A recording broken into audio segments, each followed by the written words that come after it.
3 years. That's how long I've been stuck in this place. I don't talk about where I came from anymore, because nobody here would understand it, and honestly, the memories are going soft on me. Glass towers, a phone in my hand, a job with overtime that never, ever ended. That's about all I've got left of my old life. Sometimes I'm not even sure it was real. What's real is this. I'm crouched in the corner of a collapsing mud brick house, looking up at the moon, and I'm hungry. I'm always hungry. I dig up wild greens. I trap field mice.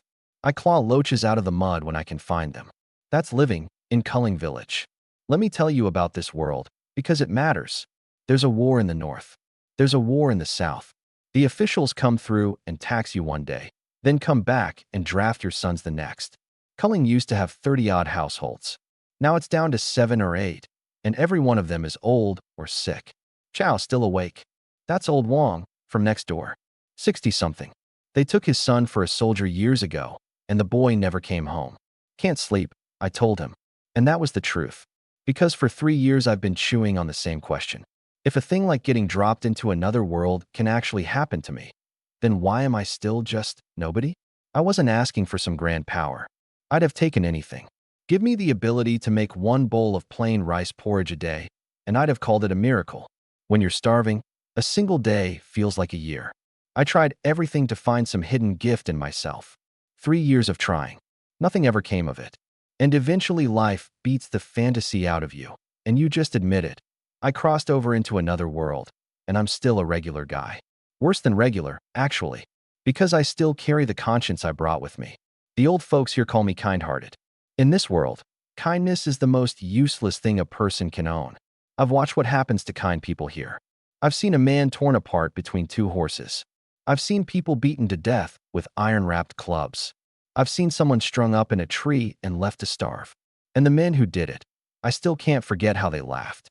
Then, that night, I heard hooves. Far off at first, but sharp in the dead quiet. My ear twitched.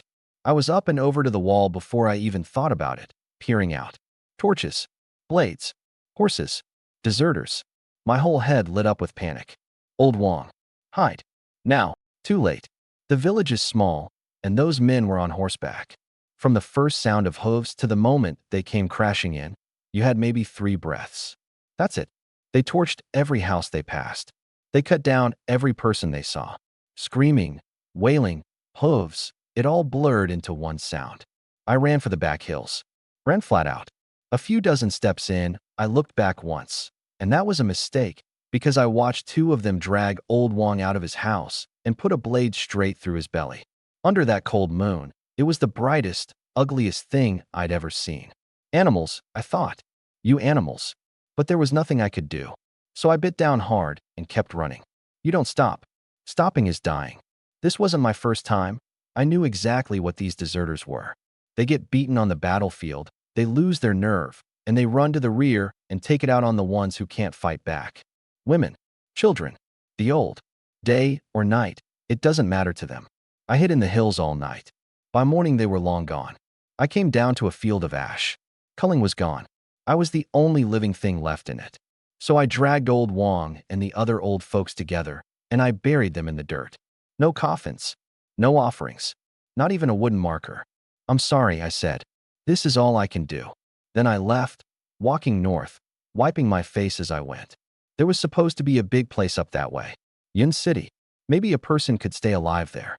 2 days of sleeping rough, and I ran into a patrol of government soldiers. Halt. Who goes there? I put my hands up. Refugee. Just running from the fighting. The one in charge sat on his horse and looked me up and down. I knew that look. It's the way you'd size up livestock. He turned to the man beside him. We're short on hands. Bring him. I wanted to fight it. But I looked at the ring of blades around me and swallowed the words. And just like that, I was a conscript. I never learned the unit's name. Never learned where we were headed. I only knew these men weren't marching off to any war. Every village we passed, they robbed clean. Grain, livestock, women, anything worth taking. The officer called it requisitioning supplies. What I saw was unarmed farmers cut down where they stood. On the 5th evening, they hit another village under that same excuse. My little squad got ordered to hold the road, so we stopped out on the edge of town. And that's when they found the cellar. We've got something. Sergeant Zhou's eyes lit right up. Pry it open. The cellar was covered with planks, sod laid over the top to hide it. They had it open in seconds, dropped the torch down, and Joe grinned. Well, buried deep, weren't you? He leaned over the hole. Come up on your own. Don't make me come down there. Nothing. He waved a hand. Scarface, take some men, drag him up. They hauled out 4 people. A middle-aged couple and their 2 kids. The father, maybe 40, skin over bone, dropped to his knees, knocking his head on the ground. Mercy, soldiers, mercy. We're just refugees, we've got nothing. The mother huddled over her children, shaking. The son was 11, 12, tucked behind her. And the daughter, 7 or 8, face filthy, thin and sallow, but you could tell her features were fine. Joe kicked the father flat. Enough. Where's the grain hidden? There's no grain. There's really nothing. They searched and turned up half a sack of mixed grain and a few rock-hard buns. Joe spat on the ground. Poor as dirt. Wasted my time. He kicked the man down again, and then, out of the corner of his eye, he saw the little girl. And he stopped. He crouched, took her chin, and turned her face toward him. Well now, he smiled. Skinny, sure, but pretty. She'll grow into a real beauty someday. And rather than let some other bastard have her when she's grown, why don't I have her right now? The girl went rigid. Tears just poured down her face. Her mother threw herself forward. Sir, she's a child. I'm begging you. Joe backhanded her to the dirt. Get off. The father lunged, and Scarface kicked him down, put a blade to his throat. Move again. I dare you. The other men started egging Joe on, laughing, jeering. And Joe grabbed the girl by the collar and tore her out of her mother's arms. She screamed and fought, but she was so small, like a chick, and he hauled her over by the mouth of that cellar. Her mother knelt there, slamming her forehead into the ground until it split open and blood ran down her face. The father shook under the blade, tears streaming. Please, please, she's just a child. Somebody shut her up, Joe said, not even looking back. And a man clapped a hand over the mother's mouth. She kept struggling, eyes locked on her daughter, so wide they looked ready to burst. The boy flung himself forward and bit down on Joe's leg and got kicked 10 feet, moaning where he landed. And the girl, she looked up, not at Joe, at the crowd, at every single man standing there watching. Her tears fell without a sound, her lips moving with no voice behind them. Her eyes swept across every face, one by one, and stopped on me. There was fear in them. There was despair. And there was one last, tiny flicker of hope, almost gone. Something in my head just roared. And all at once I was remembering. Old Granny Zhang. The way she turned to look at me before she died. Widow Lu, after she threw herself down the well. How I pulled her body up, and her eyes were still open. The screaming of a boy I knew, burning alive. Every dead person I'd seen in 3 years. Every hopeless pair of eyes. And I remembered another world. Kids in packs, backpacks bouncing, walking to school, loud and laughing and full of it. Full of hope. And this world was rotten. Rotten straight through. And what was I in all this? Just another piece of the rot. I'd run for 3 years. Hidden for 3 years. Told myself the same thing every time. Endure it. Stay alive. Maybe someday you get to go home. But stay alive for what? To keep watching things like this, and then tell myself I'd gotten used to it? My hand was shaking. And without me deciding anything, it slid inside my coat. Joe had the girl pinned. He was already fumbling at his armor. In another second, he'd be on top of her. And I moved. I didn't think. My body just went, and my brain caught up a step behind it. 1 step forward. 2. 3. I came up right behind him, and my hand was shaking so hard now I could barely feel it. Joe was busy. He never noticed the man at his back. Nobody did. And anyone who caught it out of the corner of their eye just figured some eager idiot was pushing in for a better look. Then I pulled out the rusty short knife, set the tip against his throat, and drew it left to right. The blood came out in a sheet. Across my face. Across the girl. Across the ground. Joe's eyes went huge, and this wet clicking sound came out of his throat. He wanted to turn and see who did it, but his neck was already half open, his head tipping sideways, blood pumping out like a broken dam. He dropped face first into the dirt with his pants still down, and the whole world went silent. The laughing stopped. The filthy jeering stopped. Even the sound of the mother's head hitting the ground stopped. Everyone just froze. Scarface stood with his mouth open, the grin locked on his face. The one covering the mother's mouth still had his arm out, but he'd turned to stone. The girl lay there, blood spattered, eyes enormous. And I stood over the body with the knife still dripping. And that's when the voice went off inside my skull. Ding. First kill confirmed. No emotion in it. Couldn't even tell if it was a man's voice or a woman's. Then, scanning target attributes. Numbers I could suddenly just see. Strength, speed, constitution, all of it, laid out in my head. And a prompt. Choose one attribute to plunder. I froze. Then another line. One selection per kill. Choose quickly. The soldiers were still stunned stupid. Nobody else could hear this thing. It was just for me. And my mind went into overdrive, because if I was ever going to get ahead of these men, it had to be now, before they snapped out of it. Strike first. Speed, I said. Ding. Plunder successful. And a panel bloomed in my head. Mine, my own. My speed had doubled. It hit me like sandbags falling off my legs after years of carrying them. Like my whole body had gone light enough to lift off the ground. But there was no time to enjoy it. My eyes snapped forward. Scarface still had his mouth hanging open, halfway through forming a word. Here's the thing about speed. Doubling it doesn't sound like much until you understand what a fight actually is. A normal person needs about a third of a second to react to anything. Scarface was 3 steps off, maybe 2 yards. At my new speed, I could cover that gap in exactly that same third of a second. Which meant by the time his word even started climbing out of his throat, I was already on him. The knife went up under his jaw, through the tongue, through the roof of the mouth, and it lodged in deep. His eyes bugged out wider than before, his body went slack, and he died without ever getting that word out. Ding. Kill confirmed. New numbers. This time I took strength, grabbed his highest stat without hesitating.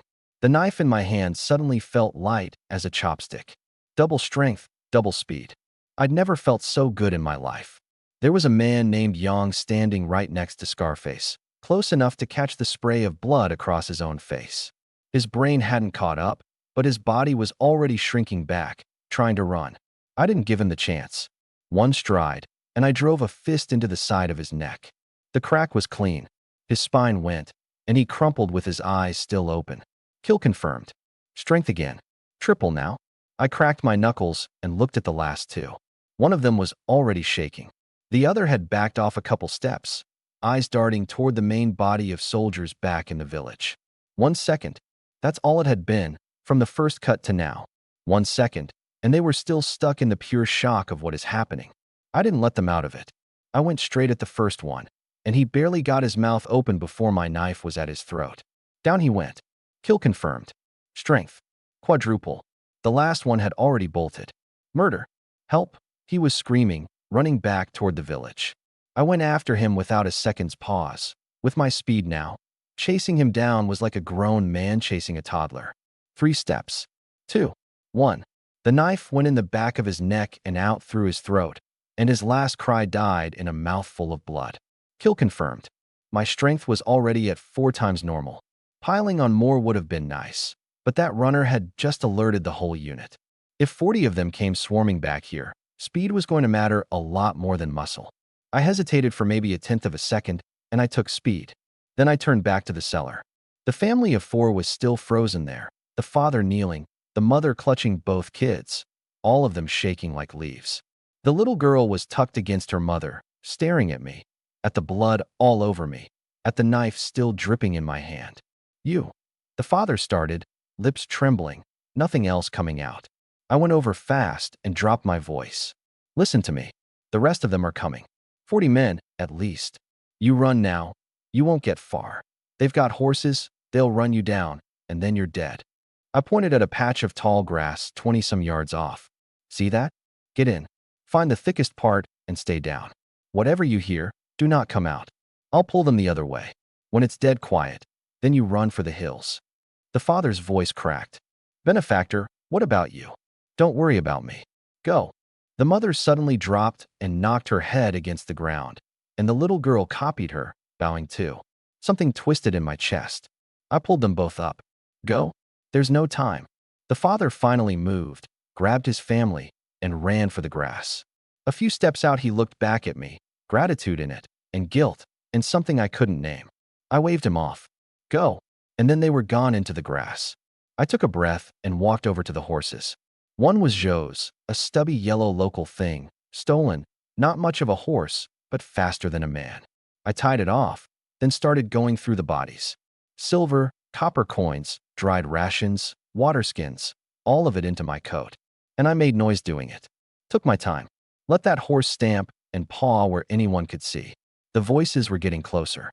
In the fading light, I could already make out figures, coming fast. At the front, on horseback, an officer, 40 or so, square-jawed, a mean look to him. Behind him, a dozen hard-eyed riders, his sergeants, had to be, since only sergeants and up-rated a horse in an outfit like this. And behind them, a whole swarm of foot soldiers, weapons up, pouring forward. The officer and I locked eyes for half a second. Then I swung up onto the horse, cut the rein with one stroke, kicked its flanks, and shouted, "Hiya!" The little yellow horse tore off, straight away from that patch of grass, in the opposite direction. After him, the officer roared behind me. "Don't let him get away." Hooves came up like thunder. I lay flat against the horse's back and stole a look behind me, my mind already working. 15, 16 riders had peeled off after me, and every one of them rode better than I did. I'd only just learned. But that didn't matter. I didn't need to outride them. I only needed to reach that tree line first. The forest was sharpening up ahead of me. 300 yards. 200. 100. A bowstring snapped behind me. I ducked on instinct, and an arrow grazed my scalp and buried itself in a tree up ahead. I flattened myself lower, practically fused to the horse. 2 more shots. One screamed past my ear, one missed. My heart was slamming. I just prayed neither of us caught one. 50 yards. 30. 10. The moment the hooves hit the tree line, I threw myself off, hit the ground in a roll, came up running, and dove straight into the deep woods. The horse charged on a few more strides before the branches stopped it, and it just stood there, confused, flicking its tail. The riders reined up at the edge. "Off your horses," the officer called. "He's in the woods. He can't have gone far." Sergeants up front, corporals in back, 2 to a group, search. A dozen men dropped down, drew blades, split into 6 or 7 pairs, and pushed into the trees. A quarter hour later, deep in the forest, I was pressed flat behind a big vine-covered tree, holding my breath, listening to footsteps coming closer and closer. Then I burst out and opened the throat of the first sergeant to show his face. "You want to die?" The corporal 3 steps behind him came at me swinging. I slipped to the side, snatched up the dead man's notched blade, and cut back, struck second, landed first, and took the corporal's sword arm clean off. He hadn't even felt the pain yet before the arm was gone. Then, before he could do anything else, that same blade whipped around and opened his neck. He grabbed at it, blood fontaining through his fingers, staring at me like he wanted to say something. I dropped the notched blade, picked up his heavier one, turned, and vanished back into the trees. 2 more kills. I plundered strength and constitution off them, and I felt something surge up in me that I couldn't quite control. That's when I finally understood why the world hates the men who grow this way. Killing to get stronger. It's unfair, and God, it's addictive. If a game hooks you at level 1 and a woman hooks you at level 10, then power hooks you at 100. My old conscience was still there, still holding the reins. But somewhere down deep, I could feel something starting to slip. Because just now, when the numbers jumped again, my first thought hadn't been how do I escape. It had been how do I kill all of them.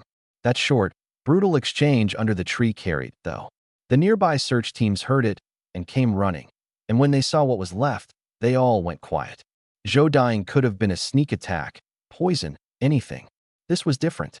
This said, plainly, the man they were hunting was at least as strong as they were, and nobody wanted to be next. 2 of the veteran squad leaders, I'll call them Qian and Wei, decided this was above their pay grade and sent a young corporal named Chun back to fetch the commander, Feng. Qian went with him, said one man alone wasn't safe. Half an hour later, on their way, Qian suddenly gripped his sword and stopped dead, eyes narrowing at a stand of grass up ahead. "What is it?" Qian asked. "Blood. I smell blood." For words, and Qian went rigid. In the grass, I realized I'd been made. So I stopped hiding and just stepped out into the open.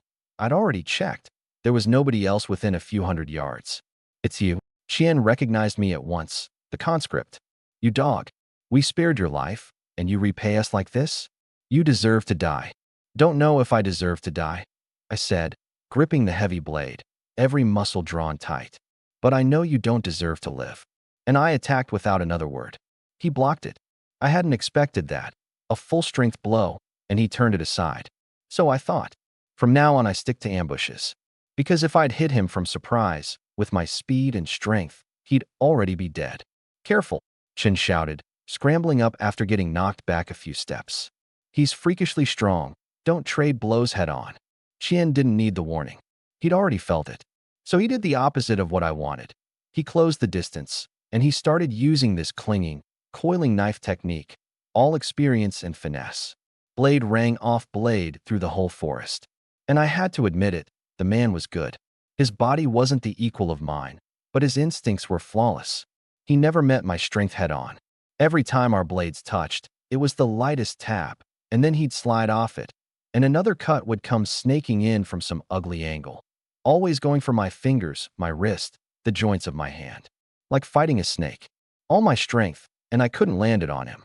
I actually gave ground. 1 step. 2. 3. It made me think of all those novels I read in my old life, where the hero fights above his level and slaughters everyone, and you cheer, and it feels right. Well, here I was living the other side of it. The frustration of being the one who can't get his advantage to land. I'll never make fun of a side character again, I thought, and then I shoved the thought away and put everything into the fight. Because I'd noticed something. He never met me hard. Every contact was a graze, a redirect. So one idea cut through everything. He can shed my force because I let him. What if I don't let him? I took a breath and watched his blade come in again. This time I didn't swing full force. I waited. And in the exact instant our blades kissed, the split second he started to slide mine away, I drove forward. Not a swing. A press. Every ounce of strength, straight down into the blade. His sword was already turning to redirect, and my force caught it mid-turn and tore it clean out of his hand. What? Too late. My blade was already sweeping across. 1 cut, the arm. 2nd cut, the throat. His eyes went wide and he dropped, stiff as a board, dying without ever understanding how I'd broken his technique. Ding. Kill. This one had a bonus option. The coiling knife technique itself, offered up. I didn't take it. I didn't even take his best raw stat. I took speed. Because that fight had taught me the real lesson. Raw attributes are what set your ceiling. The fancy technique had hurt me, sure, but in the end it was just a trick. Flashy. If my speed got high enough, faster than a man could even react, then no technique on earth would matter. The only reason he'd been able to play me was that my numbers hadn't completely buried his. My perception and spirit were actually lower than his, which was why he kept reading my moves a beat early. But push every number high enough, and even if the enemy strikes first, you strike second and land first, and he dies before he lands a thing. Faster now, I turned on Shun without a pause. A second ago, he'd still been looking for his chance to catch me off guard and put me down. Now the man who'd had the upper hand a heartbeat ago was a corpse. Shun threw his blade up on instinct, but the cut he braced for wasn't there. My blade slid off his guard like a live thing, ducked under his chin, and took his head half off. He saw the blood spray, saw a headless body, saw the world spin. Guess I just got killed, was the last thing that went through him. Ding. Kill. I was tired, honestly. I thought about it for a second and took Constitution. Then I swapped for Qian's sword and vanished from the spot. A day later, tens of miles off, on the main road, the sun going down and staining everything blood red, a beaten column of men came crawling south. Bows on their backs. Walking slow. Nobody talking. Just the tired snort of horses now and then, and the whisper of wind over armor. Foam. The commander, rode at the front, face blank, eyes hollow. His clothes were caked with mud and grass and dark brown patches that were dried blood. His left sleeve was cut short, sliced clean off by something. The blade at his saddle was snapped, the break perfectly smooth. Behind him, a sergeant slumped in his saddle, head hanging, left arm bound with a strip of cloth soaked black. Near him, a young corporal, barely 20, face gray with dust, eyes red and swollen like he'd been crying. And at the very back, 3-foot soldiers dragged their feet along. No horses, legs gone soft under them, but nobody dared stop. One of them coughed every few steps, and there was blood in it. Another limped so bad he couldn't put his left foot down, just tapped the toe against the road. Not a word out of any of them. They kept their breathing quiet. And when one man couldn't take the silence and spat at the roadside, a small sound, but loud in all that quiet, every head snapped around to stare at him like a flock of startled birds. He flinched, dropped his eyes, and didn't move again. Feng said nothing. He just lifted a hand, waved them on, and they kept walking. Me? I was somewhere else entirely. I'd found a nameless pool deep in the hills, taken a bath, put together something like a picnic, and now I was stretched out on a clean slab of rock, watching the sky. Terrible world. Gorgeous scenery. For 3 years, on any clear day, the sunsets here had been beautiful, and if you were lucky, you'd catch sight of something out there you couldn't explain. I looked up at those purple-red clouds, soft as cotton candy, and sighed. A little sorry I hadn't finished off the whole unit the night before. But I knew the truth. Do it over, and I still couldn't have kept them all.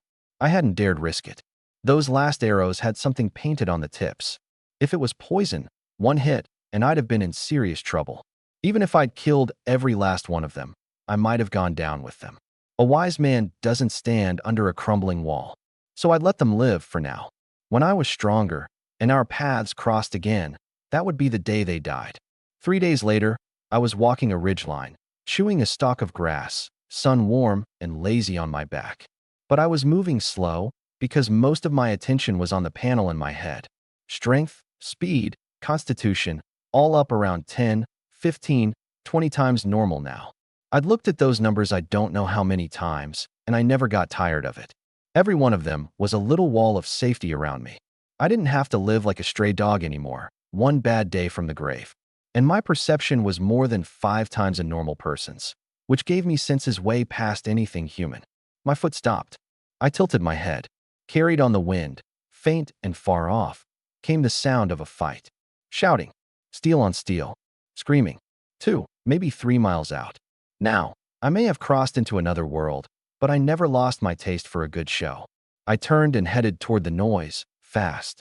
2+ miles off, at a bend in the road, 5 or 6 carriages sat jammed in a line. Around them, 20-some guards were locked in a desperate fight with a pack of deserters. The guards wore matching dark tunics, moved with real discipline, trained men. The deserters, 30-odd of them, came in a filthy, ragged swarm. 24 bodies already down from both sides. The guards had backed up against the carriages in a tight formation, outnumbered, and not one of them gave ground. A blade came in, a man fell, and the man behind him stepped up without even blinking. The deserters couldn't crack it. A pack of hired swords, and they're trading blows with my men. Their leader, a black-faced brute up on a horse, heavy blade in hand, glared at the formation but didn't order another charge. Fat sheep this time. Just a tough one to chew. Then the curtain of the finest carriage swept open, and a young man leaned out. Early 20s, in a robe of moon-white brocade, calm as anything. "Gentlemen," he said, "hear me out. You want money and grain. There's some in the carriages, take it. But push a real fight, and not one of my guards is afraid to die. You've lost a dozen men already. Keep going, and even if you win, how many of you walk away?" The brute's eyes narrowed. The young lord kept his voice level. "Turn back now, and today never happened. Force it to the bitter end, and we'll just see who bleeds out last." The brute chewed on it. 20-some guards, all bloody, and not one showing fear. His own dead already at 14, their guards at 8. He was actually weighing a retreat when a familiar voice cut in. "Hey, old hey, you found some fat sheep." Out of a side bend came another band, kicking up dust. 30 more deserters, half on horseback, led by a man with a scar across his face and a spear in his hand. "Scarface? The hell are you doing here?" the brute said. "Smelled you from a mile off." Scarface walked his men up, took in the bodies and the carriages, and his eyes lit. "Damn, real fat sheep. Fought all day and couldn't crack it, old hey. These guards don't care if they die. Hard cases." Scarface laughed. "Lucky you. Now that I'm here, I'll crack 'em open no matter how hard they are."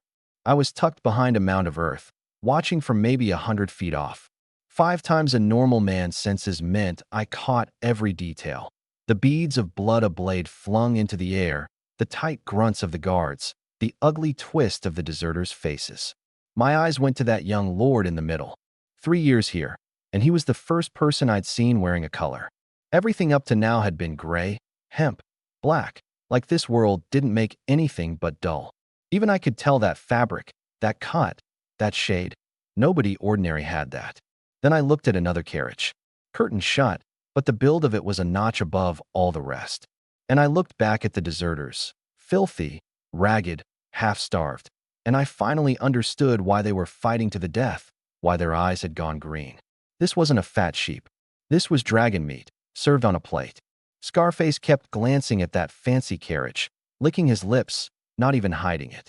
"Boss," one of his men said, reading his face. "Anyone who can afford this many guards is no small family. There's got to be a woman in that carriage, and a soft, pretty one at that." Scarface licked his lips again, eyes burning, like he could stare through the curtain. Then he threw up a hand. "Move." The two bands merged and charged, howling. The guards held the line, and the noise all ran together. Steel, war cries, screaming. And then the curtain of that finest carriage flew open, and a red figure flashed out.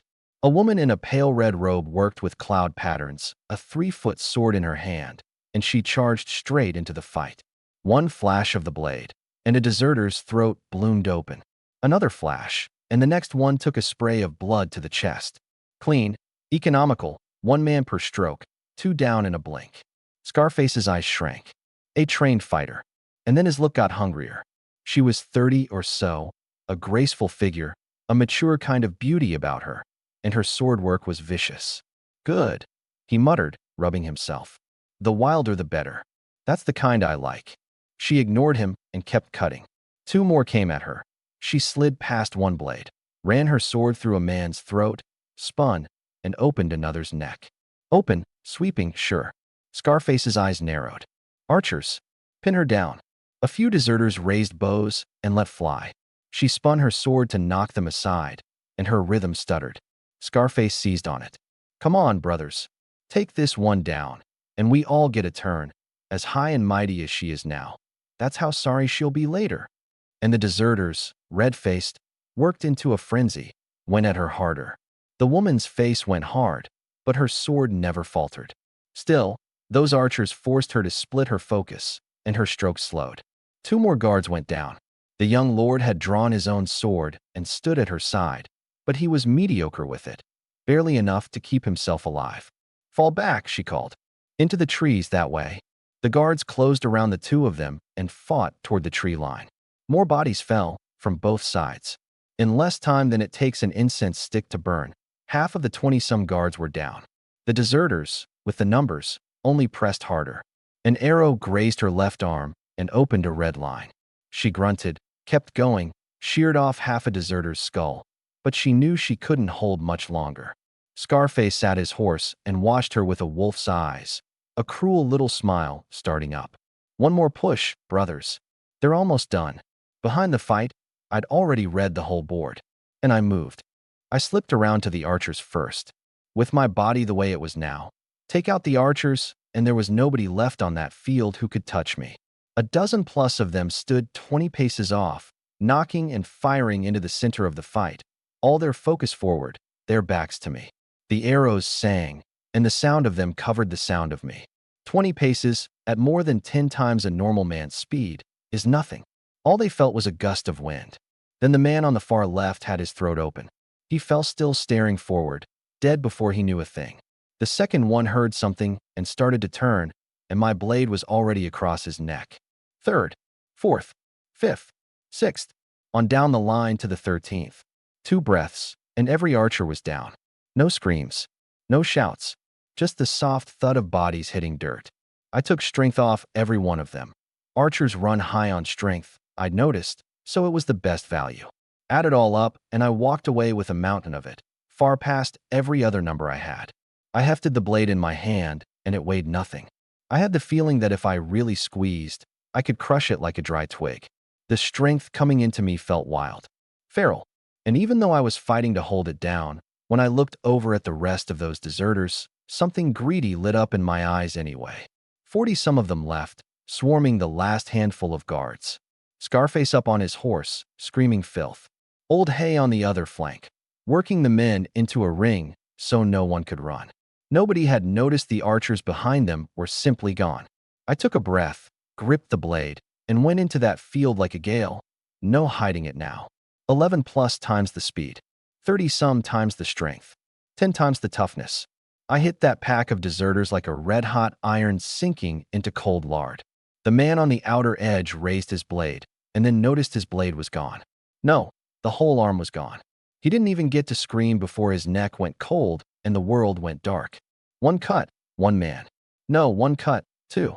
My blade and my body were both moving so fast the blood didn't even catch up to me. The deserters looked like they were moving in slow motion.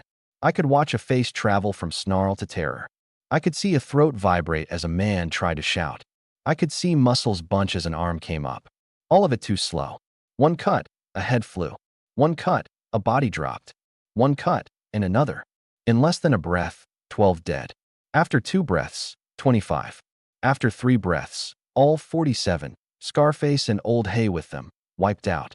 Then I stopped, standing in the middle of the bodies, blade dripping. And I looked at the new numbers in my head, and I grinned. Yes. God, yes. Killing feels incredible. No. No, no, no. I shook my head hard, trying to fling the thought out. I'm a person who went through 9 years of school. How can I possibly think like that? It was these deserters' fault. All theirs. They were the ones who raped and looted and murdered. Their evil was tempting me. That's what I told myself, over and over, while the corners of my mouth kept curling up anyway. Getting stronger by killing just felt so damn good. And then I remembered a line I'd read online in my old life, some villain's motto. Power isn't evil, the human heart is. I kill, sure, but what I carry is positive energy. Right. Positive energy. That's what I had. Wanting it, chasing it, perfectly in keeping with a fine, upstanding young man. Then I caught sight of the woman in red and her people. I coughed and tried to look normal. What I didn't know was that, to anyone watching, I looked nowhere near normal. A few steps off, she stood there, soaked in blood, the wound on her arm still bleeding. But she didn't move. She just stared at me, standing in the middle of all those corpses. A few breaths. That's all it had been, from the moment I charged in to the moment it ended. 40-some deserters, all dead, and that wasn't even counting the dozen-plus archers already down somewhere behind them. She'd lived 30-some years.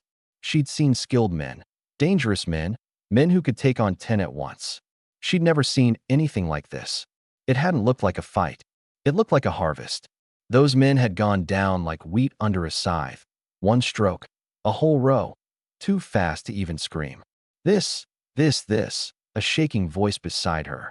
The young lord, sword hand trembling, face bone white, unable to finish a sentence. She didn't look at him. She kept her eyes on me, and noticed something. I'd killed all those men, and I barely had blood on me.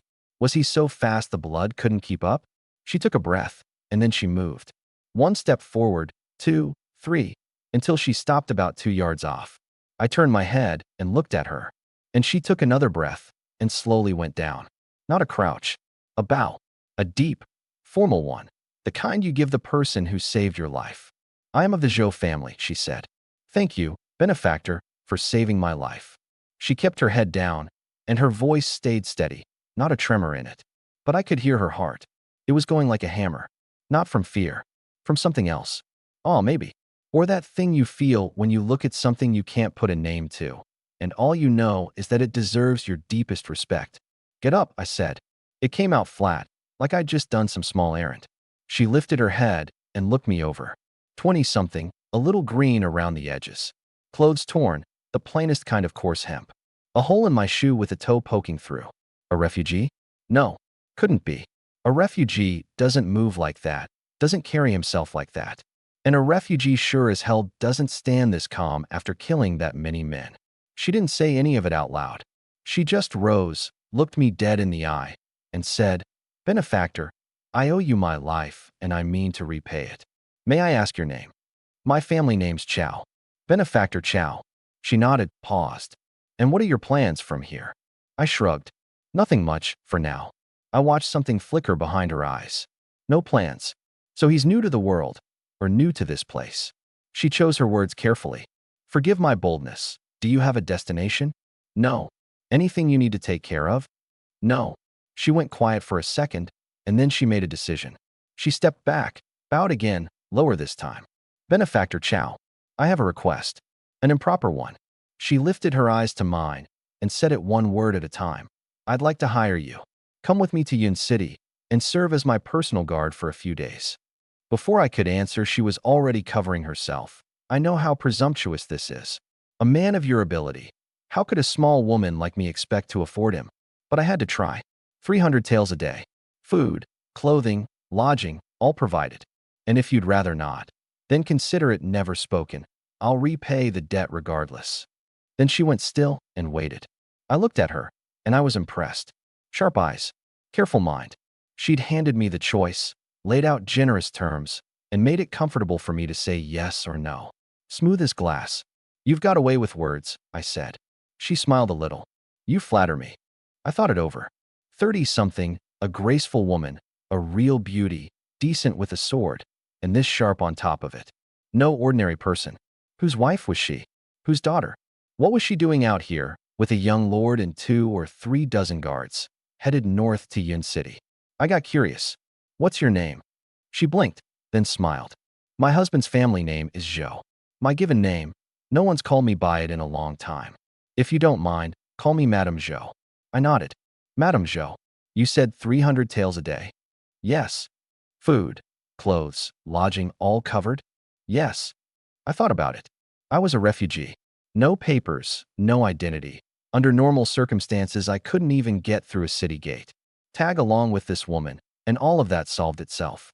All right, but I've got conditions. Please. You want me as your bodyguard, so the road to Yun City's dangerous, I take it. Keeping you safe, that's no problem for me. But I won't follow your orders blindly, and I sure won't cut down innocent people for you if I don't know the whole story. You can live with that. I'm in. You can't. We part ways here. Rest easy, benefactor. I know some sword work, but I use it to protect myself, not to butcher the helpless. That fight back there was forced on us. This whole road, I've been giving aid to the refugees I passed. Otherwise, there'd be far more silver and grain in those carriages. Your condition is fair. I accept it.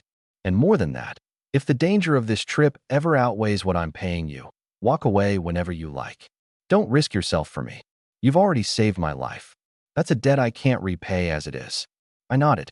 That was more than fair. Fine. Then I'll ride with you to Yun City. Your bodyguard for a few days. Her whole face lit up. The carriages rolled on, and I rode alongside on the horse. Before long, I noticed someone had pulled up next to me. Madame Zhou. She'd bandaged her arm and mounted up. Still in that pale red robe, blood at the cuff, dirt on the hem, hair just roughly gathered. She glanced at me. I glanced at her. We rode side by side a while, not talking. But her eyes kept drifting my way, watching my face, watching what I looked at, watching what caught my eye for a second too long. After a stretch, she pointed at a rise ahead. That's Beipo Ridge. Over it, another 100-odd miles, and we're at Yun City. I nodded. And then something the old folks in the village had said came back to me. War in the north. War in the south. This woman was clearly no small player. Maybe she knew things. Madame Zhou, you know who the court's fighting up north? Up north. Her eyes went to the horizon, and something complicated moved across her face. That's the bone folk. I perked up. Bone folk. They live on the bone plain. Nothing like our grasslands. The grass isn't green. It's a gray-white, like the whole plain's been dusted with ground-up bone. They say it's because so many corpses are buried under it that the grass drinks whatever's in the bones and grows up looking like that. Gray-white grassland. I filed that away. No trees out there. Just this squat scrubwood. They call it bonewood. All twisted up like human bones. When they burn it, the fire comes out green. At night, from far off, it looks like ghost fire. She dropped her voice. The bone folk are tall, 7 feet and up. But it's not just the height. Their skin's got a gray cast to it, and their eyes are yellow. They catch the light at night. They braid their hair into dozens of little plaits, and they weave things into them. Animal teeth, copper, finger bones off the dead. I could picture it. The pale plain, the green fire, the yellow eyes. Something out of a video game. They don't wear cloth. They wear hide, but not ordinary hide. The bone folk believe an animal's soul stays in its skin. So every hide robe they wear is flayed off something living. They keep the animal alive while they skin it, kill it, and the soul escapes. Skin it alive, trap the soul in the hide, wear it, and you take that animal's strength for your own. She paused, looking a little sick herself. So sometimes there's still raw meat left on those ropes. Sometimes it's still twitching. I said nothing. They live in bone tents. Not tents, really, frames built out of animal bone, draped over with hide and human skin. From a distance, it looks like some huge beast lying dead on the ground. A single one holds dozens of people, a fire pit in the middle burning bonewood, that green light making the whole thing look haunted. They worship the wolf. They believe when a person dies, the soul becomes a wolf and roams the plain. So their funeral rite is to hack the dead apart and feed them to the wolves. Let the wolves carry the soul off. I thought of sky burials from my old world. Similar. Bloodier. Their warriors are called bone eaters, she said. Bone eaters? Not just anyone qualifies. To become one, you have to kill an enemy with your own hands, grind his bones to powder, and drink it down mixed into what they call soul water. After that, they go into a kind of frenzy. Eyes glowing green, several times their normal strength, feeling no pain, no fear. All they know is killing. Are they still rational in that state? Some. Not much. And the longer it lasts, the less is left. How long does it last? About an hour, she said. Once it wears off, they're like empty husks. A child could kill them. But survive that hour, lie still 3 days, and they slowly recover.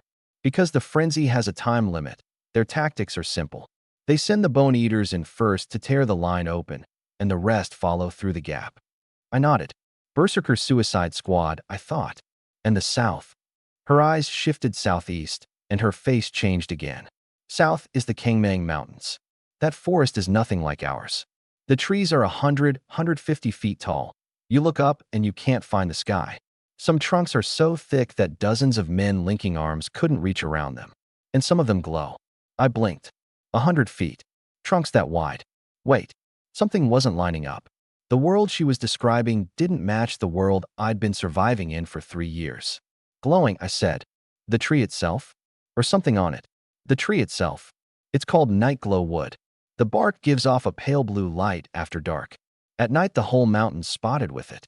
The Malu people peel the bark and stick it up wherever they spend time. No need for lamps. Blue light in a black forest. Sounded like something out of a movie. What do the Malu look like? Shorter than us, but wiry. Brown skin, black eyes. But their pupils are bigger than ours, so they see in the dark. They say it's from living their whole lives deep in the forest. A lot of them sleep by day and move by night. And they don't live on the ground. They live up in the trees, in things they call vine houses, 30, 40 feet up, invisible unless you know to look. They come and go by vine ladders, pulled up in the daytime, dropped at night. An outsider could never find them. Stilt houses, deluxe edition. The Malu worship spirits, she went on. They believe there's a spirit in every tree, every vine, every stone. Before they enter the forest, they hold a rite. Before they cut a tree, they pray. When they take game, they leave part of it for the mountain spirits. Show no respect, and the spirits curse you. You lose your way in the mountains and never come out. Then she told me how they fight. They don't form lines. They don't clash head-on. When the army goes in to root them out, they play hide-and-seek in the trees. You hear them all around you and never see a soul. You wear yourself out, you stop to rest, and an arrow drops out of a tree and you're gone. Their bows are small but powerful. Up close they'll punch through leather armor. And the arrowheads are dipped in the sap of a plant they call poison thorn. Get hit, and the wound goes black and rots. Without the right antidote, there's no fixing it. And then there's the other kind of arrow. The head's alive. Alive. There's a parasite that lives in the trees, thumb-sized, hard spines on its back. The Malu keep them in bamboo tubes and fire them out with the arrow.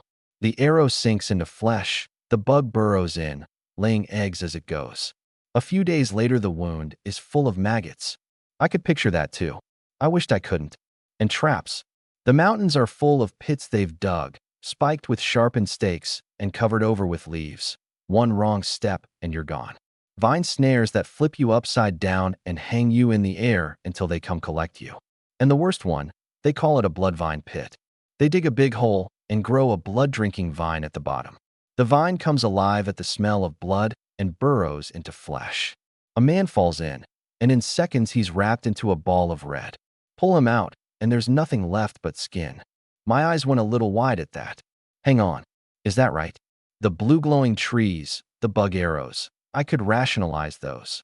Otherworld, rich soil, strange species, no pollution, and I'd seen plenty of weird nature documentaries. But a vine that hunts by blood? That was tipping over into something else. Something that wasn't just ancient China world anymore. She caught the look on my face. You seem very interested in this blood vine. I came back to myself. A little. Never heard of anything like it. Then I'll tell you more. To understand the blood vine, you have to go back to a war 5 years ago. She gathered her thoughts. The man in charge of the Southern Front then was General Chen Yu, rank of 3rd grade. A capable soldier. He'd fought the bone folk up north in his youth, earned his honors, and when they moved him south he wanted to teach the Malu a lesson. The Malu were bad that year, raiding down out of the mountains, hitting a dozen border villages, hundreds dead. The court wanted it stopped, so Chen went in for real. He moved tens of thousands of men into the Kangmang Mountains. For the first half-month, not a single Malu. The forest was too thick, the paths too narrow. In half a month they'd pushed less than 100 miles in. After that, it started. Sentries vanishing in the night. Morning would come, and a dozen men would be missing. Send people to look, and you'd find a pile of bones just outside camp, scraped clean, one arrow stuck in beside them. Chen tightened up the watch. Didn't help. The Malu wouldn't fight straight. They hid and picked men off. Marching by day, an arrow would drop from a tree and the man was dead before the shooter was gone. Sleeping at night, a few blow darts would come drifting into camp, and men went paralyzed, couldn't move, couldn't speak, and died before dawn. And the traps. The army didn't know the ground. Pits everywhere. One pit would swallow a dozen men onto the stakes below. Chen put scouts out front, but even they got scared, walk a few steps and freeze. They hit the Bloodvine pit about 20 days in, when the army had already lost thousands and morale was on the floor. The scouts found a strange stretch of forest, trees packed tight, dark red vines strung between them, hanging down like ropes of gut. They didn't dare go in, came back and reported. Chen sent a team with torches to burn a path through. The fire touched the vines, and the vines came alive. Not burning, moving, pulling back, dodging the flame. And the second the torch passed, they'd swing back in from both sides and wrap around a man's legs. My eyes narrowed. This bloodvine had clearly left plant behind. Some kind of plant-animal hybrid. And if that was real, then everything I thought I knew about this world was wrong. This wasn't a parallel ancient China. It was something stranger, with a lot more mixed in than I'd bargained for. Of that team, 100-some men, barely a dozen made it out. And when they did, they were covered in blood, their skin peeling off, screaming that the vines eat people, screaming it right up until they died. So Chun ordered the mountain burned. Fire arrows, torches, anything. They burned for days, cleared tens of miles. But the Malu were long gone, not a shadow of them left. He pushed in another 10 days. By then he'd lost over 10,000 men, and the survivors were too starved to walk. Part of the supply train had been raided. Most of the laborers had run. He had no choice but to pull back. And the retreat was worse. The Malu followed, killing all the way. Anyone who fell behind was gone. By the time they reached the mountain mouth and counted heads, tens of thousands had become fewer than 10,000. I was quiet for a few seconds. What about the ones they captured? Over 20,000 taken. 20,000. How do they handle that many? They sell them, she said. The Malu don't keep prisoners. They sell them all. To who? Whoever pays. The court itself. The great families. Bold merchants. The bone folk up north. Bandits. Mountain outlaws. The sandwalkers out west. And the sea reavers in the east. Sandwalkers? Sea reavers. Traveling merchants, she said. Sandwalkers for the sea of sand out west. Sea reavers for the Eastern Ocean. That's just what people call them. I don't know much beyond that. Only that they're mysterious and very welcome. Wherever they go, whoever they deal with, they're treated as honored guests. Why is that? My guess? Their goods are special, rare and wanted. Limited stock, too. First come, first served. Show up late, and all your silver buys you nothing. And they keep their word. You never hear of them cheating, or strong-arming, or robbing. Their name is clean. She started to go on. Oh, and another thing. Shoo. I threw up a hand and reined in the horse. She startled, pulled up beside me. Benefactor. I didn't answer. My eyes were on the road ahead. 10 plus times a man's senses had already caught things nobody else would. The smell of blood on the wind. Faint. Days old. But that wasn't the point. The point was the stretch of road ahead. Looked level. But a few patches of dirt were the wrong color. Too fresh. Like it had just been turned. Messy footprints along the edges. Badly swept over. But not past me. And the woods on both sides were too quiet. This season, there should have been birds. There was nothing. Ambush ahead, I said low. Her face changed. She followed my eyes and saw nothing. The young lord behind us gripped his saddle and scanned around. A moment later, huh? Old air. I told you to be careful, and now look, he's made us. Damn it. Thought we'd get an easy one, and we catch a sharp one. Sharp my ass. Dead's dead. 30-some men filed out of the trees on both sides. Their leader was a one-eyed brute, black cloth over the left socket, a tiger head saber in his hand. Beside him a tall, thin one, a rat of a face, eyes darting everywhere. Behind them, all kinds, sabers, spears, a few with bows, dressed in whatever they'd looted. 35 in all, I counted.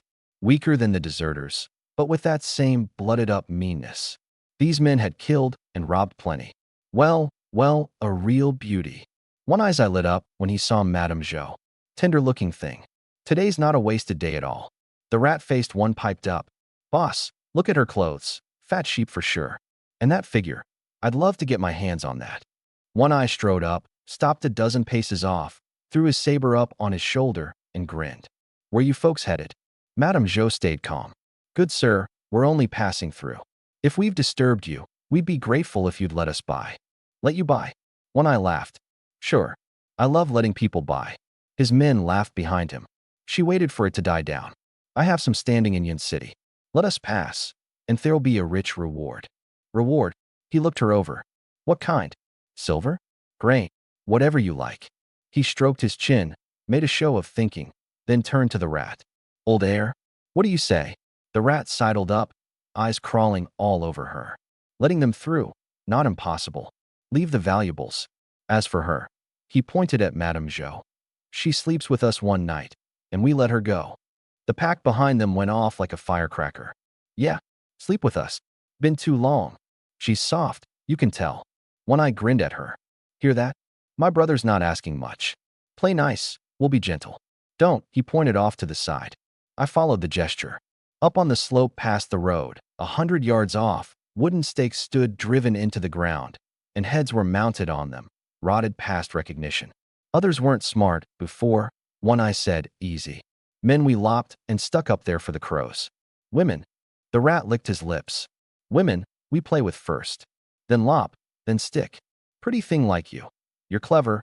You don't need us to explain your options, do you? Madame Jo's hand had already found her sword hilt, knuckles pale. But she didn't move. She looked at me instead. She'd been watching me since it started. When they'd pointed at her and talked about making her their plaything, I hadn't reacted, like I was listening to a swarm of bugs droning. But when One Eye pointed at those stakes, she saw it. My gaze had followed his finger up to the slope, to the rotted heads. I'd looked for about 2 breaths. Then I'd quietly pulled my eyes back and turned to the bandits. My face hadn't changed. My eyes hadn't changed. Even my breathing hadn't changed. But she felt a chill go through her, like a summer day turning to deep winter in a heartbeat. Her heart started to race, not from the bandits. From something else. She dipped low in the saddle, voice soft, but every word clear. Benefactor, whatever you need us to do, just say it. Even if it means fighting them, I won't so much as blink. I turned my head and looked at her, and it was calm. No need. Then I swung down off the horse and drew. I took a step forward. 2, 3. When the 3rd step landed, my foot planted solid, and there was a crack like a thunderclap. Not a footfall. The force of it shoved the air apart. Madame Jo instinctively counted for the 4th step. It never came, because I was gone. All that was left where I'd stood was a ring of cracked dirt and the tail end of that boom. Her ears rang, and in that one dazed heartbeat, her eyes went to the bandits. And she saw a thing she'd carry to the grave. The dozen-plus bandits at the front were still holding their poses. One Eye, saber on his shoulder, grinning. The rat, hands on his hips, head cocked, still mid-sentence. The men behind, blades up, mouths open, feet mid-stride. All of them frozen, like a spell had pinned them. like time had simply stopped on them alone. Then the frozen bodies moved. But it wasn't the men moving.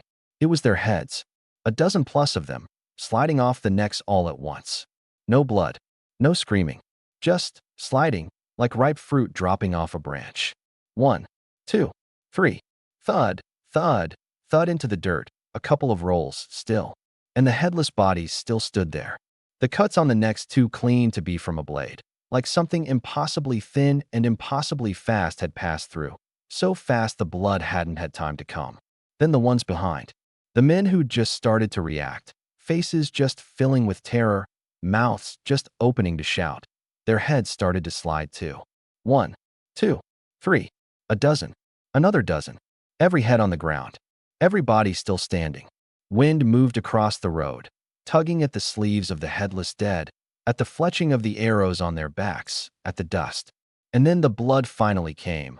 All 35 bodies erupting at once, geysers higher than a man's head, red and hot, steaming faintly in the air. I was standing behind all of them, back to them, facing the far mountains.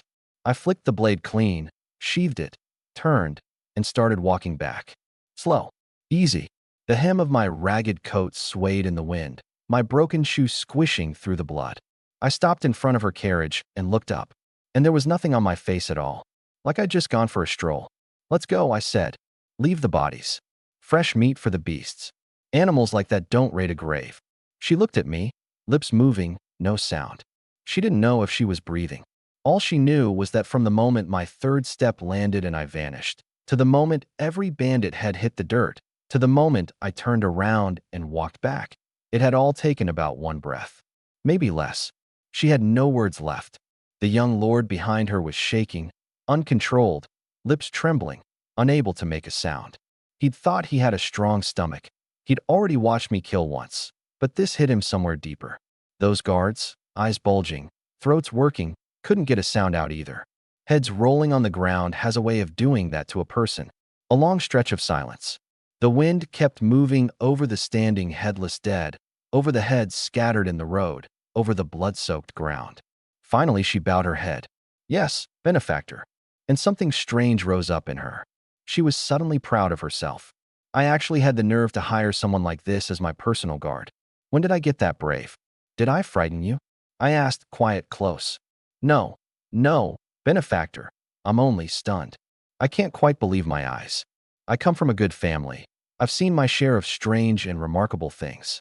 But you, honestly, this is beyond anything. Even having seen it once already, I still can't help but tremble. She paused, and her face went serious. Benefactor, I have some advice. I'll speak plainly, and I hope you'll hear it. Go ahead. I hope, going forward, you won't reveal your strength so freely. I don't doubt you. It's not that.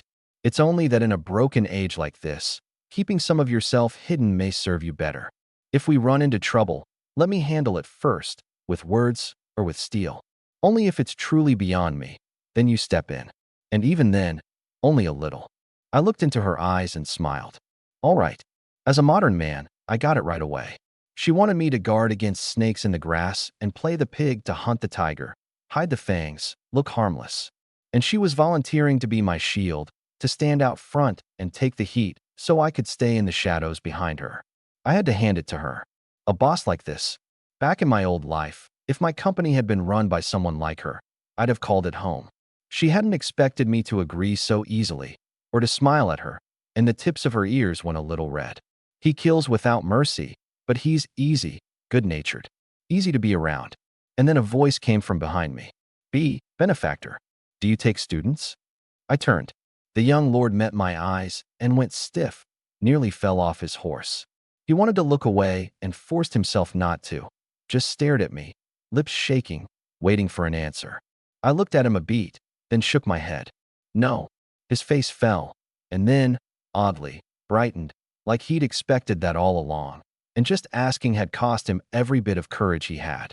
Then, he stammered, at a loss, and his eyes dropped to my feet.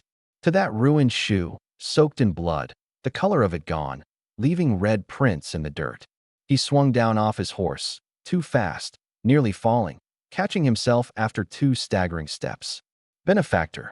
He came right up to me, head down, not daring to look at my face, only at my bloody shoes. Your shoes are ruined. I, I have clean ones, if you don't mind. And he started to take off his own. No need. He looked up, startled. I'm used to mine, I said. Yes. He bowed his head, respectful. Thank you, benefactor. Then he stood, backed off to the side, and didn't speak again. But his eyes kept sliding back to me. The carriages rolled on. Maybe half an hour later, more people appeared on the road ahead. Not bandits. Refugees. Packed thick along both sides, some sitting, some lying down, some slumped against trees, dead still. From a distance, they looked like piles of rag thrown at the roadside. So many, the young lord murmured behind me. Auntie, they look half-starved. As the carriages neared, the refugees lifted their heads, eyes tracking the wheels. I knew that look. I'd worn it myself, watching others get handouts those 3 years. Hunger, numbness, despair, and one small flame ready to go out. A man suddenly rushed forward and dropped to his knees. Strapped to his back with a strip of cloth was a little girl, head hanging, not moving. Ma'am, ma'am. He knocked his head on the ground. Please, food. My child's dying. He was skin over bone, cheekbones jutting, lips split and bleeding, his clothes hanging off him in strips. The girl on his back was 5 or 6, thin as a bundle of kindling, her face gone down to just a pair of eyes, closed, asleep or passed out, no telling. 2 thin little arms hung down like dead branches. Madame Jo reined in and looked at the girl. How long since she's eaten? The man looked up, eyes sunken, bloodshot. 3 days, no for now. His voice cracked. We've eaten everything there is to eat. I've got nothing left. Ma'am, please, save my girl. I looked at the child. Eyelids so thin they were nearly clear, the blue veins showing through underneath. Madame Jo glanced back at the carriage. Bring some rations and water. A guard hopped down and came back with a cloth sack and a flask. She took them and held them out to the man. Here. He froze. Looked at the sack, then at her, lips trembling, not knowing what to say. Take it, she said again. For the child. He took it with shaking hands, barely able to hold on. Opened the sack, a few coarse grain cakes inside, hard, but filling. He gave the girl a little water first, then broke off a small piece of cake and reached back to feed it into her mouth. Her jaw moved. She didn't wake, but she chewed on instinct. Slow. So slow. It took a full 3 breaths before she swallowed. He fed her another piece. This time she chewed faster, swallowed faster. And then her eyelids fluttered, and her eyes slowly opened, big and empty, taking in nothing, until they found her father. Papa. She's saved, he breathed. She's saved. And that's when everything around us stirred. Every refugee who'd seen it was on their feet. First a few, then a crowd, then all of them. Ma'am, have mercy. Give us food too. I've gone 3 days. They pressed in, closer and closer, until the carriages were hemmed in on every side. The guards drew and formed up in front. Back. Everyone back. The refugees stopped short of the blades, but didn't retreat. They dropped to their knees instead, a whole field of them, and started knocking their heads on the ground toward the carriages. Ma'am, mercy. Just a bite. I'm begging you. Crying, shouting, foreheads hitting dirt, all of it running together. The young lord sat his horse, face torn. Madame Jo looked at them all, everyone starved down past looking human, and drew a breath. Quiet, all of you. Not loud, but there was a steadiness to it, a weight. They gradually went still, kneeling, looking up at her, wretched. She glanced at me, then turned to the guards. Get more rations and coin from the carriages. Share it out. The guards climbed up and hauled down sack after sack, strings of copper coins, a dozen odd bits of broken silver. The refugee's eyes went straight to it. She raised her voice. There isn't much. A little for each. Don't fight over it. Anyone who grabs gets nothing. Then she pointed north. 30 miles that way, there are villages, military farmland. There's land to work, grain to eat. Go there. You might live. The refugees knocked their heads on the ground. Thank you, ma'am. Bless you, ma'am. The guards started handing it out. A cake per person, a few coins, the silver going to the sickest so they could buy medicine. The man with the girl on his back didn't fight for any of it. He just stood off to the side, clutching his sack and flask, watching the others scramble, his eyes empty. The girl on his back had drifted off again, or passed out again. He felt her head resting light as a feather on his shoulder. And something in him decided. He came back to Madame Zhou and dropped to his knees. Hard, the knees hit with a crack. Ma'am. And then he bowed his head to the ground. Once, twice, 3 times. When he came up, his forehead was smeared with dirt and blood. She watched him. What are you doing? Ma'am, I have one thing to beg of you. What? He nodded at the girl on his back. Take her with you. She blinked. Ma'am, you gave us food. You saved my life. I'll never forget it. But this cursed age, I can't keep her alive. I've got no skill. I can't earn a meal. She stays with me. There's food today and none tomorrow. And if I die out here one day, she's alone in the wild. He couldn't finish. The girl stirred and mumbled Papa, and his whole body clenched, and the tears came harder. You're a good person, ma'am. Take her. Give her food. Let her live. Make her a servant. Anything you want. Just let her live. He pressed his face to the ground, shoulders heaving. I'm begging you. Madame Zhou was quiet a moment. What's your name? He looked up. Zhang Laosi. Zhang Laosi. She nodded. Would you take a post at my household? Doing rough work. He froze. Ma'am, I need a hand for heavy jobs. The work's not much, and there's food. Your daughter can come with you. Someone will look after her. His mouth hung open, nothing coming. You mean? She cut him off gently. You do your work. She rests, gets well. When she's better, she learns something, and later on, she paused. Later, we'll see. The tears came again, and this time he couldn't say a word. He just knocked his head on the ground, over and over, harder each time. Thank you, ma'am. Thank you, thank you. She raised a hand. Enough. Stop. He stopped, kneeling there, shaking all over. Get up, she said. Ride behind the carriage. Your daughter. She looked at the child, put her inside. He hesitated. Ma'am, this. It's warm in there, she said. She can't take any more wind.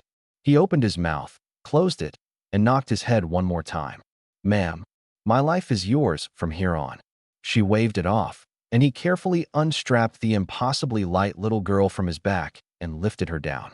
The girl woke, blinking blearily. Papa. Good girl, Xiaohua, he said, voice trembling. Papa's taking you to ride in the carriage. Madame Zhou watched him carry her off, and then she leaned toward me and said quietly, Benefactor, do you think I did wrong? I didn't answer her question. I asked one of my own. Who do you think made this world the way it is? She was surprised, then thought about it.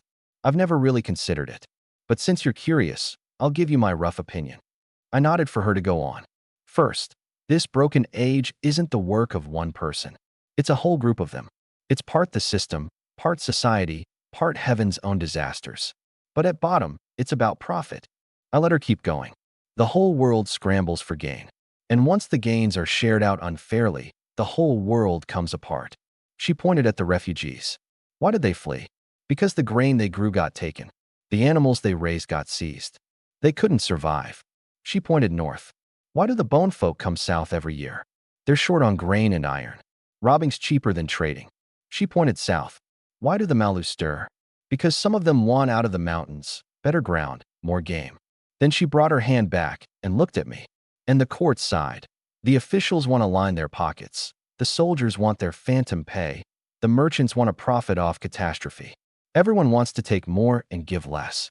When enough of them take and few enough give, whoever's left can't survive. Something surfaced from my old life. So the heart of a broken age, I said, is that the loot got split wrong. She blinked, then laughed. You put it beautifully. I thought all that, and I couldn't say it as well as those few words. I nearly rolled my eyes. That's laying it on thick. But, I won't lie, it felt good. No wonder the bosses in my old life loved a smooth-tongued flatterer. It really is a nice feeling. This woman had taken a rotten world apart in a few sentences. Not just a giver of charity. Not just a lady with a sword. I found myself wondering what she'd have been in my old life. An executive? A CEO? Head of some big company? Definitely not an overworked drone in a cubicle. Not like me, a drone before I crossed over, and after crossing over, just a regular guy leaning on a system. She was watching my face, and she'd never seen the expression I was making. Eyes rolled up, a little exasperated, a little wry, a little amused. But she read it instantly. It said, Don't bother. I know you're flattering me, and I'll take it. And she burst out laughing, shoulders shaking, tears at the corners of her eyes. Benefactor, I've never seen you make that face. You really are an interesting man. I said nothing, and thought, rolling my eyes makes me interesting? Her bar for funny is on the floor. The young lord, riding behind, watched the whole thing. He saw his auntie laughing, and it wasn't her usual laugh.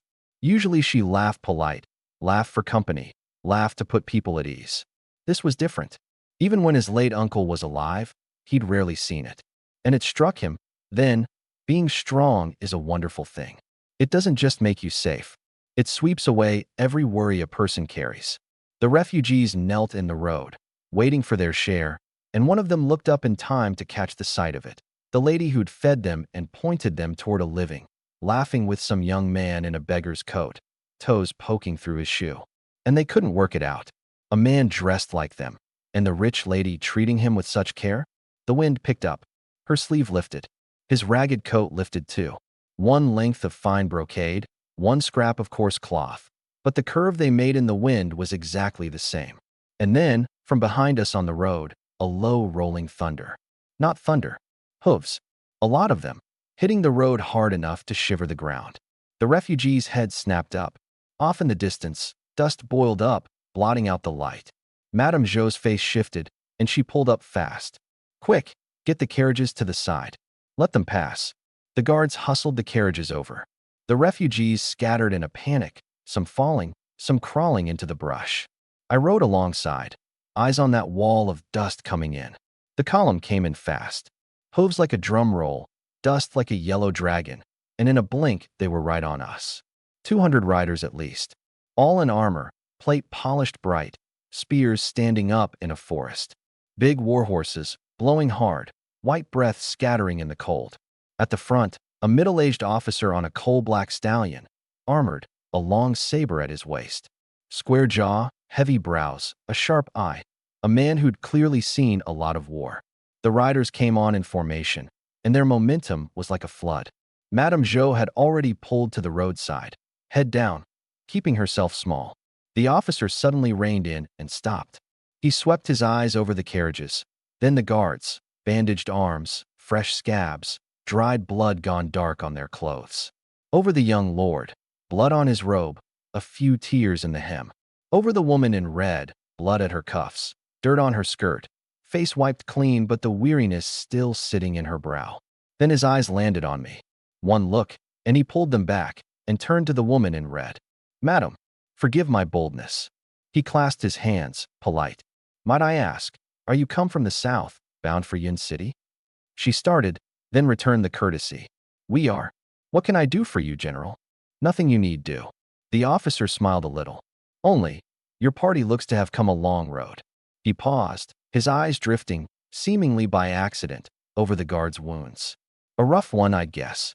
She was quiet a beat. We ran into some trouble. He nodded, didn't push. Looked at the sky, then off toward Yin City. My name is Shun Lai, guerrilla general of the Northern Frontier Army. I'm bound for Yin City myself. He said it like an afterthought. Her heart jumped. Guerrilla general? That was third grade, lower rank. She kept it off her face and just watched him. Came up from the south just now. Saw some ugly things on the road. A good many dead, sprawled all over. This world gets less peaceful by the day. He sighed. You'll have seen it on your way. He waited a beat, and when she didn't bite, he didn't take offense. This stretch isn't safe. Why not travel together? 200-odd riders. Seeing a few people into the city is nothing. He said it easy, like an offhand favor. She dipped her head. You're kind, General. But my party's large and slow. We'd only hold up your march. And you've duties to attend. I couldn't delay you. He heard the courtesy in it. And the refusal. And he didn't press. He just nodded. As you say, I do have some business to see to. Then, suddenly a smile. I saw you giving aid to the refugees just now. You've a good heart. Rare these days. He reached into his robe and drew out a token and held it out to her. Take this. My name still carries some weight in Yin City. If you meet trouble, use my name. Or bring this token to the East Camp. Someone will see to you. She hesitated. General, I couldn't. Take it. Better you never need it. But if you do, it might help. He clasped his hands to her. Take care, madam. Then he wheeled his horse, waved his men on, and the column thundered off and vanished down the road. The dust settled. She looked down at the token in her hand. A single character stamped on it. Shun. Up ahead, the dust thinning, Shunlai rode on with his 200 behind him. A young aide spurred up alongside. General, there's a thing I don't understand. Speak. The aide scratched his head, glanced back to make sure they had some distance, and lowered his voice. Why'd you treat that woman so courteously? Even hand her a token? She's got some looks, sure, but what kind of woman haven't we seen? General, you. Shut it. The aide shut it. Shunlai sighed. How many years have you followed me? 3. 3 years, and you still only look at a face. The aide had nothing to say to that. Shunlai rode a while. Then, you think I was cozying up to the woman? The aide blinked. Weren't you? Shunlai gave him a "you're hopeless" look. I was showing goodwill to the man beside her. The aide froze. What man? There was no expert next to her. Shunlai just looked at him. The aide thought hard, and then his eyes went wide. You mean the one in rags? Shunlai nodded. General, that man's dressed worse than a refugee, toe hanging out of his shoe, standing there like a fence post. He didn't look like any expert to me. You sure you didn't misread it? Shunlai sighed again. I told you to read more. You never do. You planning to be a common bruiser your whole life? General, what's reading got to do with it? He reined in and pointed at his own eyes. Reading a man isn't reading his clothes. It's reading everything else. He paused. That whole party was hurt. Every one of them. Except one man. Not a mark on him. The aide's eyes lit. And did you notice, when the woman spoke, her eyes kept flicking to him? Not wary. Consulting. Like a subordinate to a superior, a junior to an elder. You can't fake that look. The aide started to follow. But not being hurt doesn't make him an expert. Maybe he just hit him back. Shunlai smiled. You forget the bodies we passed coming in? The aide's face changed. All those headless corpses. Clean cuts, dead in one stroke. That blade in his hand, didn't it look a lot like the weapon that did it? And notice, no extra wounds on those bodies. Not hacked to death. One clean stroke each. To do that, a man's hand has to be very steady. He looked at the aide. That young man in rags. His hand was very steady. Sat his horse without a twitch, like he was nailed there. And his eyes. He dropped his voice. When he looked at me, there was nothing in them. Not fear, not nerves, not challenge. Just calm. I've been 20 years in the army. Men who can kill get a hard look in the eye. Men who've killed get a cold one. But that young man's eyes weren't cold. They were empty. Like the thing he'd killed wasn't a man. Was a chicken. A duck. Roadside weeds. He turned back to the road. A man like that is either a fool or a monster who kills without a thought. You think he's a fool? The aide shook his head hard. Shunlai smiled. Then the aide asked, General, if you wanted his goodwill, why not talk to him?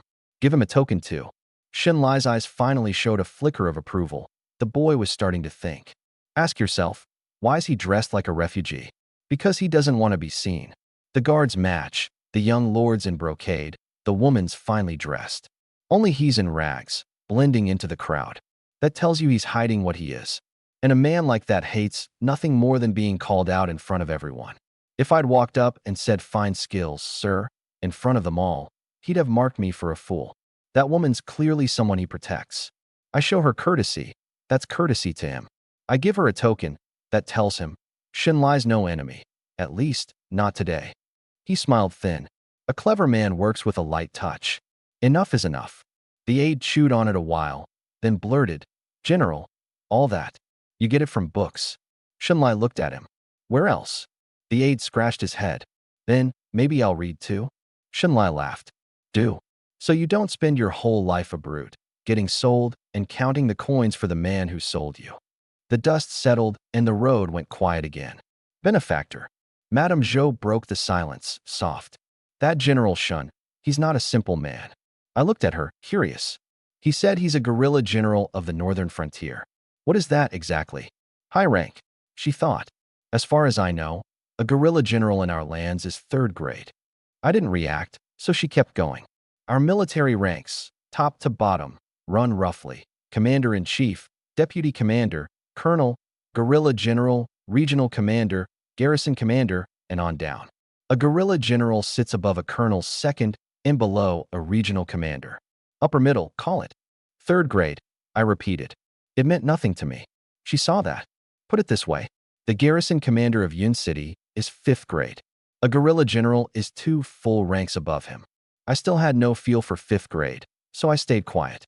She went on. By rights, benefactor, a 3rd grade guerrilla general has no reason to be so courteous to a strange woman, let alone hand her a token. My guess is he figured something out. Oh, she lowered her voice. On the surface, he was showing goodwill to me. Underneath, it was for you. How do you know? She smiled a little and put her finger on it. His eyes. When he looked at me, they were polite, just polite. But when he glanced at you, in those 2 or 3 quick looks, that wasn't how you look at an ordinary man. And he clearly studied the blade in your hand, like he was confirming something. I remembered the way that officer had looked at me. She was right. It hadn't been the same look. The rest of the road went smooth. No more bandits, no more ambushes, and even the refugees thinned out. Fields started appearing along the road, a lot of them gone fallow, but here and there someone was actually working the land. Smoke rose from the base of the far hills. Villages. And after a while, the outline of Yun City finally sharpened up ahead. Gray-black walls, taller up close than they'd looked from a distance. The gates thrown open, people streaming in and out. Madame Zhou pulled up and looked at me. Benefactor, we've reached Yun City. I looked up. Gray walls, black tile, banners snapping in the wind. The carriages rolled toward the gate. The soldiers on watch stood stiff, eyes cutting over the convoy. A sergeant stepped up and raised a hand. Halt. Routine inspection. The guards reined in, faces tight. They were hurt, blood on their clothes. If this turned into questions, it'd get ugly. But the young lord rode up smiling, hands clasped. Sergeant. Hard work. And his hand came out of his sleeve with a lump of silver already tucked into the man's palm. The sergeant glanced down, then up at the carriages. This is... A young one in the family fell ill.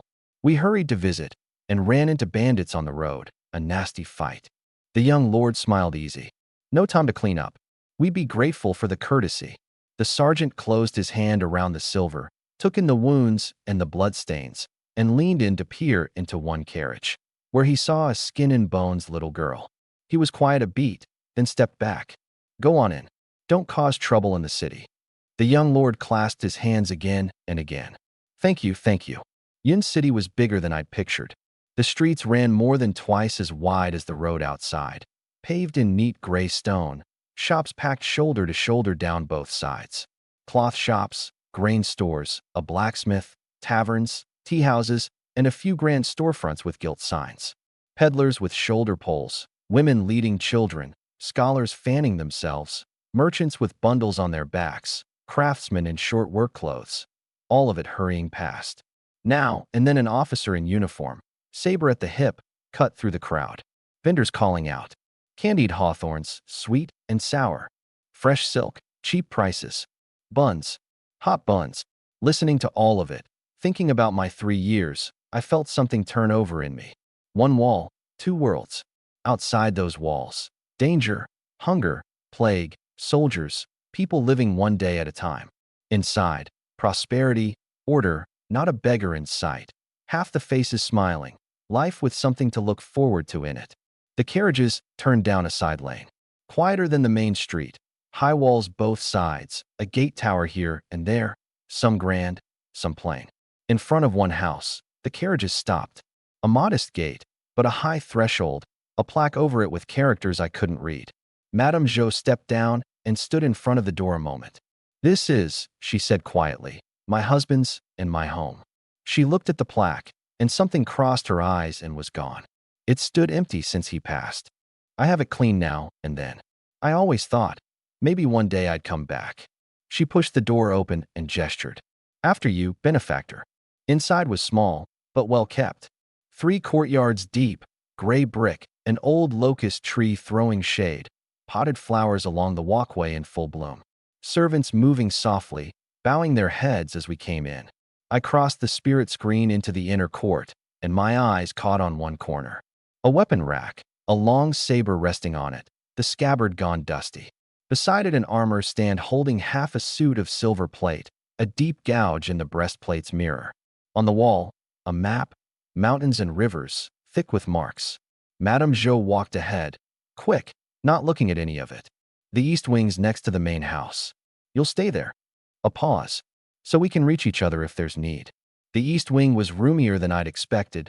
2 rooms, an outer sitting room, and an inner bedroom. The bed was already made, plain blue quilts folded square. A writing desk by the window, brush and ink laid out. A pot of red leaf grass on the desk, fine leaves hanging down. I stood there and looked at it all, and thought of that mud brick house in Culling. Cracked walls, a leaking roof, a torn straw mat, the sum total of what I'd owned.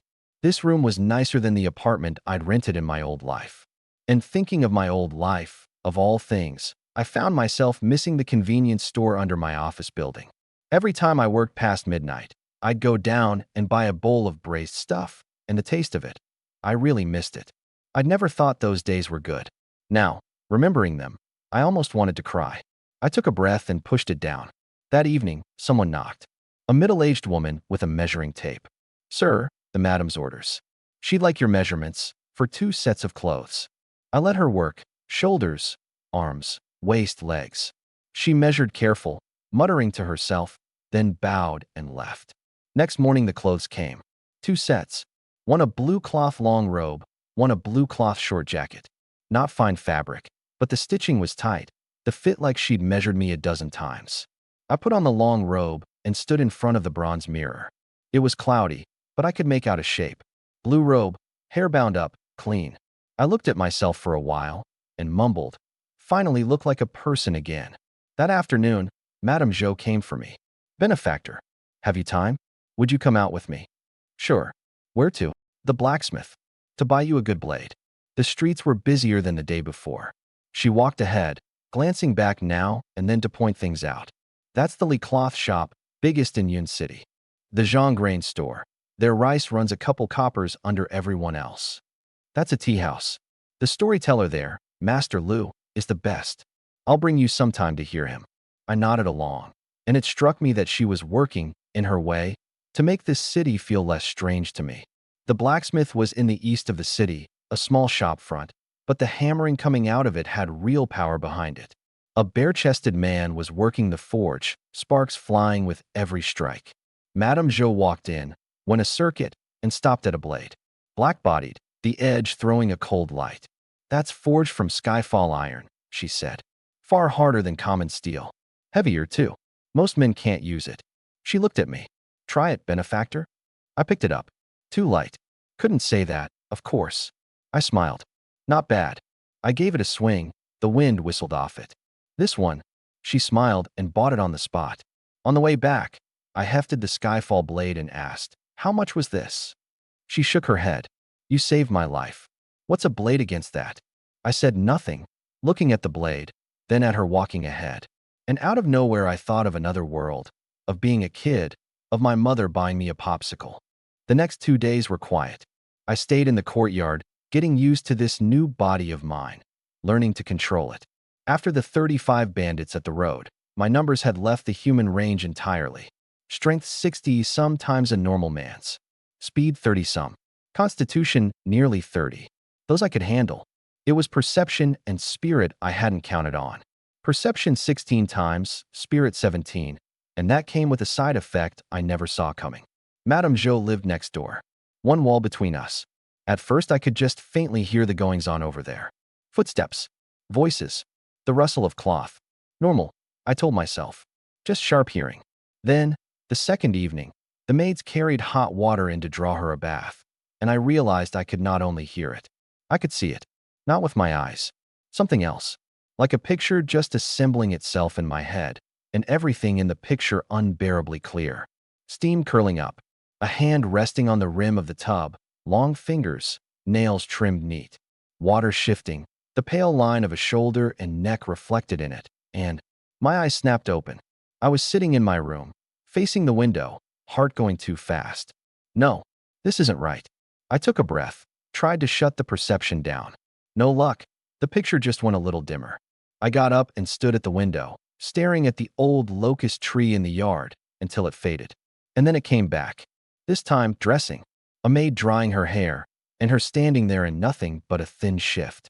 I saw the line of her, the narrow waist, and below it, and I shot to my feet and shoved the door open and went out into the courtyard and stood there in the cold wind, looking straight up at the sky.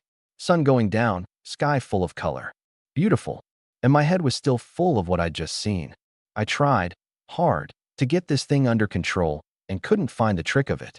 So a lot of the time all I could do was pretend to admire the sky, the tree, the empty air. And when it got to be too much, and I was sure she had no plans to leave the house, when I knew she was safe, I'd take myself out into the streets and look at things I'd never seen, just to think about something else. Otherwise, I felt like a peeping creep, and I hated it. The next evening, I came back from the street and ran right into her in the courtyard.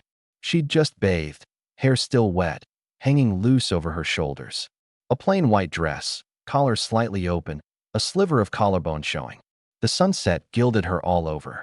One look, and the pictures started crowding back up into my head. I looked away. At the tree. That old locust sure is leafy. You're back, benefactor. She came up smiling. Out all day? Tired? I nodded. It's fine. What would you like for dinner? I'll have the kitchen prepare it. My brain was still busy trying to block her out, and when the question came my mouth and my brain crossed wires. I'll have cab. I slammed on the brakes. Ahem, cabbage. Cabbage. She blinked. Cabbage. What made you think of that? Saw someone buying it on the street, I guess. Got a craving. A flicker of doubt in her eyes, but she let it go and nodded. All right. Cabbage it is. Oh, is there a dish you especially like? Tell me, and I'll let the kitchen know. I rubbed my nose. Anything's fine. I'm not picky. Good. I won't keep you then. A little bow, and she turned and went. I stood there watching her go. The wet hair, the white dress, the line of that waist, and I jerked my head up and stared at the sky. Look how white the clouds are today. That night I lay in bed and didn't dare close my eyes, because I knew the second I did the pictures would come. So I lay there staring at the beam over my head. Turned over again. Couldn't sleep. Not from excitement. From fear that I'd fall asleep and see something I shouldn't. In the end, I started doing math in my head. 1 + 1, on up through calculus, through Fourier transforms, until I somehow drifted into working seriously on an unsolved problem that had stumped mathematicians for a century back home. Well, now I've lost it entirely. Just as I was about to really dig in and prove a great mathematical conjecture in another world, I noticed, oh, hey, I'm actually sleeping well tonight. And I dreamed. In the dream, she walked toward me in something thin and gauzy, smiling, soft-eyed, step by step, closer and closer. And that sway to her, and the light moving over her. Every step landed right on a soft spot. Benefactor, she said. Benefactor, why won't you speak? She reached out and touched my face, and her hand was warm, and her fingertips smelled like flowers in high summer. And even in a dream, every breath I took went greedy. She leaned in, and in, and in, and I woke up. Eyes open, daylight pouring through the window. Heart settling. I let out a breath. Thank God. Just a dream. Then I noticed something cool down below, and looked, and went silent. As a man with plenty of theory and zero practice, I knew perfectly well what it was. I just chose not to know. After a while I said, out loud, to no one, this world's trousers are shoddy work. Fella drools in his sleep. The next afternoon, she came for me, and the first thing she noticed was that I couldn't quite look at her. Benefactor, is something wrong? Do you need anything? No. Didn't sleep well, maybe. I found an excuse and kept my eyes off hers, afraid she'd read me. Truly, she started following my gaze wherever it went. I nodded and changed the subject fast. So, you came to find me. Is there something? Her face went serious. She hesitated. Benefactor, no need to hold back. Whatever it is, say it. She looked into my eyes. Benefactor, would you come somewhere with me? Yes. You don't ask where? Or whether it's dangerous. I'm your bodyguard. My job's to keep you safe. The rest isn't mine to question. She was quiet a moment, then explained. 30 miles outside the city, there's a village. Someone sent me word, said they know the truth of how my husband died. They've asked me to meet them there, today at dusk. She went on. Before this, I searched for half a year and found nothing. The court's notice said he acted rashly, went out on his own, walked into a bonefolk ambush, and died. I didn't believe it. He wasn't a reckless man. And every time my people found a thread, it snapped. Like someone was deliberately covering it. I'd nearly given up, Thought maybe I was imagining it. And then, out of nowhere, this letter. Someone claiming to know. I heard what she was afraid of, and I heard what she meant to do, and I cut her off. No need to say more. True or false, we'll know when we get there.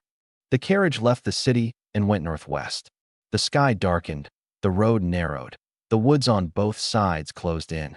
I rode alongside, hand resting on the hilt, my eyes not on the road ahead but drifting, lightly, over what was behind us.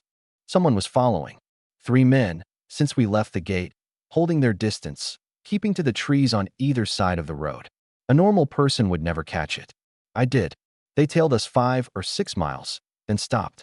And after that, there was a bird up in the sky I'd never seen the likes of before, circling high, tracking the carriage. I glanced up.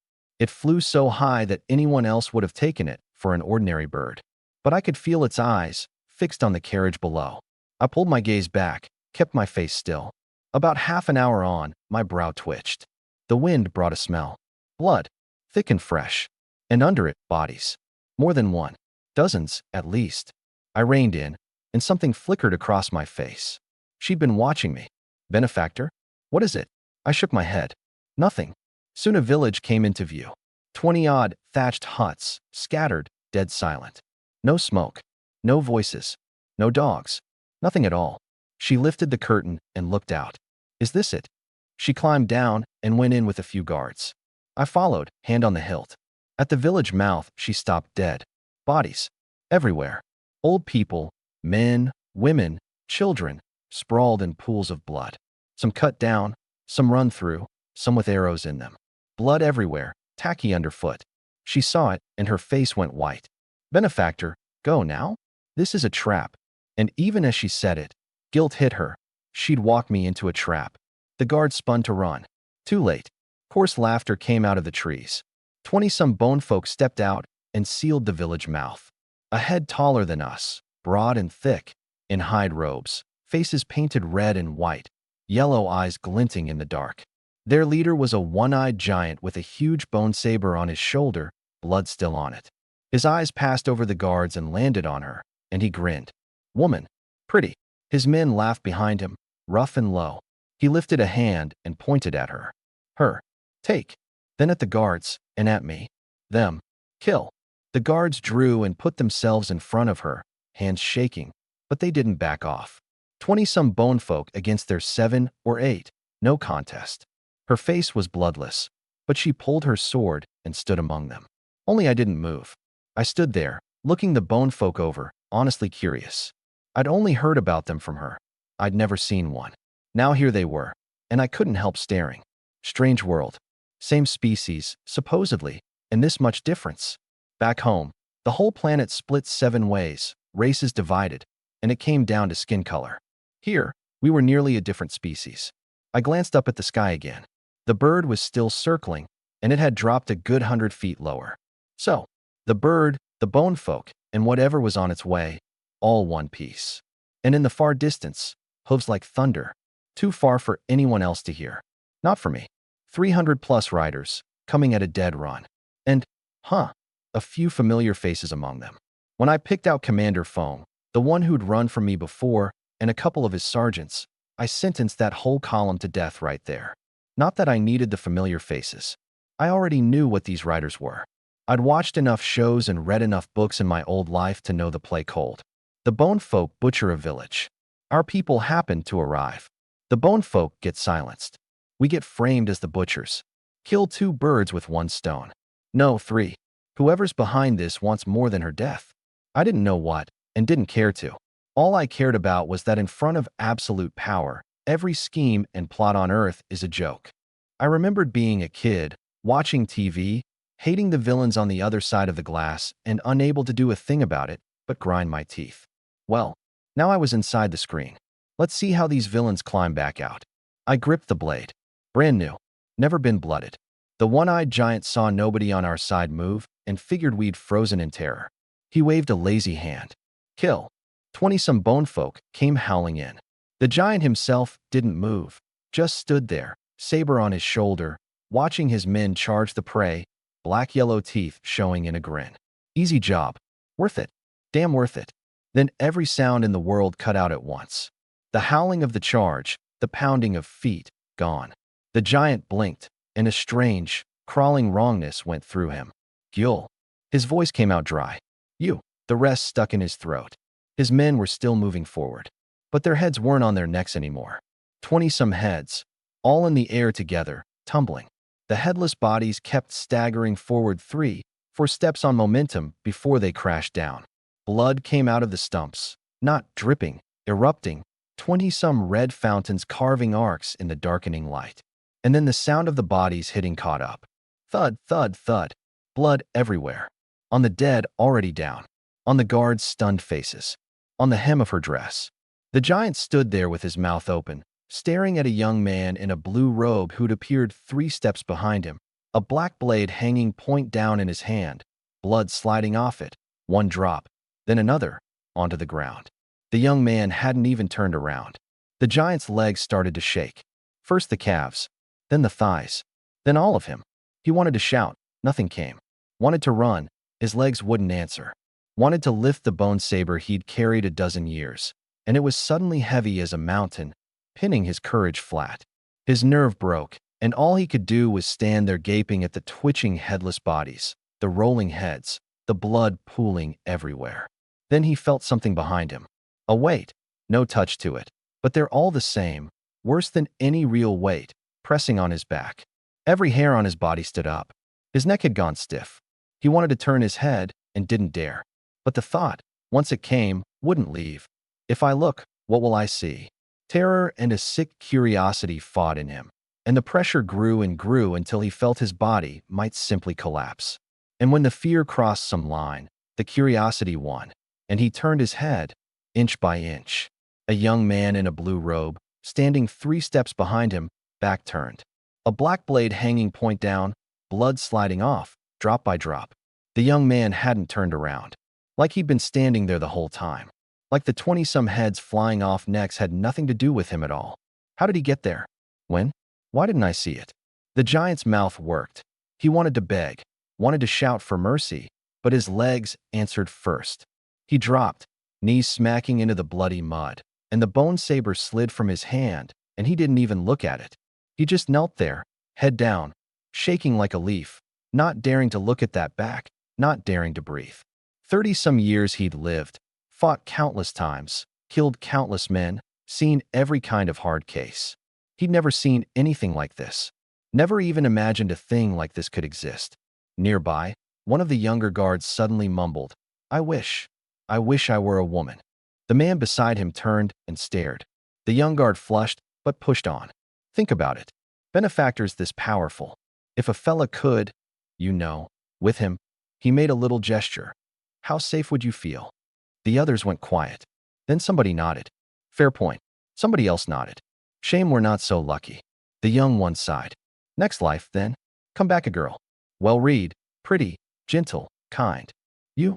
The man beside him snorted softly. Next life you're still a long shot. And a few of them started bickering under their breath, careful to keep it down. But their eyes kept flicking to that blue-robed back, and in those looks there was awe and worship and something they couldn't have named. For me, meanwhile, the numbers rolled in. 24 kills. And I saw right away that the bone folk really were stronger than our people. Strength averaging close to double. Constitution well up too. And this was them normal. Drug them into the berserk state she'd described, and those numbers would double again. I even wondered, if I killed one in that state, would I plunder the raw value or the boosted one? I ran the plunder. In an instant, strength 18 times, constitution 6. And a strange feeling washed through me. Not pain, not swelling, not being overfull. Every cell in my body ravenous, drinking something down. My muscles bulged, my bones hardened, my blood boiled, power surging through me. It felt good. It felt incredible. I tried to press the excitement down and couldn't. That heat kept churning, like 100 hands scratching at my heart, and I couldn't scratch back. I thought of the heads flying, the blood spraying, that feeling of total control. So good. My hands were shaking. Not fear. Anticipation. That let's do another round feeling. Like back home, landing a 5-kill in a game, hands still trembling, already itching for the next fight. I looked down at the blade, red now. 24. Add the deserters, the bandits. Closing on 200, wasn't it? And I wanted more. Wanted a few more, whoever, didn't matter. My senses gathered, and I looked at the giant kneeling in the mud, shaking harder, head down. I looked at his neck. So thick, so solid. One stroke would go through it smooth as anything. Damn it. What is wrong with me? Something was eating into me, quiet, and I knew it. So I started reciting the core socialist values in my head. Prosperity, democracy, civility, harmony, freedom, equality, justice, rule of law, patriotism, dedication, integrity, friendliness. Ran through the list once. Didn't work. The heat was still there. Ran it again. Nothing. So I started rapping them. With a beat, the whole thing bouncing. By the third pass I almost laughed, because the rhythm had a certain absurd beauty to it, and because I clearly sounded like a lunatic. But I kept going, because if I stopped, I genuinely couldn't hold down the thing rising in me. The fear that I'd turn around and kill everything still breathing in that clearing. Including the guards. I didn't let myself finish. So this was what it felt like to lose yourself to it. Now I understood why the ones who go down this road can't turn back. It's not that they don't want to. They can't. The rush of that power is more addictive than anything. The wind moved. I stood there, back to everyone, dead still. Like a statue of a man. To them, it probably looked like cool composure after a slaughter. Only I knew there was a storm in my skull. A storm about killing and not killing. Don't kill? But they all look so killable. Kill. But they haven't even moved yet. Wait for them to move, then? And do what in the meantime? I understood, suddenly, every gambling addict I'd ever read about. This thing hooks you, and once it does you lose the line between right and wrong, and all that's left is the animal chasing the next hit. Right then I wanted, badly, to say the thing they all say, last time. Really, the last time. And then do it again. In. Out. I breathed deep and let it go slow. No. Hold it together. I went through 9 years of school.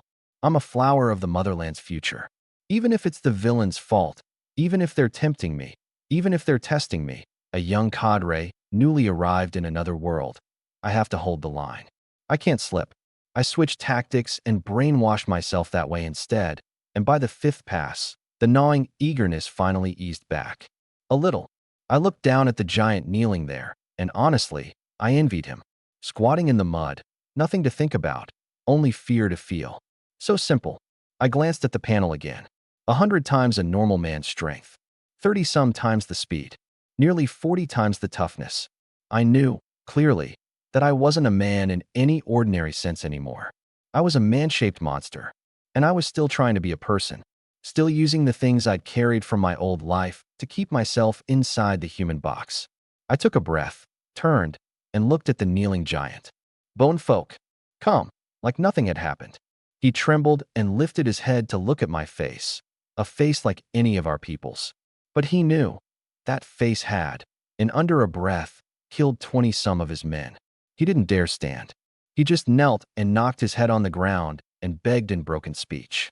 Mercy. Please. Spare me. In the distance, the hooves were nearly on us. I looked up, eyes narrowing.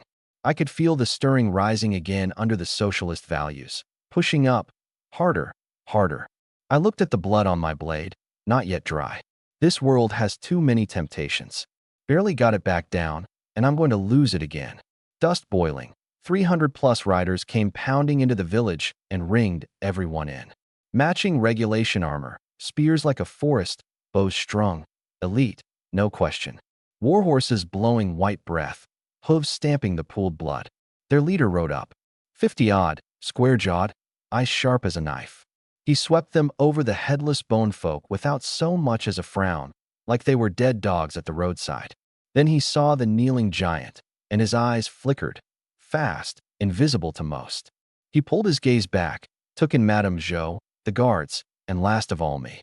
A young man in a plain blue robe, blade in hand, still dripping. Take them. Cold. Butchers of this village, leave none alive. Resist, and cut them down where they stand. His soldiers answered as one, spears leveling, blades clearing scabbards, bows drawn. Killing intent smothered the whole clearing. Madame Jo's face was white, but she stepped forward and bowed. Sir, hear me out. He didn't even look at her. This garrison officer saw it with his own eyes. You slaughtered this village. What's there to say? We're not the killers. She pointed at the bonefolk bodies. They are. They rushed us the moment we arrived. We only fought back. He finally glanced at her, cold, a thread of contempt in the corner of his mouth. Self-defense. 20-some bonefolk, cut to pieces like this, by the handful of you? You take me for a fool, or for blind? She opened her mouth. He stopped looking at her. Take them all. That bonefolk, kill him where he kneels. Soldiers moved on the giant. He jerked his head up, eyes full of fury. He'd realized, not just tricked, but sold. In front of the monster in the blue robe, he didn't dare make a sound. But this officer, this so-called general, didn't scare him at all. You, he shouted in our tongue. You and that official are working together. This was all your plan. You had me. Spears drove at him. Back in the column, meanwhile, Commander Feng's eyes drifted, by accident, over the young man in blue. And he paused. That face. He knew it from somewhere. He frowned, digging. Looks a bit like that conscript monster, but not quite. That monster had been in filthy rags, drenched in blood, hair matted, reeking. This one was clean, blue robe, hair-bound, the picture of a proper young gentleman. Just a resemblance, he decided, and let out a breath and started to look away. But the sergeant beside him had gone stiff, staring at the young man, face gone bone-white, lips trembling. He'd recognized him. How could he not? He'd been one of the 7 or 8 who'd tried to surround this man, and had come within a hair of dying under that blade. If not for dumb luck, a foot slipping at the last instant that carried him clear of a killing stroke, and a rain of arrows to pin the man down, he'd have been left to rot in that forest. He'd lived, but he still woke from nightmares of the blood-soaked figure, the eyes too calm to be human, the blade coming out of the dark. And now those eyes were right there. Changed clothes, washed his face, clean and neat. But there was no mistaking it. That calm, that suffocating pressure, there was only one man who felt like that. His bow hand started to shake. Jinming, what's wrong with you? Feng noticed. The sergeant opened his mouth, glanced around at the mood of the moment, and swallowed it, only staring at the young man in blue. The soldiers were about to run the giant through. Suddenly the spears snapped, all at once, and the men on horseback went flying backward into the crowd, horses screaming. The officer's face went black. His eyes locked on me. Good. Very good. You mountain village nobody. You've got a little skill, so you think you can strut? You think this garrison officer is one of your helpless villagers, to be cowed by a trick and butchered as you please. He drew his blade, pointed it forward, and gave the order in a voice empty of feeling. Except the woman, kill them all. A pause. Louder. Leave no whole corpses. The soldiers answered and charged. Hooves like thunder, spears like a forest, blades like snow, 300+ elite cavalry, armed to the teeth, killing intent boiling. The guards went white, hands shaking, but they drew and put themselves in front of her. She gripped her hilt, knuckles bloodless. She knew they couldn't hold. 300 riders would trample them to paste in seconds. But she didn't move. She just looked at me. I stood there, watching them come, and I sighed. I meant to hand out some melon, I muttered. But you all had to ask whether the melon was ripe. Boom. Not a footfall. Not an impact. The sound of air being crushed apart, hard enough to make every eardrum in the clearing ache. The ground under me blew open, a ring of force spreading out with me at the center, dust and stone flung out like bullets. And then the young man in blue was gone. Just a cratered ring where he'd stood, and the tail of that roar. Feng's hand had just found his hilt. Ag, a scream, right beside him. He whipped around. The soldier next to him had blood spraying from his neck, not cut, just split open, fontaining. The man's eyes still open, mouth still open, body still in a charging posture. And then his head slid off the neck. Thud. Before Feng could process it, another scream. Another. Another. From every direction at once. He watched his charging comrades still driving forward, with no heads on their necks. Heads flying up in rows, tumbling in the air, the bodies riding on a few more strides before crashing down. Blood in red fountains, weird arcs in the dusk. Horses panicking, bolting, dragging headless bodies through the dirt. The sound of falling never stopped. Thud, thud, thud, thud, like rain on mud, too dense to count. Feng's mind went blank. He sat frozen on his horse, eyes bulging, watching his comrades drop in sheets. Not one at a time. In sheets.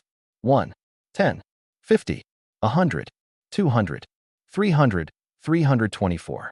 He watched the man beside him lose his head before he could loose an arrow. Watched the colonel beside the officer raise a spear and have his head simply gone. The horse carrying a headless body on at a run. He didn't know how long it took. Maybe an instant. The screaming stopped. The hooves stopped. Everything went dead still. Fong turned his stiff neck and looked around. Except for the handful of sergeants who'd fled with him that day, and the officer at the front, every man was on the ground. 300+ soldiers, sprawled in the blood, some still twitching, some already gone. A river of it, staining the whole village red. And the young man in blue was back where he'd started, standing there, blood still dripping off his blade.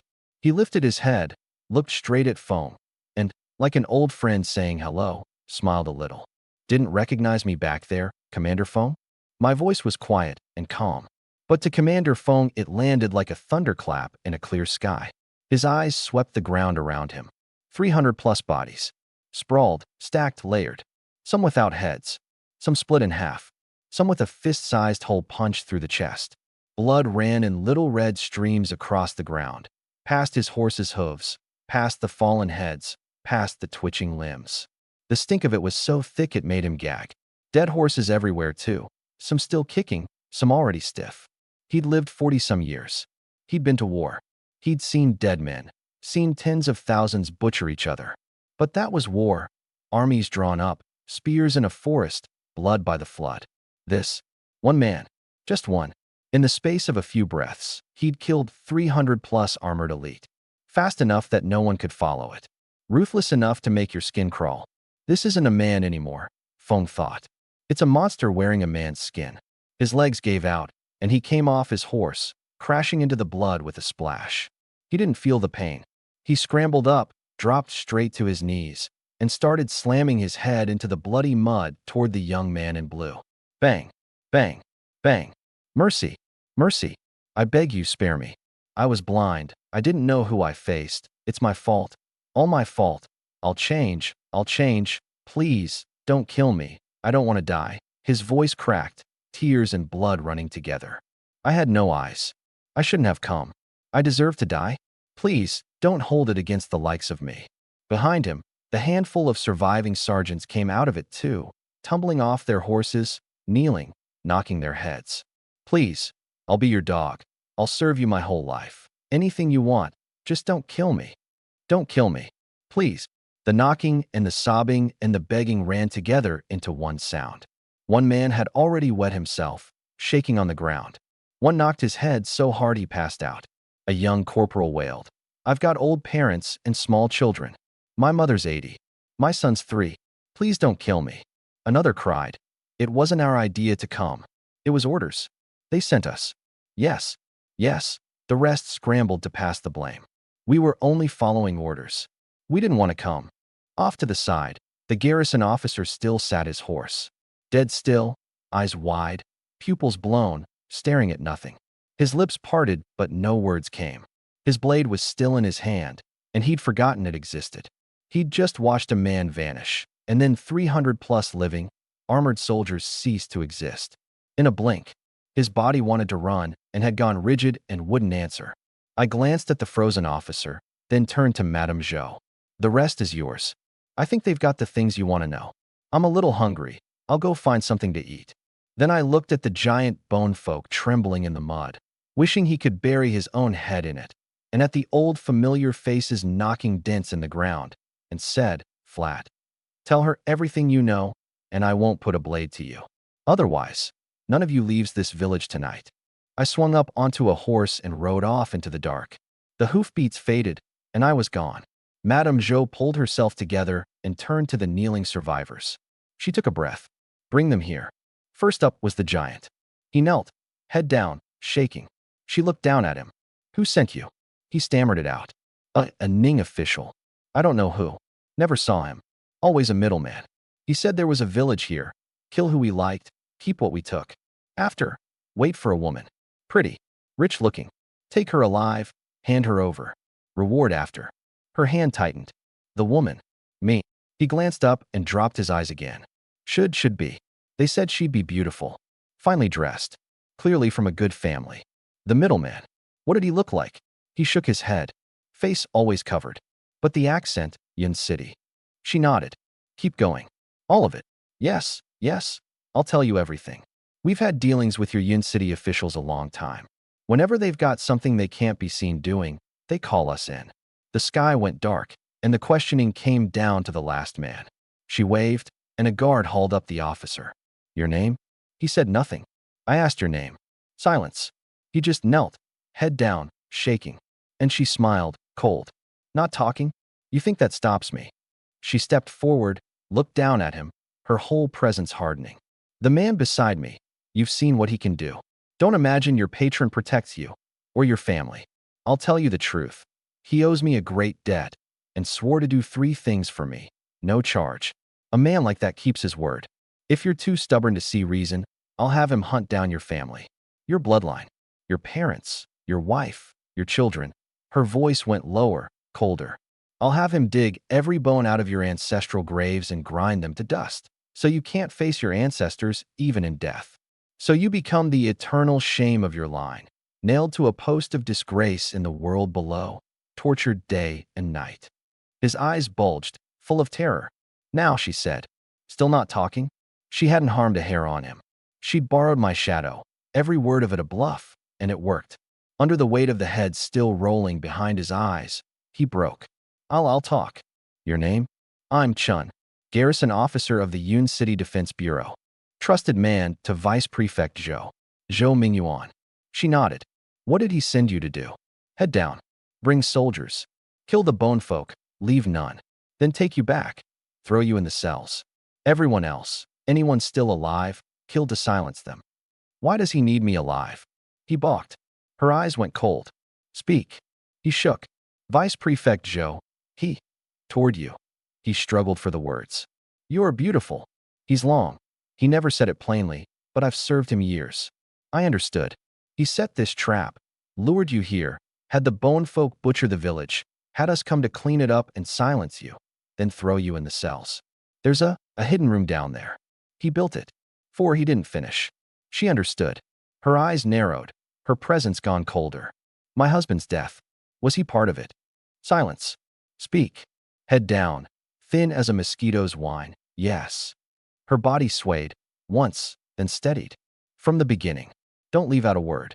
10 miles off, in the sky, a green-eyed bird beat its wings for all it was worth. Fly. Fly fast. One thought only. Higher, farther, better. It had flown over 10 miles and still hadn't shaken the terrible 2-legged beast. 15 miles. 20. The beast seemed to be slowing. A flicker of hope, and then it looked back and nearly fell out of the sky. The 2-legged beast had jumped off the 4-legged one and was running on its 2 legs. Faster than 4 legs. No, much faster, and then it was gone. The bird's little head spun. It blinked, scanned the ground, and found the beast already ahead of it, bending to pick something up. Every feather stood on end. It threw itself upward, wings hammering. Too late. Crack. A stone hit it at impossible speed, and the world went black.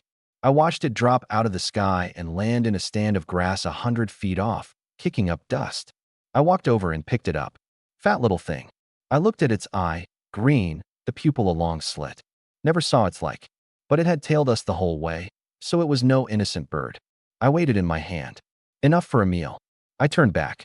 A couple steps in, I looked down at my feet. Shoe blown out again. I sighed. Next time, something built for running. Back in the village, she stood by a fire and listened to Chun lay it out. Every word a knife. The garrison commander, your husband, found proof that Zhou Mingyuan was dealing with the bone folk. Selling arms. Skimming grain.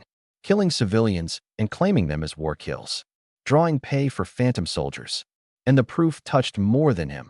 Frontier commanders, half the officers of the Defense Bureau, and others. He found it, and before he could report it, they set the trap. Faked a report, small bone folk incursion, sent him out to clear it. Tipped off the bone folk. Laid the ambush. Whole force wiped out. No body recovered. She stood there, dead still, firelight sliding across her face. Then she laughed, small and cold in that light. Half a year I searched. Every thread snapped. I thought the enemy was too clever. She looked at him, teeth clenched. Turns out half of Yun City is the killer. Chen kept his head down. She was quiet a long time, long enough for the fire to crack, for the guards to throw another body onto it. And she felt, suddenly, tired. Not in the body, in the heart. She'd learned the truth. And what could she do with it? A widow. A woman whose husband was dead. Take it to the capital? Would the capital clear his name? Lean on her family? The Shin family had money, guards, but they were merchants. Could merchants go blade to blade with the frontier army? She stood there staring into the fire, and for the first time, she had no idea what came next. I got back to the village near full dark. Blood and wood smoke in the air. Guards hauling bodies onto a burning pyre. Others standing watch, blades out, over the kneeling survivors.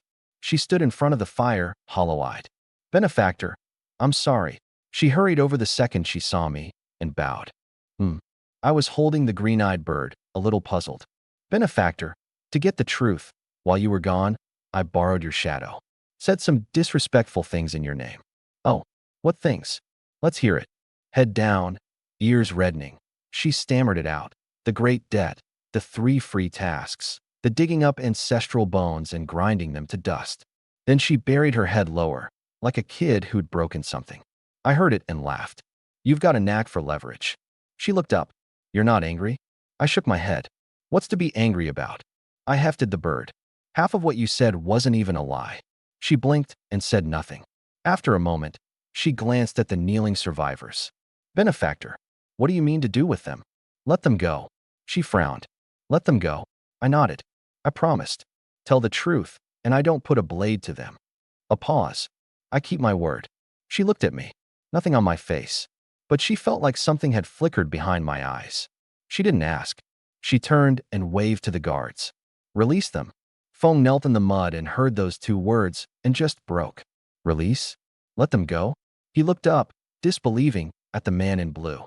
But I'd already walked off with the bird, not sparing them a glance. Go, the men beside him hissed, dragging him up. Go now. And Feng came to and scrambled up and ran for the village mouth faster than a rabbit. They hit the road, hit the dark, ran a full 5 miles before they dared stop for breath. We made it. A young corporal gasped, sprawled on the ground. We really made it. Shut up. Feng kicked him. Keep running. Far as you can. Away from this cursed place, away from that monster. And they scrambled up and ran on. Running, running, and Feng felt a cold draft in his chest, like it was leaking air. He looked down. A fist-sized hole in his chest, where there hadn't been one a moment ago. He opened his mouth to say something, and had no strength left to make a sound. Thump. A gust of wind, and his body dropped, out of his control. Before it hit, he saw the others going down around him too. One with a hole in the chest. One with the back of his skull blown open. One with half his head simply gone, taken off by a stone. His last thought. He said he wouldn't use a blade. And he hadn't. It was stones. Deep night, on the road from Yun City toward Min City. A few carriages ran hard through the dark, wheels rattling, guards riding silent on both sides. In the middle carriage, I lay alone, eyes shut, looking like a man asleep. I wasn't. I was looking at my panel. 200 plus times a normal man's strength now. 150 plus times the speed. 140 plus the toughness. I made a fist, just gently, and the air in my palm gave a muffled pop, like something bursting. I relaxed, let my body ride the jolts of the carriage. Light, but not weak. A lightness that could unleash something terrible at any second. I remembered a line from a novel back home. Some character said, when you get strong enough, you have to be careful walking, or one step down and the floor caves in. At the time I thought it was hyperbole. Now I knew it was just a statement of fact. This body was less and less like a person's. But I still had to be one. At least act like one. What else? Go be a monster. I pictured it, squatting in a cave, eating raw beasts, killing anyone I saw, finally getting ganged up on by some cheat code protagonists, and dying, shouting my fate is mine, not heaven's. Nah, too edgy. Being a person's better. A person gets food, a bed, someone to talk to. I thought about the last 7 men. Stones through the chest, one after another, dropping. They couldn't even get a word out, just stared, unable to believe they'd die like that. I'd said no blade, and I hadn't used one, so I hadn't broken my word, right? I gave myself a quiet little thumbs up and thought, honestly, kind of fun. Might try it again. Stones, sticks, leaves, anything you can throw. Save the blade for scaring people. Let the unexpected things do the killing. I rolled over. The carriage swayed. Then the curtain lifted and someone slipped in. A scent, night wind, and green grass. When I opened my eyes, Madame Jo was already sitting beside me. She'd changed into something plain, hair simply done, softer than she'd looked all day. I knew she had something on her chest. I'd known since the village. She hadn't brought it up. I hadn't asked. This, I figured, was her coming to confess something or unload it. Benefactor, she said soft. Thank you, truly, for looking after me and protecting me these last days. I can't thank you enough. Once Zijuan and the others catch up, I'll pay you everything I owe and give you whatever you need. A carriage, anything. And then, we go our separate ways. Her voice was flat and even, but my senses caught what was underneath it. Despair. I didn't answer. The carriage was very quiet. After a while she asked, low, Benefactor, do you want to hear it? The story of my husband and me. And the real reason I came to Yun City. I looked into her eyes. Calm. If you don't mind telling it, then tell it. I knew the story would be a tragedy, but it's gossip. And who doesn't love a little gossip? She smiled. A complicated smile, 3 parts helpless, 7 parts sorrow. She took a breath and turned to the sliver of moonlight in the gap of the curtain. The year I married him, I was 18. He was the garrison commander of Yun City, in Min City on business, a guest at the Shin house.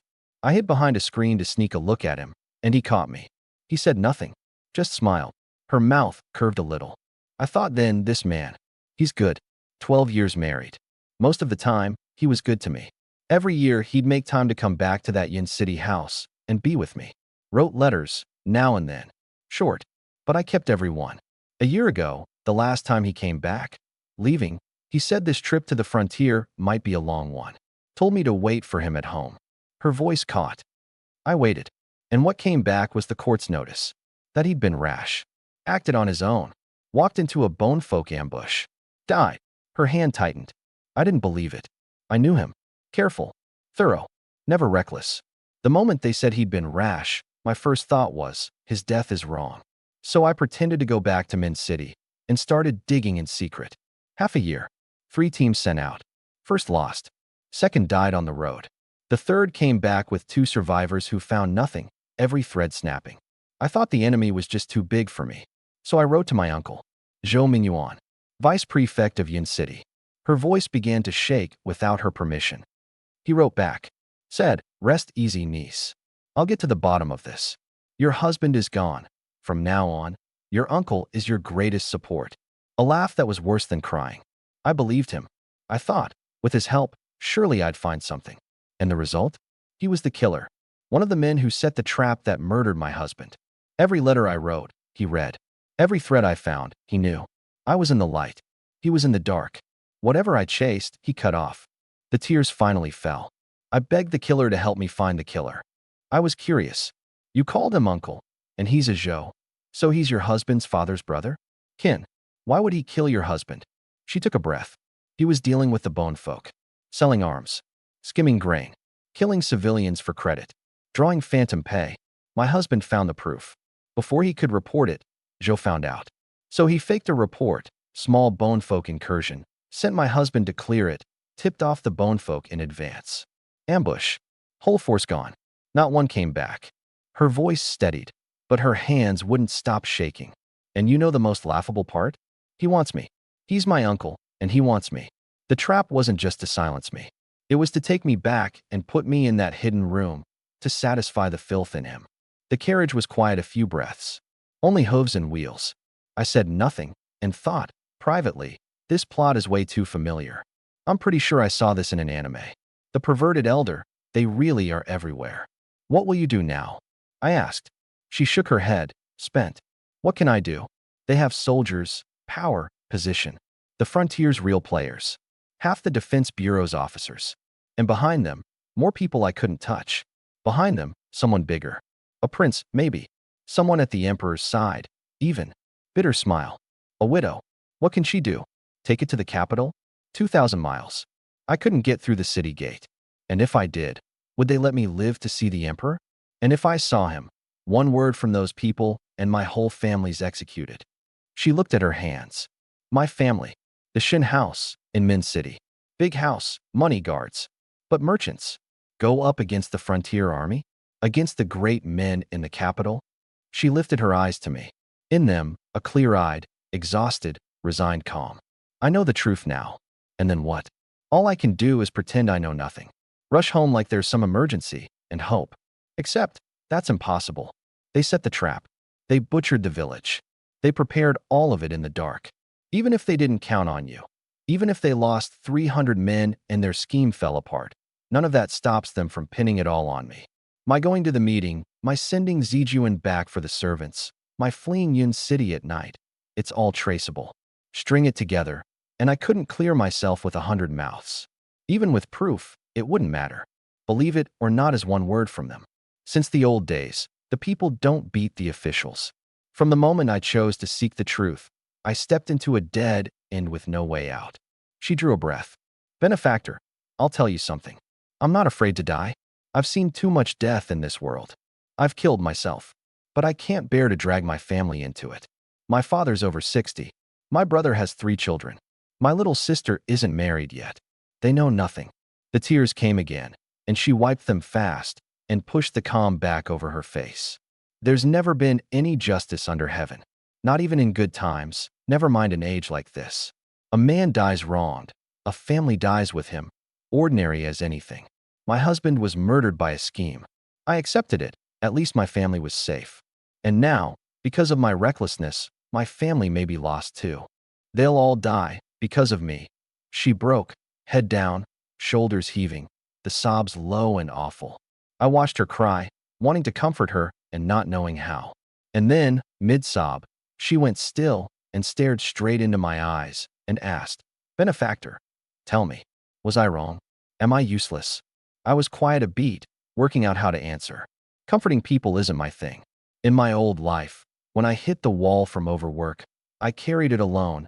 Nobody comforted me. After I crossed over, 3 years hiding in ditches, living worse than a dog, nobody comforted me then either. And here she was, laying all of it bare in front of me, needing something. If I didn't do something, I'd be a poor return on all the kindness she'd shown me. So I took a breath, thought about it, and said, let me ask you some questions. She nodded. Why did you look into your husband's death? Because I didn't believe he was a reckless man. And I couldn't believe he'd die so carelessly. And the truth you found, did it prove your instinct right? She nodded. Yes. You sent people to dig, they kept getting cut off, and you kept going anyway. Why? Because those were lives. They shouldn't die for nothing. Not my husband. Not the people who died helping me. You wrote to your uncle. Why? I thought he was family. That he'd help. I looked at her. That wasn't a thought. That was a fact. He was your uncle. He was your family. You trusted him. That instinct, and that relationship, none of it was wrong. What's wrong is him. His twisted soul, and how he defiled what an uncle should be. She froze. You said the frontier has power, the bureau has strength, and there's someone bigger behind them. You knew all that from the start, didn't you? She nodded. And you still came. Knowing the danger, knowing you might find nothing, knowing that even if you found it you couldn't win, I leaned on it. You still came. Because it was your husband. Because those were lives. That's not useless. That's guts. You said you're not afraid to die, but you're afraid of dragging your family in. You're crying, not for yourself. For them. I looked into her eyes, one word at a time. In this world, most people, when they're dying, think about themselves. You think you're about to die, and you're thinking about others. That's not useless. That's heart. You asked if you were wrong. I'll tell you, you weren't. Was your husband supposed to die? No. Was looking into it wrong? No. Did those bone folk deserve to die? Yes. Does your uncle deserve to die? Yes. Every single thing you did was the right thing to do. And if anything here is wrong, I paused. It's not you. It's this world. She stared at me, forgetting even to cry. He's telling me it isn't my fault. That it's the world's. How could there be a person like this, anywhere under heaven? I leaned back against the wall of the carriage, and my voice went easy, like talking about the weather. You said, in this world, a man dies wronged and his family dies with him, and that's ordinary. Right, because the world's rotten. And what's rotten isn't you. It's the officials, the men with power and position, the ones who eat people down to the bone. You, in a world like that, still thinking about your husband, your family, the ones who died. You've done well enough."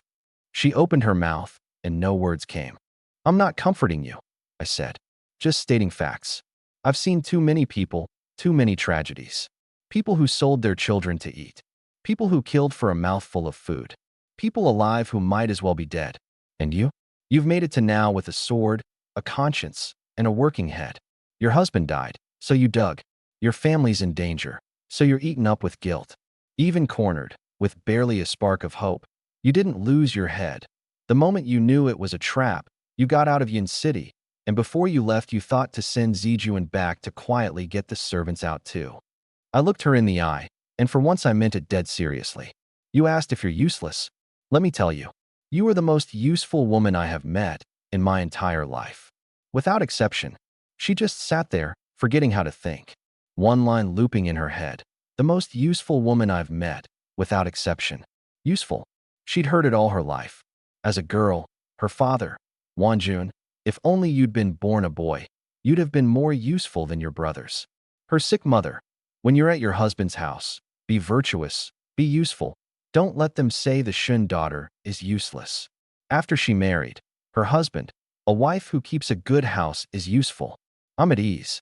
But no one, not once, had ever said it like this. Not virtuous. Not good at running a house. Not a good wife and mother. Just useful. The most useful. Without exception. Something in her cracked open. She opened her mouth, and her mind was blank. No, not blank. All the things that had been packed into her since childhood were shaking loose, collapsing. A woman should be soft. A woman should endure. A woman should accept her fate. 30-some years she'd recited them, and now they felt light and ridiculous. Because this man had told her, in a way she'd never heard, "You weren't wrong. The world was. And you, in a world this rotten, can still think of others, still stand and speak, still draw a sword. You're not useless. You're the most useful." Her eyes went red again. But this time, not from grief. She couldn't have said. Like someone who'd crouched in a dark cave 30 years, unable to see her own hand, and someone lifted the roof off and said, "Look, there's a sky out there." And she saw it, and couldn't believe it. The light was too bright. She looked at me, those calm eyes, like they'd said nothing at all, and every word still going off like fireworks in her head. "Benefactor, you." She got 2 syllables out and jammed. She didn't know what to say. "Thank you." Too small. "You understand me?" Too maudlin. "I don't deserve it." But he'd said it wasn't her fault. So she just looked at me. And looking, the tears came again, ran to the corner of her mouth, salt. And then she smiled. A soft smile. Clean. Unlike any I'd seen from her. The ones before had been polite, or habitual, or "don't worry about me." This one was because she suddenly wasn't afraid anymore. Not because someone was protecting her. Because someone had told her, "You weren't wrong." It felt to her like being reborn in the space of a few breaths. "Benefactor," she said, steadier now. "Those things you said, who taught you to say them?" I blinked. "No one taught me." She shook her head. "Impossible. The way you speak is unlike anyone I've met." Her eyes were bright, almost fierce. "It's like you're not of this world." My heart gave a small jolt. This woman's instincts were frightening. But I kept my face flat. "I'm standing right here. If I'm not of this world, which one am I from?" She held my gaze a long time, then said, sincere, "Wherever you're from, I'm grateful to you beyond words." That look was too warm. I waved it off. "No need for that." Then she asked, "Benefactor, you said I'm a person who, in a rotten world, still thinks of others. What about you?" I blinked. She went on before I could answer. "You kill so terribly in this world, but to me, to the guards, to Zhang Laosi, to Xiaohua, you think of others too. So you're the same. You're one of the best, most useful people in this world." I thought about it and said, "It's because you were good to me. So I'm good to you. And I try to be good to the people around you. That's just my basic rule for dealing with people." She could hardly believe it. "That's simple. That's simple." She looked at me a few breaths, then laughed, and cried, and kept laughing. "Benefactor, you know what? You're the first person who's ever made me feel that being alive is still a good thing." I said nothing. Moonlight came through the gap in the curtain and lay across her face. And that smile was really something. After a moment, she said, "Benefactor. That most useful. Could you say it once more?" She looked up at me, eyes wide, like a kid waiting for candy. I caught on, and I looked into her eyes and said it, one word at a time. "You are the most useful woman I have met in my entire life." Without exception. And she laughed again. This time, she laughed like a child finally given permission to be herself. My voice was quiet and calm. But to Commander Fong, it landed like a thunderclap in a clear sky. His eyes swept the ground around him. 300+ bodies. Sprawled, stacked, layered. Some without heads. Some split in half. Some with a fist-sized hole punched through the chest. Blood ran in little red streams across the ground. Past his horse's hooves. Past the fallen heads. Past the twitching limbs. The stink of it was so thick it made him gag.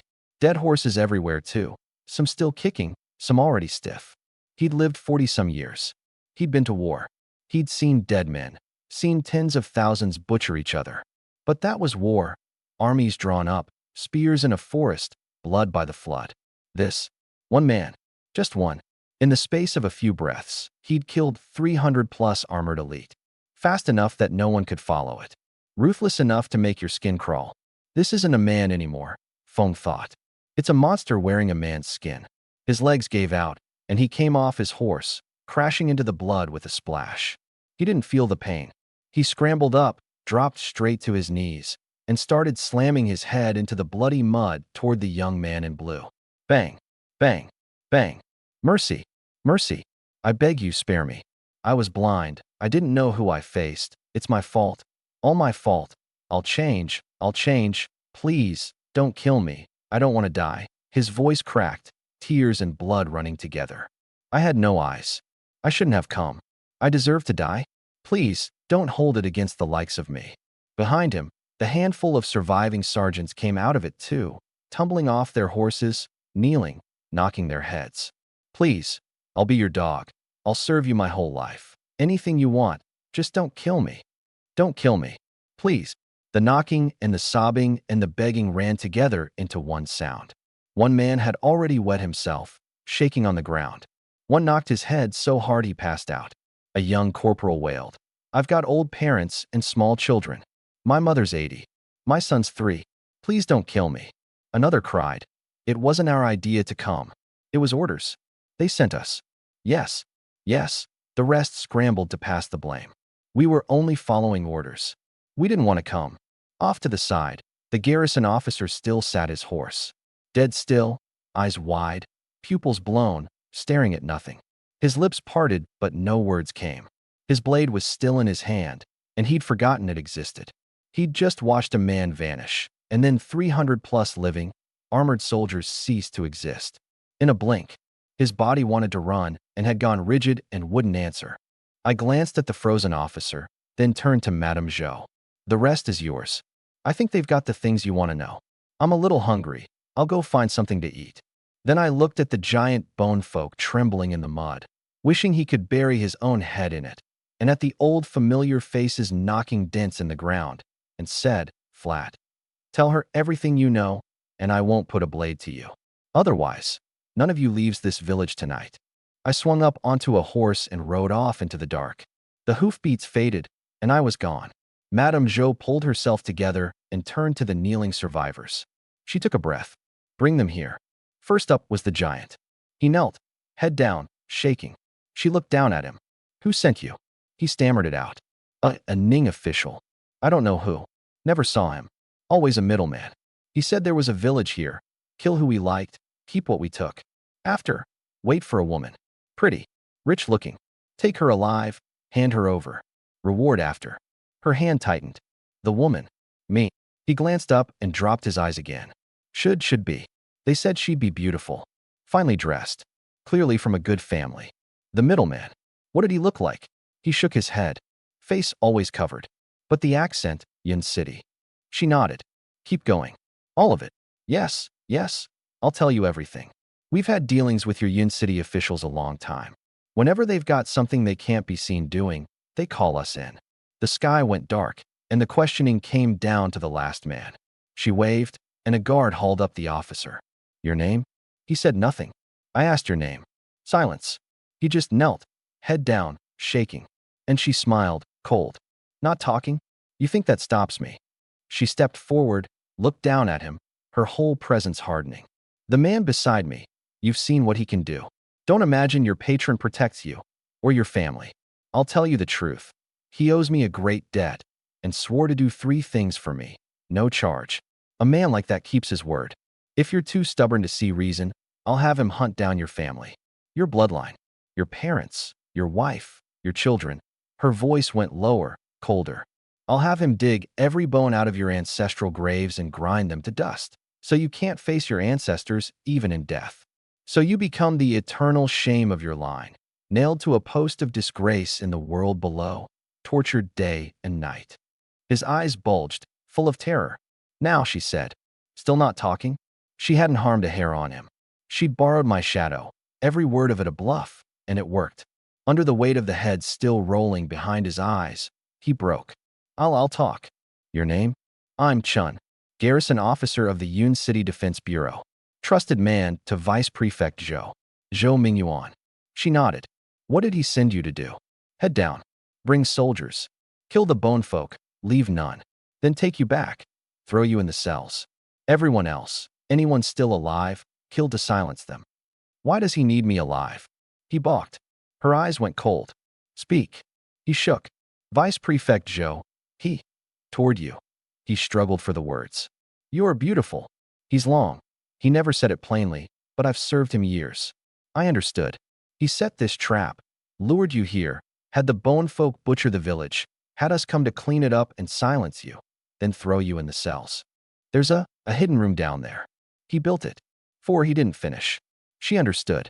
Her eyes narrowed, her presence gone colder. My husband's death. Was he part of it? Silence. Speak. Head down, thin as a mosquito's whine. Yes. Her body swayed, once, then steadied. From the beginning. Don't leave out a word. 10 miles off, in the sky, a green-eyed bird beat its wings for all it was worth. Fly. Fly fast. One thought only. Higher, farther, better. It had flown over 10 miles and still hadn't shaken the terrible 2-legged beast. 15 miles. 20. The beast seemed to be slowing. A flicker of hope, and then it looked back and nearly fell out of the sky. The 2-legged beast had jumped off the 4-legged one and was running on its 2 legs. Faster than 4 legs. No, much faster, and then it was gone. The bird's little head spun. It blinked, scanned the ground, and found the beast already ahead of it, bending to pick something up. Every feather stood on end. It threw itself upward, wings hammering. Too late. Crack. A stone hit it at impossible speed, and the world went black. I watched it drop out of the sky and land in a stand of grass 100 feet off, kicking up dust. I walked over and picked it up. Fat little thing. I looked at its eye, green, the pupil a long slit. Never saw its like. But it had tailed us the whole way, so it was no innocent bird. I weighed it in my hand. Enough for a meal. I turned back. A couple steps in, I looked down at my feet. Shoe blown out again. I sighed. Next time, something built for running. Back in the village, she stood by a fire and listened to Chun lay it out. Every word a knife. The garrison commander, your husband, found proof that Zhou Mingyuan was dealing with the bone folk. Selling arms. Skimming grain. Killing civilians and claiming them as war kills. Drawing pay for phantom soldiers. And the proof touched more than him. Frontier commanders, half the officers of the Defense Bureau, and others. He found it, and before he could report it, they set the trap.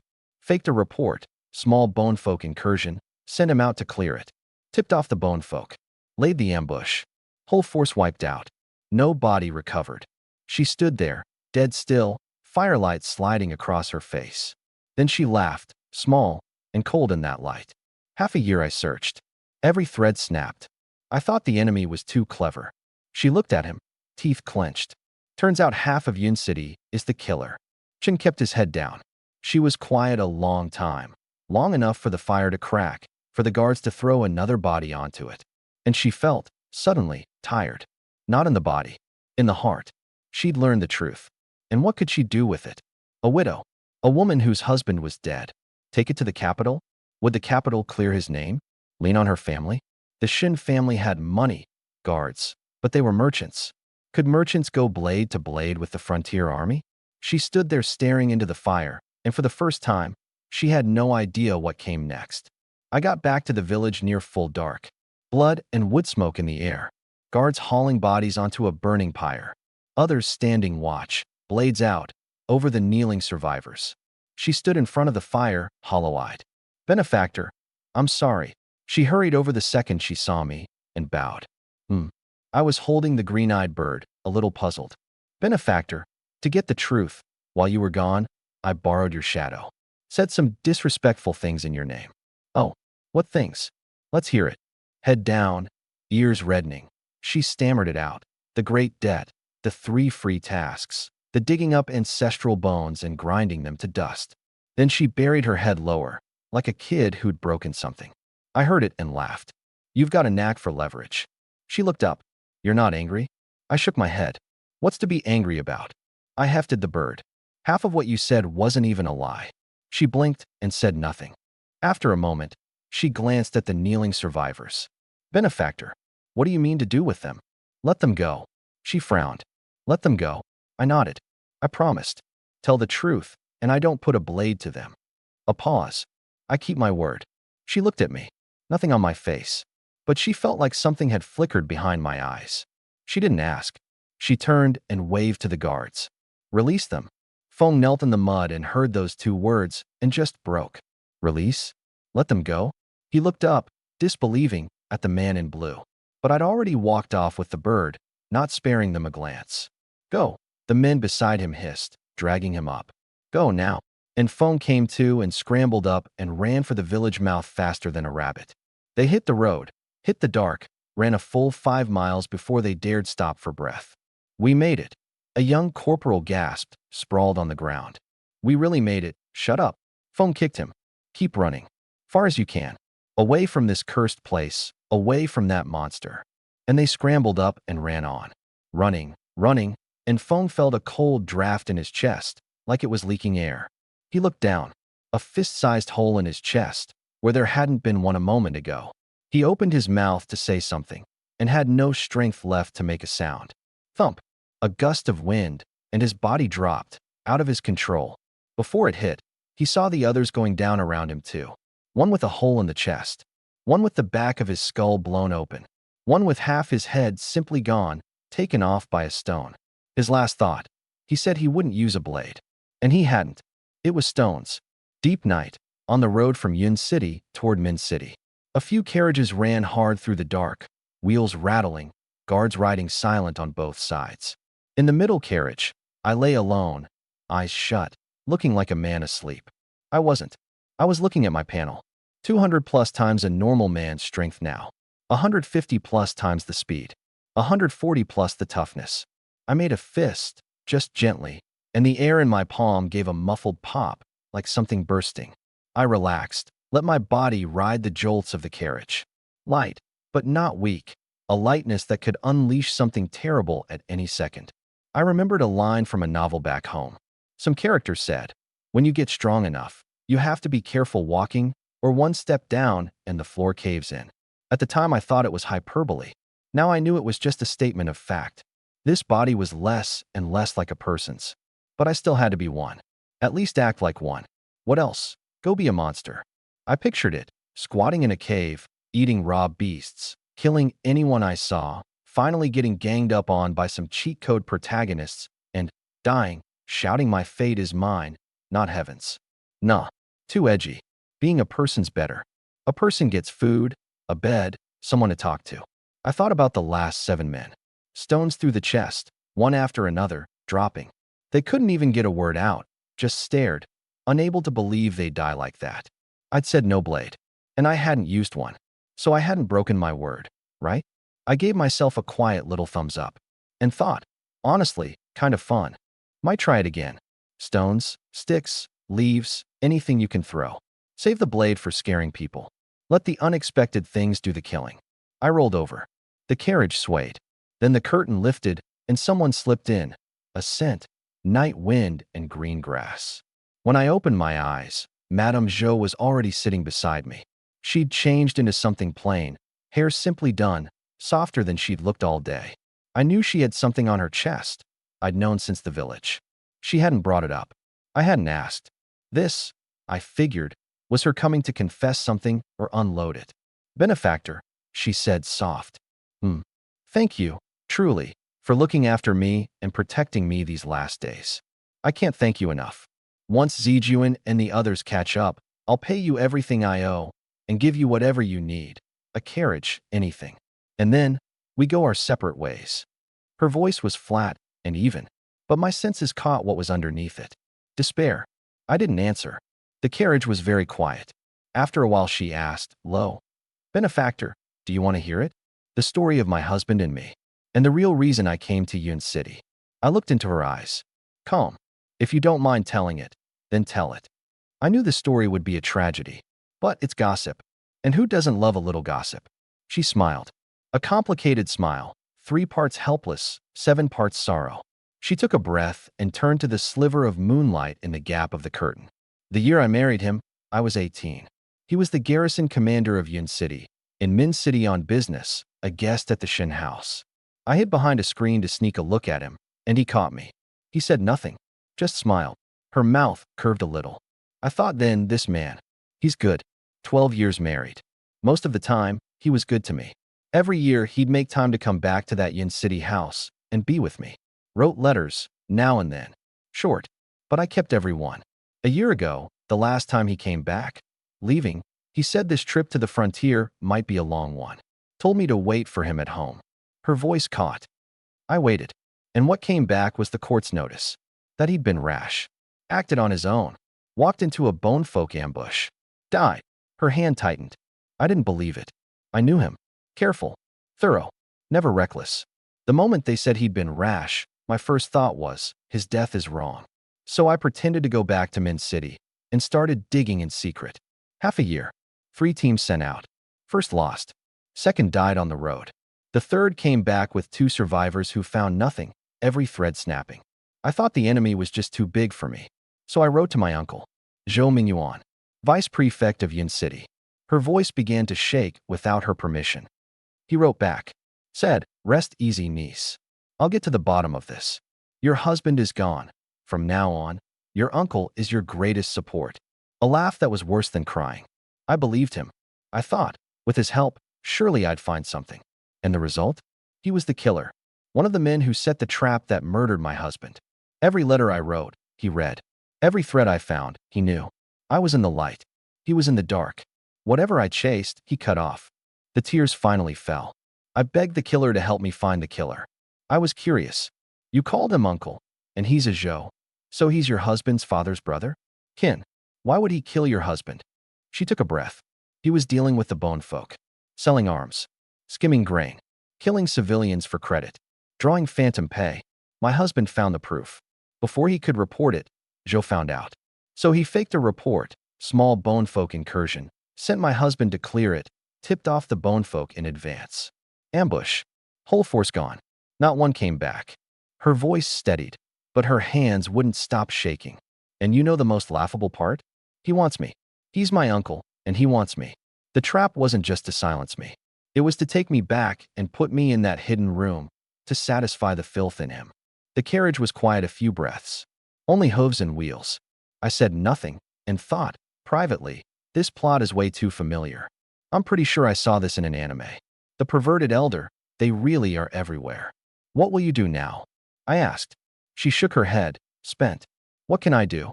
They have soldiers, power, position. The frontier's real players. Half the defense bureau's officers. And behind them, more people I couldn't touch. Behind them, someone bigger. A prince, maybe. Someone at the emperor's side, even. Bitter smile. A widow. What can she do? Take it to the capital? 2,000 miles. I couldn't get through the city gate. And if I did, would they let me live to see the emperor? And if I saw him, one word from those people, and my whole family's executed. She looked at her hands. My family. The Shin house, in Min City. Big house, money guards. But merchants. Go up against the frontier army? Against the great men in the capital? She lifted her eyes to me.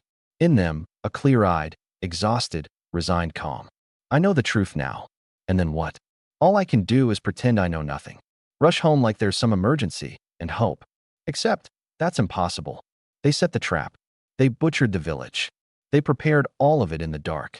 Even if they didn't count on you, even if they lost 300 men and their scheme fell apart, none of that stops them from pinning it all on me.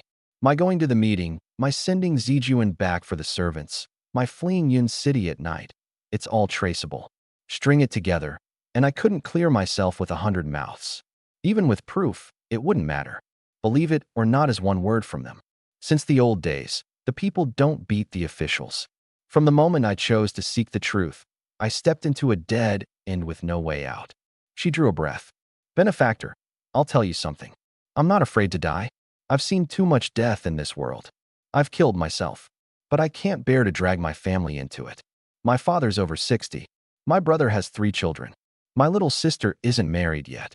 They know nothing. The tears came again, and she wiped them fast and pushed the calm back over her face.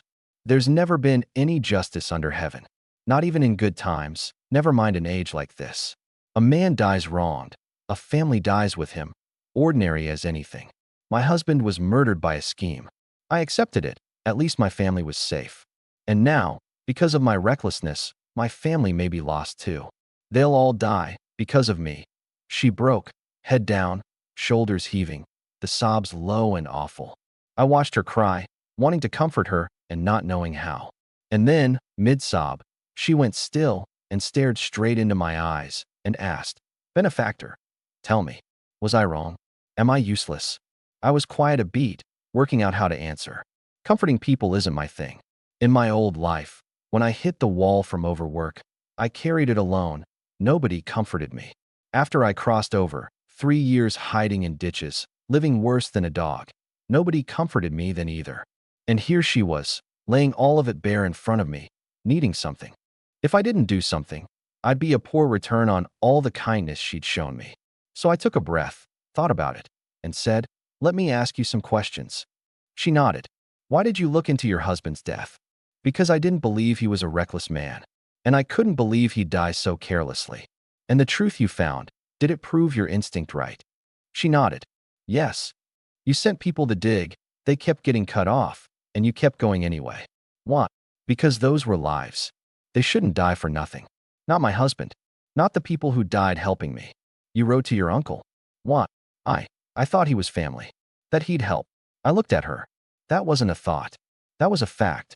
He was your uncle. He was your family. You trusted him. That instinct, and that relationship, none of it was wrong. What's wrong is him. His twisted soul, and how he defiled what an uncle should be. She froze. You said the frontier has power, the Bureau has strength, and there's someone bigger behind them. You knew all that from the start, didn't you? She nodded. And you still came. Knowing the danger, knowing you might find nothing, knowing that even if you found it you couldn't win, I leaned on it. You still came. Because it was your husband. Because those were lives. That's not useless. That's guts. You said you're not afraid to die, but you're afraid of dragging your family in. You're crying, not for yourself. For them. I looked into her eyes, one word at a time. In this world, most people, when they're dying, think about themselves. You think you're about to die, and you're thinking about others. That's not useless. That's heart. You asked if you were wrong. I'll tell you, you weren't. Was your husband supposed to die? No. Was looking into it wrong? No. Did those bone folk deserve to die? Yes. Does your uncle deserve to die? Yes. Every single thing you did was the right thing to do. And if anything here is wrong, I paused. It's not you. It's this world. She stared at me, forgetting even to cry. He's telling me it isn't my fault. That it's the world's. How could there be a person like this, anywhere under heaven? I leaned back against the wall of the carriage, and my voice went easy, like talking about the weather. You said, in this world, a man dies wronged and his family dies with him, and that's ordinary. Right, because the world's rotten. And what's rotten isn't you. It's the officials, the men with power and position, the ones who eat people down to the bone. You, in a world like that, still thinking about your husband, your family, the ones who died. You've done well enough. She opened her mouth, and no words came. I'm not comforting you, I said. Just stating facts. I've seen too many people, too many tragedies. People who sold their children to eat. People who killed for a mouthful of food. People alive who might as well be dead. And you? You've made it to now with a sword, a conscience, and a working head. Your husband died, so you dug. Your family's in danger, so you're eaten up with guilt. Even cornered, with barely a spark of hope, you didn't lose your head. The moment you knew it was a trap, you got out of Yin City, and before you left you thought to send Zijuan back to quietly get the servants out too. I looked her in the eye, and for once I meant it dead seriously. You asked if you're useless. Let me tell you, you are the most useful woman I have met in my entire life. Without exception. She just sat there, forgetting how to think. One line looping in her head. The most useful woman I've met, without exception. Useful. She'd heard it all her life. As a girl, her father, Wanjun, if only you'd been born a boy, you'd have been more useful than your brothers. Her sick mother, when you're at your husband's house, be virtuous, be useful. Don't let them say the Shun daughter is useless. After she married, her husband, a wife who keeps a good house is useful. I'm at ease. But no one, not once, had ever said it like this. Not virtuous. Not good at running a house. Not a good wife and mother. Just useful. The most useful. Without exception. Something in her cracked open. She opened her mouth, and her mind was blank. No, not blank. All the things that had been packed into her since childhood were shaking loose, collapsing. A woman should be soft. A woman should endure. A woman should accept her fate. 30-some years she'd recited them, and now they felt light and ridiculous. Because this man had told her, in a way she'd never heard, you weren't wrong. The world was. And you, in a world this rotten, can still think of others, still stand and speak, still draw a sword. You're not useless. You're the most useful. Her eyes went red again. But this time, not from grief. She couldn't have said. Like someone who'd crouched in a dark cave 30 years, unable to see her own hand, and someone lifted the roof off and said, look, there's a sky out there. And she saw it, and couldn't believe it. The light was too bright. She looked at me, those calm eyes, like they'd said nothing at all, and every word still going off like fireworks in her head. Benefactor, you. She got 2 syllables out and jammed. She didn't know what to say. Thank you? Too small. You understand me? Too maudlin. I don't deserve it. But he'd said it wasn't her fault. So she just looked at me. And looking, the tears came again, ran to the corner of her mouth, salt. And then she smiled. A soft smile. Clean. Unlike any I'd seen from her. The ones before had been polite, or habitual, or don't worry about me. This one was because she suddenly wasn't afraid anymore. Not because someone was protecting her. Because someone had told her, you weren't wrong. It felt to her like being reborn in the space of a few breaths. Benefactor, she said, steadier now. Those things you said, who taught you to say them? I blinked. No one taught me. She shook her head. Impossible. The way you speak is unlike anyone I've met. Her eyes were bright, almost fierce. It's like you're not of this world. My heart gave a small jolt. This woman's instincts were frightening. But I kept my face flat. I'm standing right here. If I'm not of this world, which one am I from? She held my gaze a long time, then said, sincere, wherever you're from. I'm grateful to you beyond words. That look was too warm. I waved it off. No need for that. Then she asked, Benefactor, you said I'm a person who, in a rotten world, still thinks of others. What about you? I blinked. She went on before I could answer. You kill so terribly in this world, but to me, to the guards, to Zhang Laosi, to Xiaohua, you think of others too. So you're the same. You're one of the best, most useful people in this world. I thought about it and said, it's because you were good to me. So I'm good to you. And I try to be good to the people around you. That's just my basic rule for dealing with people. She could hardly believe it. That's simple. That's simple. She looked at me a few breaths, then laughed, and cried, and kept laughing. Benefactor, you know what? You're the first person who's ever made me feel that being alive is still a good thing. I said nothing. Moonlight came through the gap in the curtain and lay across her face. And that smile was really something. After a moment she said, Benefactor, that most useful, could you say it once more? She looked up at me, eyes wide, like a kid waiting for candy. I caught on, and I looked into her eyes and said it, one word at a time. You are the most useful woman I have met in my entire life. Without exception. And she laughed again. This time, she laughed like a child finally given permission to be herself. That same night, in Yun City. Let me pull the camera off myself for a minute, because while we were rolling south, things were coming apart back there, and it's worth watching it happen. In a quiet little courtyard on the east side of the city, a wiry old man sat by a window, a slender bamboo whistle in his fingers. He was waiting for a bird. A green-eyed bird he'd raised 5 years. Clever, could read a man's speech, could pick out an ant's movements from way up high. The vice prefect had paid a fortune to buy the bird and its keeper off the old man's master. Tonight, that bird had been sent to watch a village 30 miles out. By rights, it should have been back hours ago. It wasn't. The old man waited another half hour, then couldn't sit still. He went out, took a second green-eyed bird from its cage, the first one's mate, raised together, bonded, and threw it up into the dark. He stood in the yard, watching the sky. Half an hour later, the bird came back. Not flying, tumbling, flailing, crashing down onto the courtyard wall, feathers puffed out, shrieking like it had gone mad. The old man's heart dropped. 20 years with birds, and he'd never seen this. That was terror. He didn't hesitate, saddled up and rode for the village. 30 miles, flat out, till the horse was nearly dead under him. And when he got there, the sight froze him solid in the saddle. Fire. Fire everywhere. Great pyres blazing, black smoke rolling. And in the flames, bodies, stacked, layered, burning past recognition, fat dripping into the fire with a hiss. Blood, char, and the sweet stink of burning flesh, all mixed. He recognized the scraps of cloth. Uniforms. Yun City soldiers. He didn't dare look longer. He wheeled his horse and rode back like a man possessed. Deep in the night, at the vice prefect's residence, Zhou Mingyuan was jolted awake by pounding on the door. He threw on a robe and opened it to find the wiry bird keeper on his knees, shaking, white as paper. My lord. What is it? Dead. All dead.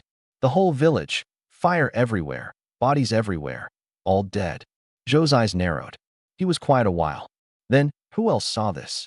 The old man shook his head. No one. Just me. For now. Zhou nodded. Come inside. He turned and went in. The old man got up and followed him in, and never came out again. By the small hours, it had reached the garrison commander. His messenger came in drenched in cold sweat. Sir, trouble. Officer Chun and 300+ elite. All dead. The teacups smashed on the floor. What? Yes, sir. Someone's burning the bodies. Several pyres, piled high, burned down to bone. The commander walked to the window, stared into the dark. How did they die? Cause unknown for now. But there were villagers' bodies too, and bonefolk bodies. If I had to guess, they clashed with the bonefolk, to the death. His brow nodded. How did bonefolk get to that village? And why did Chin suddenly take men there? Find out. Before dawn, I want the whole chain of it. The messenger left, and the commander stood at the window, unease crawling up his spine. Something was very wrong here. Something big. By dawn, the prefectural judge knew, and half of Yin City's officials were awake and afraid. 300+ dead. Chin dead. Bonefolk dead in Ning territory. Troops moved without the Bureau's authorization. All of it pointing back toward one man, Vice Prefect Zhou Mingyuan, whose seal had authorized Chin's march. They called Zhou in. He'd had all night to build his story, and he told it well. An urgent report, small bonefolk incursion, no time for proper channels, so he'd rushed Chin out to save the village. His informant had tracked the bonefolk too closely, been caught, been killed, but with his dying strength, smeared the warning onto a cloth in his own blood. Zhou produced the bloody cloth, all sorrow and regret, and hung his head. I acted too late. I couldn't save them. The judge pressed.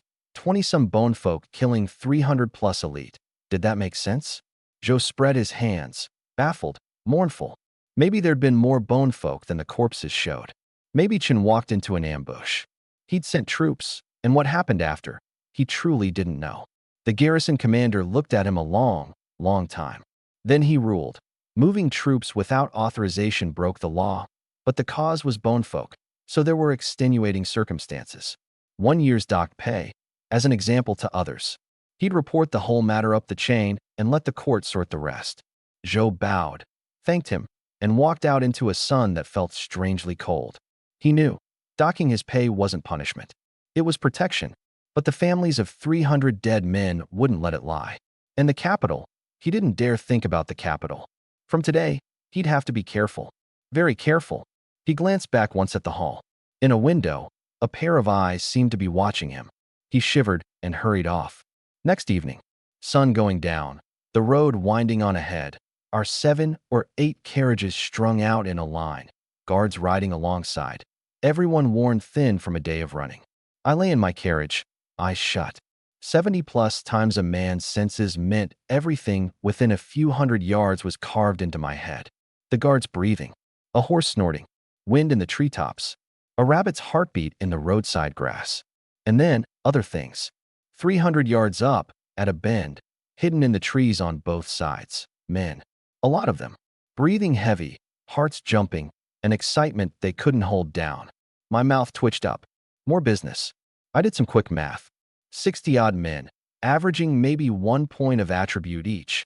Call it 60 points on the table. Let those walk away, and it's like watching $100 blow down the street. The carriages rolled on. 300 yards. 200. 100. Halt. We rounded the bend, and a shout went up. 20-some men burst from the trees, blocking the road. 30 more came out behind, boxing us in. 60-odd all told, all rags and patches, holding sabers, spears, clubs, some just farm tools, a hoe, a sickle. Their leader had a scar down the left side of his face, ear to mouth. He looked over the carriages, and his eyes got brighter and brighter. "Damn," he said, licking his lips. "We're rich. We're really rich this time." The young lord, Zijuan, rode up, hands clasped, calm. "Gentlemen, we're passing through. If we've disturbed you, we'd be grateful to be let by." "Let by? Huh." Scarface laughed and pointed at the carriages. "Leave the carriages, clear off, and I'll let you by." Zijuan's face went cold. "If you insist on pushing this," his hand went to his sword hilt, "don't blame us for being rude." Scarface roared laughing, turned to his 60 men. "Brothers, hear that? This little lord's going to be rude to us." The pack howled with laughter. "Enough talk, boss. Grab it and go. Kill the men, keep the women." Scarface's grin curdled. "Little brat, give you face and you won't take it. Don't blame me now." He threw up a hand. "Get M. Cut down this fool first." His men came howling in. Zijuan drew cold. "Ready yourselves." The guards gripped their blades. The servants clustered up to shield the carriages. And a figure flicked out of the middle carriage. Nobody saw how I got out. Just a streak of blue. And then I was standing in front of Zijuan's horse. He froze. "Benefactor." I didn't turn around. "We're in a hurry. You're all too slow at cutting men down." Zijuan. The guards. The servants. Boom. A crack of thunder. The men out front suddenly found their legs wouldn't obey them. They looked down, legs still there, but the top halves of their bodies already tipping. Blood came out of their chests, and they finally understood. Somewhere in there, they'd been cut clean in two. "Done for," was the last thought each got. The men behind saw the front rank simply come apart. Arms flew. Heads flew. Torsos split down the middle. Blood came down like rain, hot on their faces. Somebody tried to scream, couldn't. Somebody tried to run, had no legs to run with. In the space of a blink, maybe faster than a blink, 63 bandits, all of them, gone. The road went silent. Only the blood, still running, pooling into little streams under the horses' hooves. "Clear the bodies out of the road. Move out." My voice landed in their ears, and they jolted awake. Zijuan swallowed. You heard him. "Clear the road." The guards and servants finally moved. One servant hoisted a headless corpse, hands shaking, legs shaking, staggered 2 steps, and nearly went down with it. Somebody caught him. "Can't you be steady?"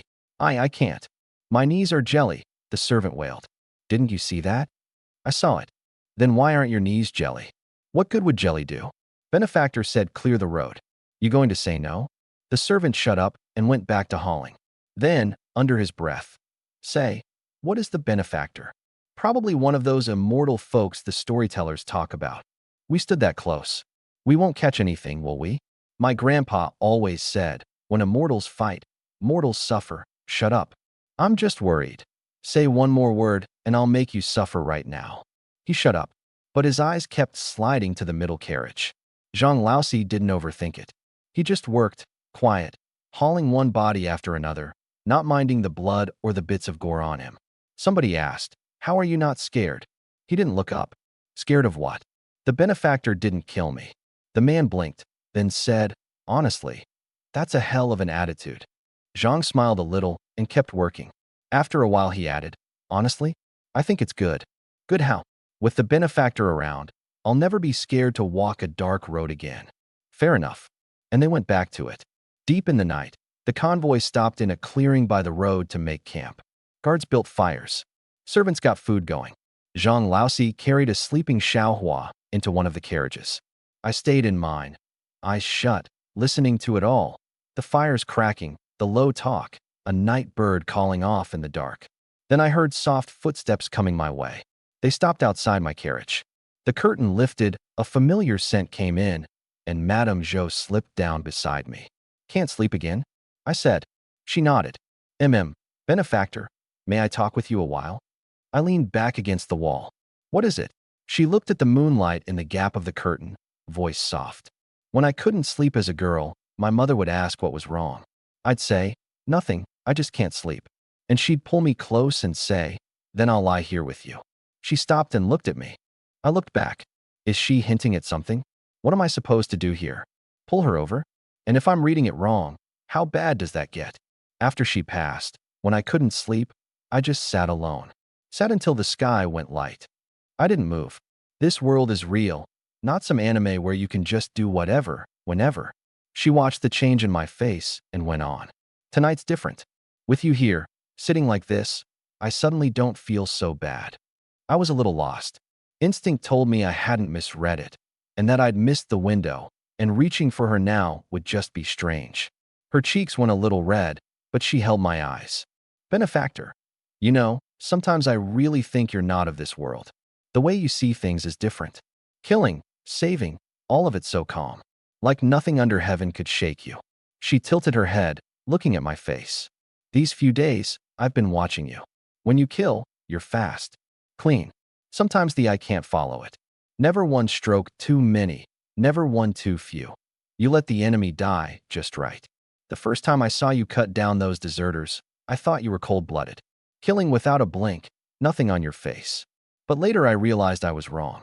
With the guards, with the refugees, you're different. You give them food. You let them live. You do these things, maybe without even noticing. But I noticed. You don't look at their station, their background. You just treat them like people.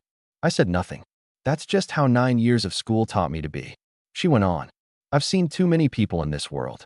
Some who preach virtue and live like animals. Some who smile to my face and think about what price I'd fetch.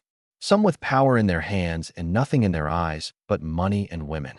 Some with a blade in their hands who kill more casually than a man kills a chicken. My uncle is that kind of man. So are the Yun City men he ran with. So are the great ones in the capital who decide, with a word, whether countless people live or die. Her voice went cold, then softened. But you're different. You kill the wicked harder than anyone. And to the poor, the refugees, you're kinder than anyone. You don't say it. But I know. She smiled a little. In this world, most people count lives like numbers. 100 dead, 1,000, 10,000, just a figure in a report. But to you it isn't. When those bandits charged, you moved because you were afraid the guards would get hurt. When Xiaohua was starving, there was pity in your eyes. If I hadn't taken her in, you'd have kept her yourself. When the refugees knelt for food, you said nothing, but you watched them the whole time, and that said plenty. Your blade is only as sharp as your care for ordinary people is deep. I opened my mouth and found there was nothing right to say. I kill because it plunders attributes. And saving people, fine, saving people really is just because I can't stand to watch. But isn't that normal? Read enough books, get enough schooling, see a starving kid, and if you can do something, can you really just look away? As for the guards, they're just people scraping by under her. If they died, she'd be hurt. I only did it in passing, but none of that could come out of my mouth. So I stayed quiet. She watched me be quiet and smiled. Benefactor, are you thinking I'm praising you? I nodded. Yes. She laughed. I am praising you. Does this woman ever run out of angles? Her smile faded, and she got serious. I mean it. I've lived 32 years. Seen more people than I can count. Some I read on the first glance. Some I couldn't see through in 10 years. But you, I can't see through you. And still I can feel it. There's something in you I've never felt in anyone. Moonlight in her eyes, so bright I didn't want to look straight at it. She had me curious. What is it? She thought. Safety, maybe. Or being made whole. With you, whenever, wherever, I feel at peace. With you here, I'm afraid of nothing. Not deserters, not the court. I blinked. That line sounds familiar. Like something the leading lady says in one of those shows back home. And then the leading man sweeps her into his arms, and they gaze at each other, and not for kids. Except I'm not the leading man. And I didn't sweep her up when she was in her feelings a minute ago. Do it now? Too late. The delayed hug, and then her staring at me. The sheer awkwardness of it made me want to claw at the floor. I sighed inside. Give it up. I'm Chow Bai, not Chow Chow. His gift was stealing men's wives. Mine's taking men's lives. One character off, and worlds apart. She watched my expression shift, and suddenly laughed out loud. Soft, but clear in the quiet night. Benefactor, are you wondering whether I'm hinting at something? I caught again. She shook her head, smiling. Don't worry. I won't cling to you. What's that supposed to mean? Not what I think it means, right? I opened my mouth to say that's not what I meant, and realized saying it would make it worse. So I pretended not to follow and stayed quiet. She looked at me with a glint of mischief. Benefactor, do you know why I'm telling you all this? I shook my head, and she reached out and took my hand. My heart shot to 180. Then I felt that hand guide mine, gently, and set it down on somewhere soft, her waist. My eyes went wide, moonlight on her flushed face, but her eyes were bright, fixed on mine, her lips parting. The widow's waist. Is it soft? Her voice was light, a teasing little smile behind it. My brain white-noised for a second. Under my hand, warm and soft, and through the thin cloth I could feel the slope of her waist, the give of it. I nodded without thinking. She smiled. In the moonlight, that smile could hook a man's soul out. Then she drew back and pulled away, leaving my hand hanging in the air, still holding the shape of her. Soft, isn't it? She said, a little smug. Your heart is just as soft. I opened my mouth. Nothing came out. My tongue had quit. She was already standing, lifting the curtain. Moonlight fell across her, across the curve at the corner of her mouth.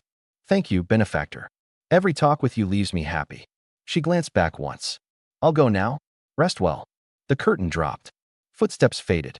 I sat there, frozen. She was gone, and I'd nearly been gone with her. I looked down at my hand.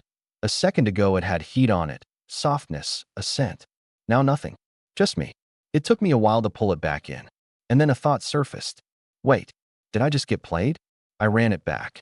She took my hand herself, put it on her own waist, asked me if it was soft. I nodded, and she left me sitting here like a fool. I was quiet a long time. Then, out loud, was that her repaying me? A little helpless, and a little something else I didn't want to name. I leaned back and shut my eyes. My head was full of it. The hand, the waist, the smile. Your heart is just as soft. Rolled over again. Ended up staring at the ceiling. Great. Now I really can't sleep. That wasn't a thank you. That was revenge. Then I remembered her uncle. The soft waist under my hand a moment ago. And that old creep, he had his eyes on her, set up her husband's murder, meant to lock her in a hidden room? My eyes narrowed. I remembered her face when she'd said my uncle is that kind of man. I remembered the softness of that waist. What gives that old dog the right? Tisk, I said quietly, and then clear, old man. Now I've got to kill you. Next day, first light, gray in the east. I'd lain awake all night, not because I couldn't sleep, but because I was afraid of leaving evidence if I did. Another episode like the last one, right under her nose, and I'd die of shame. My brow twitched. Back down the road, not far, a big body of men, closing fast. 300 riders at least. Quick, steady, well-equipped. I opened my eyes, corner of my mouth lifting. Here we go. And it's old friends. Half an incense stick later, hooves came up from far off. Dust, and 300-plus riders bearing down the road. But instead of charging in to box us, they reined up hard about 100 feet off, formed two ranks, and went still. One officer rode out alone. 40-some, square-jawed, sharp-eyed, on a coal-black stallion. It was Shinlai, the guerrilla general from before. No escort, no formation, just one man and one horse, walking in slow. He stopped a dozen feet off and clasped his hands. Madame Zhou, forgive my rudeness. Might we speak? Loud voice, but courteous. The guards traded looks, lost. The servants shrank behind the carriages, peeking out. Zijuan gripped his hilt, wary. Madame Zhou lifted the curtain and stepped out onto the carriage rail, calm. General Shun. Bringing soldiers at dawn, what brings you? He clasped his hands again. My apologies, madam. I come under orders. If it disturbs you, forgive it. She arched a brow, playing at curiosity. Orders? Whose? To do what? He was quiet a beat, choosing words. The Defense Bureau requests you return to assist an inquiry. The matter of Yushan village runs deep. There has to be an accounting. No pressure in it. She looked at him, then smiled. General, you're asking me? He nodded. I am. That surprised her. She braced for drawn blades and grabbing hands. Not this. Just then something made her turn, and I stepped out of the carriage. Shenlai's eyes tightened when he saw me. Then he swung down off his horse himself, clasped his hands, and put on a smile he clearly thought was warm. Sir, we meet again. Fate, truly. I nodded. General, you're too kind. He gave a rueful little laugh. I have to be. I'm under orders, yes, but I also know some things aren't black and white. He looked at me, level and honest. Sir, madam, I've come today only to go through the motions. The Bureau wants people. I can't not come. But if the two of you would rather not go, I won't force it. She was intrigued. General, this, he waved a hand. Don't overthink it, madam. I only feel this business has too many holes. Why was that village massacred? Why did Officer Chen happen to arrive there, so conveniently? What's the truth of the vice prefect's seal, and how did Bonefolk end up dead at the scene? None of it's been answered. Rushing to arrest people is pointless. Then he looked at me. Wouldn't you agree, sir? I lifted the corner of my mouth and said nothing. Just looked at him, a faint smile in it. I had him figured. A man with a tiger's heart who still stops to smell the flowers. Sharp. Very good at handling people. Not one of those brain-dead characters from the novels who look down their nose at everyone regardless of the room and get themselves killed. His moral floor and his professional instincts both flexed as needed. A real survival philosopher for a rotten age. He read my look, knew his message and his goodwill had landed, stepped back, and bowed. Rest easy, both of you. I'll go back and report I chased the wrong way. Didn't catch them. He smiled, swung up onto his horse. Take care. Then he wheeled around, and his 300 followed, and they were gone down the road. The dust settled. She stood there, watching the empty road a long time. Then she turned to me. Benefactor, I smiled a little. A smart man. Let me step off myself again, because the best part of that morning happened after Shenlai rode away, and I only pieced it together later. Our carriages rolled on south. Shenlai took his 300 and doubled back the way he'd come. He rode a dozen miles like that before his deputy finally cracked and spurred up alongside him. General, something I don't understand. Shenlai glanced at him. Say it. The deputy scratched his head. We're just walking away? That's it. Job's off. Shenlai said nothing. There were what, a dozen of them? Even if that young one's a real fighter, we've got 300, fully armed, bows and all. We could have just taken them. Shenlai sighed. Officer Chin's 300. How'd they stack up against us? The deputy thought about it. Man for man. No contest, we're better. But a real fight to the death, we'd have taken losses too. And do you know how they died? The deputy shook his head. Shenlai reined in. Looked at him. His eyes went serious, and so did his voice. I went to the scene myself. Most of the bodies were burned, but not all of them. The deputy's brow creased. Not all. The report said every corpse was torched. Shenlai gave a cold little laugh. Idiot. Of course that's what the report said. How else do they bury the parts that matter? The truth is, Officer Chin's body wasn't burned. Neither were a couple of the sergeants and corporals or one of the bone folk. They weren't even in the village. The deputy stared. Chin's body wasn't burned. Not burned. And the way he died, I've never seen anything like it. A stone, punched clean through his body, killed him where he stood, that instant. The deputy's eyes went wide. A hole in his chest the size of a fist, straight through. Others with half a skull gone, every bone shattered. The coroner couldn't call it, said no human hand could do it, that maybe the enemy staged the scene to throw them off. I don't see it that way, Shenlai said. We didn't just find bodies. We found the weapons too. It all lines up. Someone threw stones hard enough to punch straight through those men. One hit apiece. His gaze drifted off. and he spoke almost to himself. Suppose the able-bodied men of that village were drawn away on purpose. Suppose the bone folk took the chance to slaughter it. Suppose some fighter stumbled onto all of it, went cold with rage, and butchered the bone folk to a man. Then Shin shows up to take that fighter down and pin the whole thing on him. Only the fighter fights back and kills Chun and every man he brought. And then, not knowing any of this, we get called in to hunt that same fighter down. What do you think happens next? The deputy's hands started to shake. General, do you know something? Shenlai was quiet a beat. I don't know a thing, but I can guess. He nodded, eyes narrowing. They want to use me as a knife? Fine. Whittle wood, split kindling, that's the job. But send me off to die? Remember this. A military man doesn't need to master intrigue. But he needs eyes. He needs to read the moment. And he needs to know how to kill. A moment passed. What do we tell them when we get back? Tell them we chased the wrong way. High hills, long roads, thick fog, black night. Happens all the time. The deputy muttered that the excuse was awfully thin. Shenlai's smile went cold. They fed us thin first. When they were sharpening me into a knife, did they worry about being thin? They rode on, unhurried. About half an hour later, dust bloomed on the road ahead.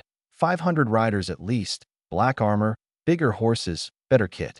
At their head, a man of 40-odd, long narrow face, mean eyes. Not a man you'd want to share a fire with. General Shun. What luck, running into you. Shenlai smiled thinly. General Zhao. What wind blew you out here? Heard you were sent to bring in a wanted woman. Where is she? Chased the wrong way. Never caught her. Zhao's smile turned strange. A whole village slaughtered. 300 plus elite dead. Bone folk lying dead on our own soil. A thing this size, and you tell me you chased the wrong way? Shenlai said nothing, but his mind was moving fast. Why was this man here? Bringing this many riders. To do what? If Zhao had come to arrest Madame Zhou too, then his orders hadn't come from the Defense Bureau, which meant Shenlai's eyes tightened a fraction. Zhao pressed on. The court already knows. The inspectorate and the board of punishments have men on the road right now. And you think wrong way gets you off? Shenlai stayed silent. I know what's going through your head. A man of your standing looks down on the Yun City officials. But some things aren't yours to decide. You were ordered to make an arrest. You don't bring the prisoner in, that's dereliction. And you know what dereliction earns you. Shenlai had had enough of the man leaning on him. General Zhao. A guerrilla general doesn't take orders from a garrison commander's office. My cooperation before was a courtesy between colleagues. If you want to pin a charge on me, first work out whose orders I answer to.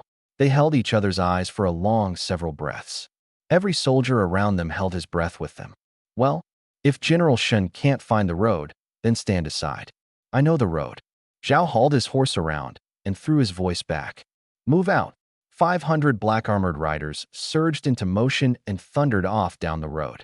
Shenlai watched their backs a moment, brow furrowed. Then, decisive, after them. His deputy edged up. General, weren't we going back to report? Don't ask. Shenlai's eyes went hard. Pass the word. Except for me, nobody speaks. Nobody lifts a hand. No one provokes them. Not a word, not so much as a look. Anyone who breaks this answers to the code. Then, lower. You wanted to know how much of my guess would hold up? With a man like Zhao Fengxing leading the charge, you're about to see it with your own eyes. He thinks he's stealing a fortune. What he's actually doing is walking off a cliff. 300 riders fell in behind the 5. Meanwhile, back in the carriage rolling toward Min City, I was leaned against the wall, eyes shut. My latest panel was floating in front of me. Name, Chow by strength, 249.9 speed, 171.7 constitution, 165.9 perception, 71.3 spirit, 72.4. I looked at the numbers, and I couldn't keep the corner of my mouth from lifting. The way I am now, I could probably swim through 10,000 men like a dragon through water. 250 times a normal man's strength. 170 times his speed. 160-odd times his constitution. Let me put that in terms I can feel. A regular guy throws a punch. Call it 50 to 100 kilos of force. Me? 12 to 25 tons a punch. A fully loaded truck at 60. A grown African elephant stamping down with everything it's got. I could punch through a concrete wall without thinking. I could turn an armored cavalryman, horse and all, into a smear. Those bodies with the stones punched through them? That was me slightly off on the control. I'd thrown a rock faster than a bullet. Faster than a bullet, actually. 170 times speed. A regular sprinter does 10 meters a second. Me? 1700. Sound moves at 340 a second. I move at 5 times sound. By the time I've moved, the enemy hasn't caught up to the fact that I have. He's already dead. When I really open up, I leave craters in the ground and crack the air with a sonic boom. 160 times Constitution. A blade hits me, the blade breaks. An arrow hits me, the arrow shatters, and my skin doesn't even split. Jump off a 10-story building. A normal man dies. I ruin another pair of shoes. 70-some perception. A few hundred yards out, every detail comes in crisp. I can see the man behind the wall. Hear the hooves 10 li off. Feel a heartbeat, a breath, the very speed of the blood in a man's veins, and read an arrow's path before it's loosed. Nobody ambushes me in this state. In a world that so far hasn't shown me a single firearm or any other kind of strange power, against an ordinary army, I'm not fighting on the same plane. I'm a dimension above. I looked at the numbers, and I thought back to that moment when they'd first spiked, when my head had nearly slipped its leash.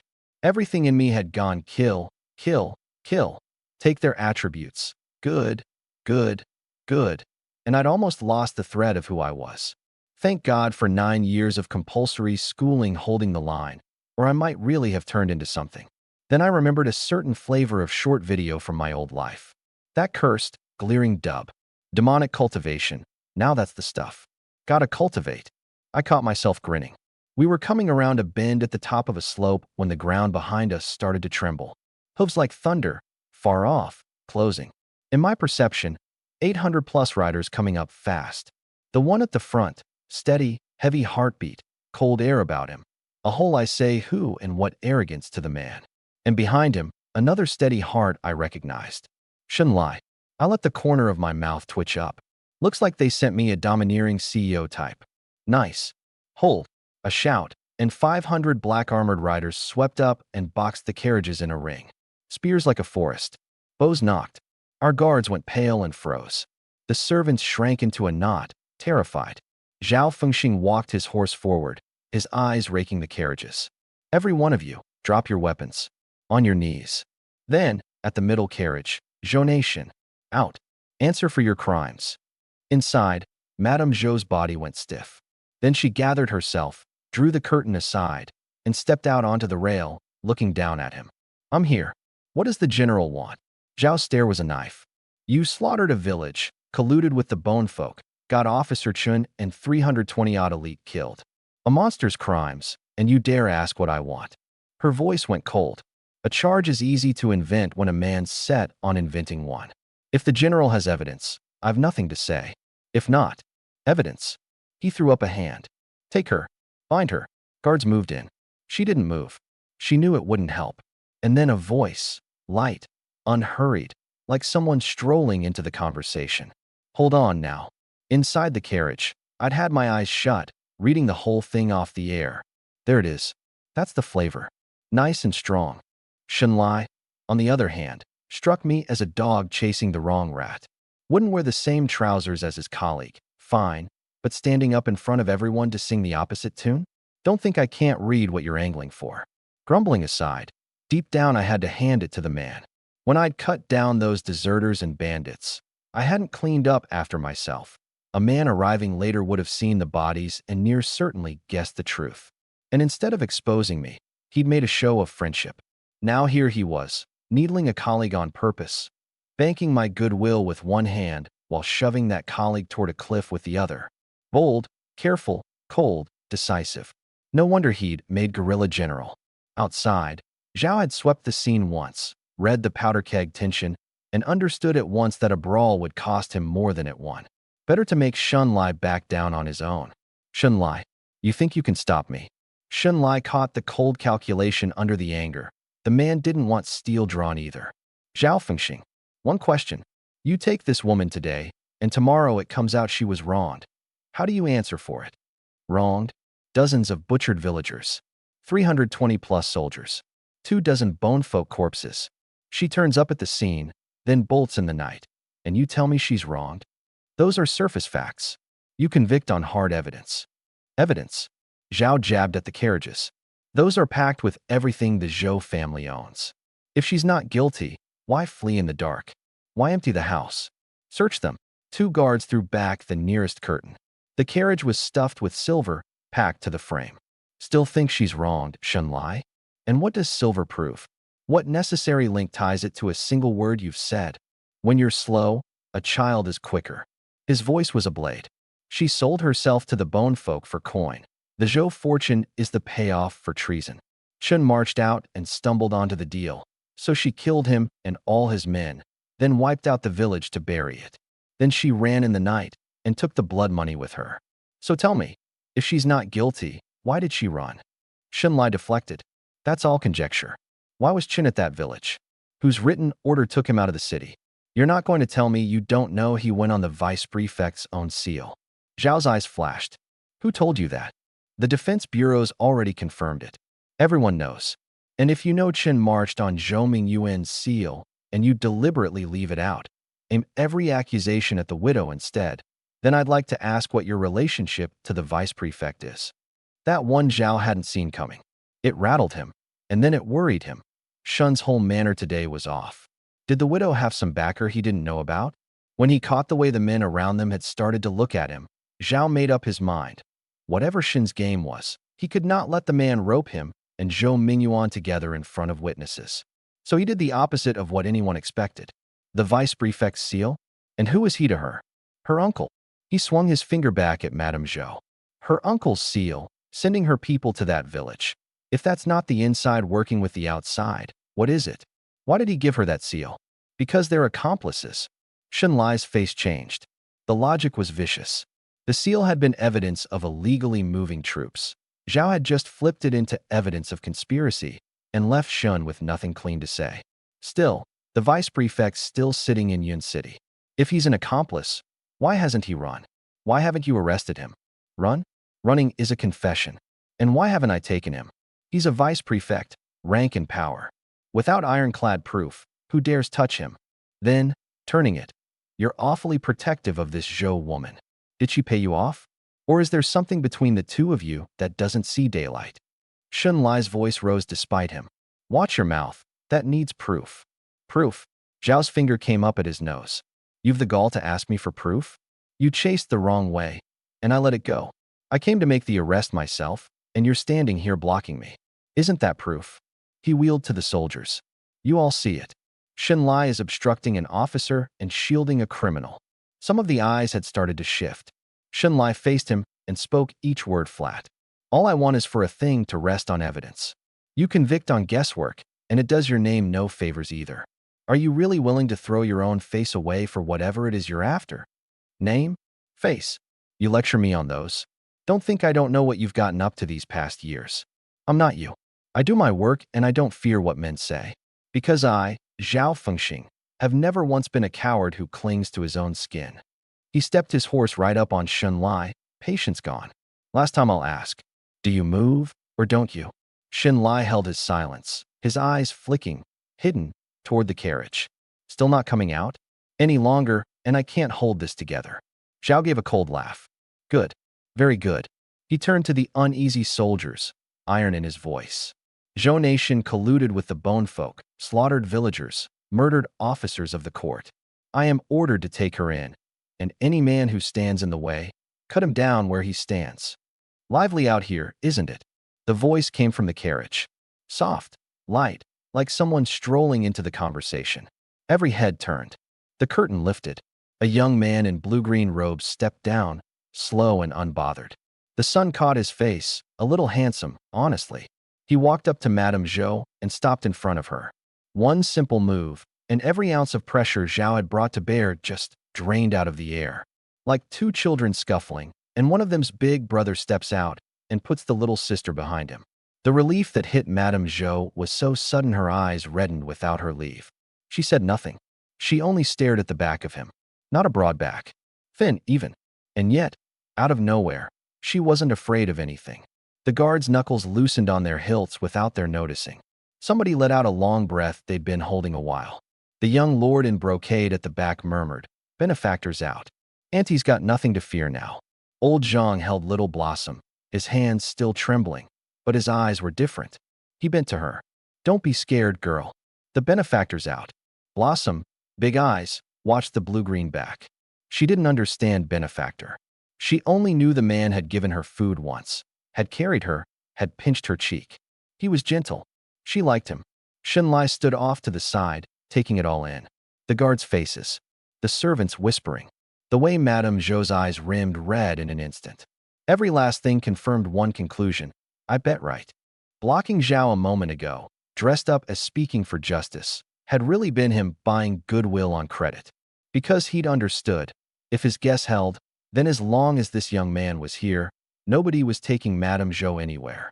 Once is chance. Twice can still be chance. 3 times, and you have to sit with the other possibility. And if that possibility were true, then he was about to lay eyes on something that only lived in stories. Something worth a wager. Win it. And he'd have seen with his own eyes that this world truly held men who'd stepped past the mortal ceiling. Lose it, a little friction, that's all. He didn't much like the look of Zhao anyway. Chow by me, stood there sizing Zhao up. Zhao sized me right back. Our eyes met. I opened with the big card. General, are you aware that this Officer Chun of yours was the vice prefect's own man? Zhao's eyes narrowed. Who is this kid? I kept going. If you're so sure the widow's guilty, and you said it yourself, the two of them are accomplices, then by any measure of who's worse, shouldn't her uncle be the one you convict first? The one you're most suspicious of, you leave sitting pretty. You come running to arrest a lone woman instead. I let the mockery show. Aren't you ashamed? What are you, to speak to me that way? I ignored it. You say she colluded with the bone folk. Then why are the bone folk dead too? You say she wiped out the village to silence it. She'd never met those villagers, held no grudge. What's her motive? And a lone woman, even one who knows some skill, can't take on 10 men at once. And people aren't cattle. If she couldn't win, wouldn't she run? And last, you say she fled in the night. So why not north? Why not east or west? Why south? South is her mother's family. When did you last see a criminal flee toward her own kin? The questions came in a string, and each one drew Zhao's face a shade tighter. I smiled. General Zhao, do you figure that with no evidence at all, just a guess that sounds about right, you can haul off anyone you like? Or is it that with that uniform and that rank, even when every man here knows you're making it up, none of them dares stand up and say so? You spew filth and twist the truth. This isn't questioning me. It's a death wish. What? Out of arguments. So now it's temper. I ticked it off. Who's the biggest suspect here? The vice prefect who wrote the order. He moved troops on his own seal. He sent Chun to that village. Whether he's been pocketing dead men's pay and selling off arms for years, none of that you ask. You come to arrest a widow. Is that how a general does the job? Pick the softest fruit on the branch. Zhao's teeth ground. The vice prefect has rank and power. Without solid proof, how could I move on him lightly? I nodded, laying the sarcasm on thick. Rank and power, so he can't be touched. I pointed at Madame Zhou. A widow, alone, no one behind her. So she can be hauled off whenever? I fixed on his eyes. Suppose one day it came out, proven, that the vice prefect, or your own superior, had colluded with the bone folk and sold out the great Ning. Would you dare arrest them?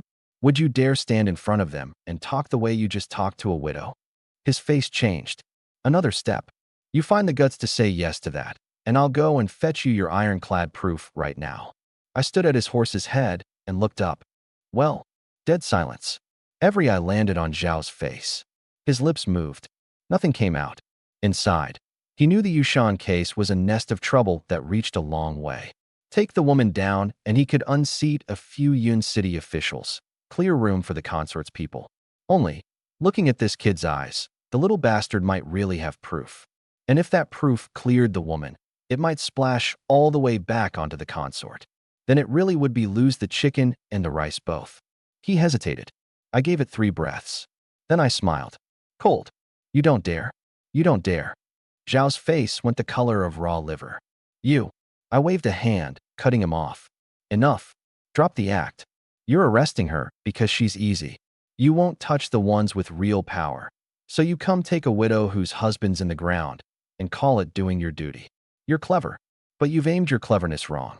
You've got courage, but your courage only shows up when you're standing over someone weaker. That did it. Zhao's hand was on his hilt, veins standing up. Rage took him, and he stopped weighing anything. One thought left. Cut down this jumped-up nobody. His blade came up. An inch. 2. 3. And then his heart clenched. Pain, like an unseen hand, had closed around it and squeezed. Cold sweat sprang out on his forehead. His blade stopped. That pain, he knew it too well. Every time his heart seized like that, out of nowhere, he'd been standing on the edge of death. The first time, 15, a stray arrow. The pain had ducked his head for him, and the shaft grazed his scalp. The second, 20, an enemy at his bedside in the dark. The pain wrenched him awake. A third time, a fourth, a fifth. Every time, it had saved his life. And here it was again. And with it, a thought forced its way up. Move, and I die. He breathed in, breathed out. And then he did the thing not one person watching could have predicted. He shoved the half-drawn blade back into its sheath. The fury melted into an odd, flat calm. He cleared his throat. Young sir, you've been grossly disrespectful. By rights I'd be within reason to cut you down. But I am not a man who can't tell right from wrong. I've given it thought, and what you said just now. I tilted my head, blinking at him. Isn't, in fact, without merit. Rather than this widow, who can be arrested any time, we should first make a thorough inquiry into the vice prefect. A crooked beam above makes a crooked beam below. It was I who was too eager, whose judgment slipped, who aimed the wrong way. He drew himself up. Withdraw, and with that, he hauled his horse around, dug in both heels, and bolted. Fast. God, he was fast. He didn't even wait for his own guard. One man, one horse, gone in a streak. 500 black-armored riders sat frozen. The general ran. His deputy hauled his own horse around. Withdraw. Move, move. The cavalry came out of it like sleepers waking, wheeled, and pounded off after him. Dust blotted out the sky. I stood there, a little lost, honestly not sure what had just happened. I had felt the killing intent boiling off the man. He'd been ready to swing. I'd already, quietly, divided up the attribute points from all 500 of them. So much to strength, so much to speed. And then, he ran. Ran. I blinked at the dust cloud shrinking down the road. Then it landed. Son of a, I miscalculated. Hang on. This guy doesn't have some weird sixth sense, does he? Because if he does, that means his spirit stats sky high. Which means I just missed a golden opportunity. Should have skipped the whole speech and just swung. Damn it. Dead loss. Then, reaching for the bright side. Look at it another way. Good, even. At least I didn't lose myself chasing raw power. Truly, the demonic path is long, and the road is hard. Off to the side, Shunlai sat his horse with the most extraordinary look on his face. He'd been braced to witness a legend with his own 2 eyes, and Zhao Fengxing ran. Ran faster than a hare, and about as gracefully as those deserters getting chased down and cut apart on the battlefield. I, Zhao Fengxing, have never once been a coward who clings to his own skin. The line surfaced in his head on its own, and he nearly lost it. He held the laugh in, coughed. Ahem. So sir. He got away. I gave him a flat look. I noticed. He clasped his hands, fast. The young lord's might is a thing to behold. To subdue the enemy without a fight. I waved it off, thoroughly put out. Nothing to do with me. He ran on his own. Shunlai's mouth twitched. He'd seen it. This young man had meant to kill, and had been waiting for the opening. It was, he thought, exactly the feeling of watching a cooked duck flap up off the plate and fly away. Madame Zhou stood by the carriage, staring blankly at the back of me. For a moment there she'd truly thought steel was about to be drawn. And then it had all turned on a coin. Uffed. A laugh got out of her before she could stop it. The guards and servants came back to themselves. That general, he could move. Knight? I blinked once, and I could barely see his back. It's strange, though. What made him turn like that? Someone offered, thoughtful. Reckon his dead granny gave him a nudge from down below. I listened to all this, and my mouth twitched. I turned and headed back to the carriage. Passing Madame Zhou, she reached out and caught my sleeve. I stopped.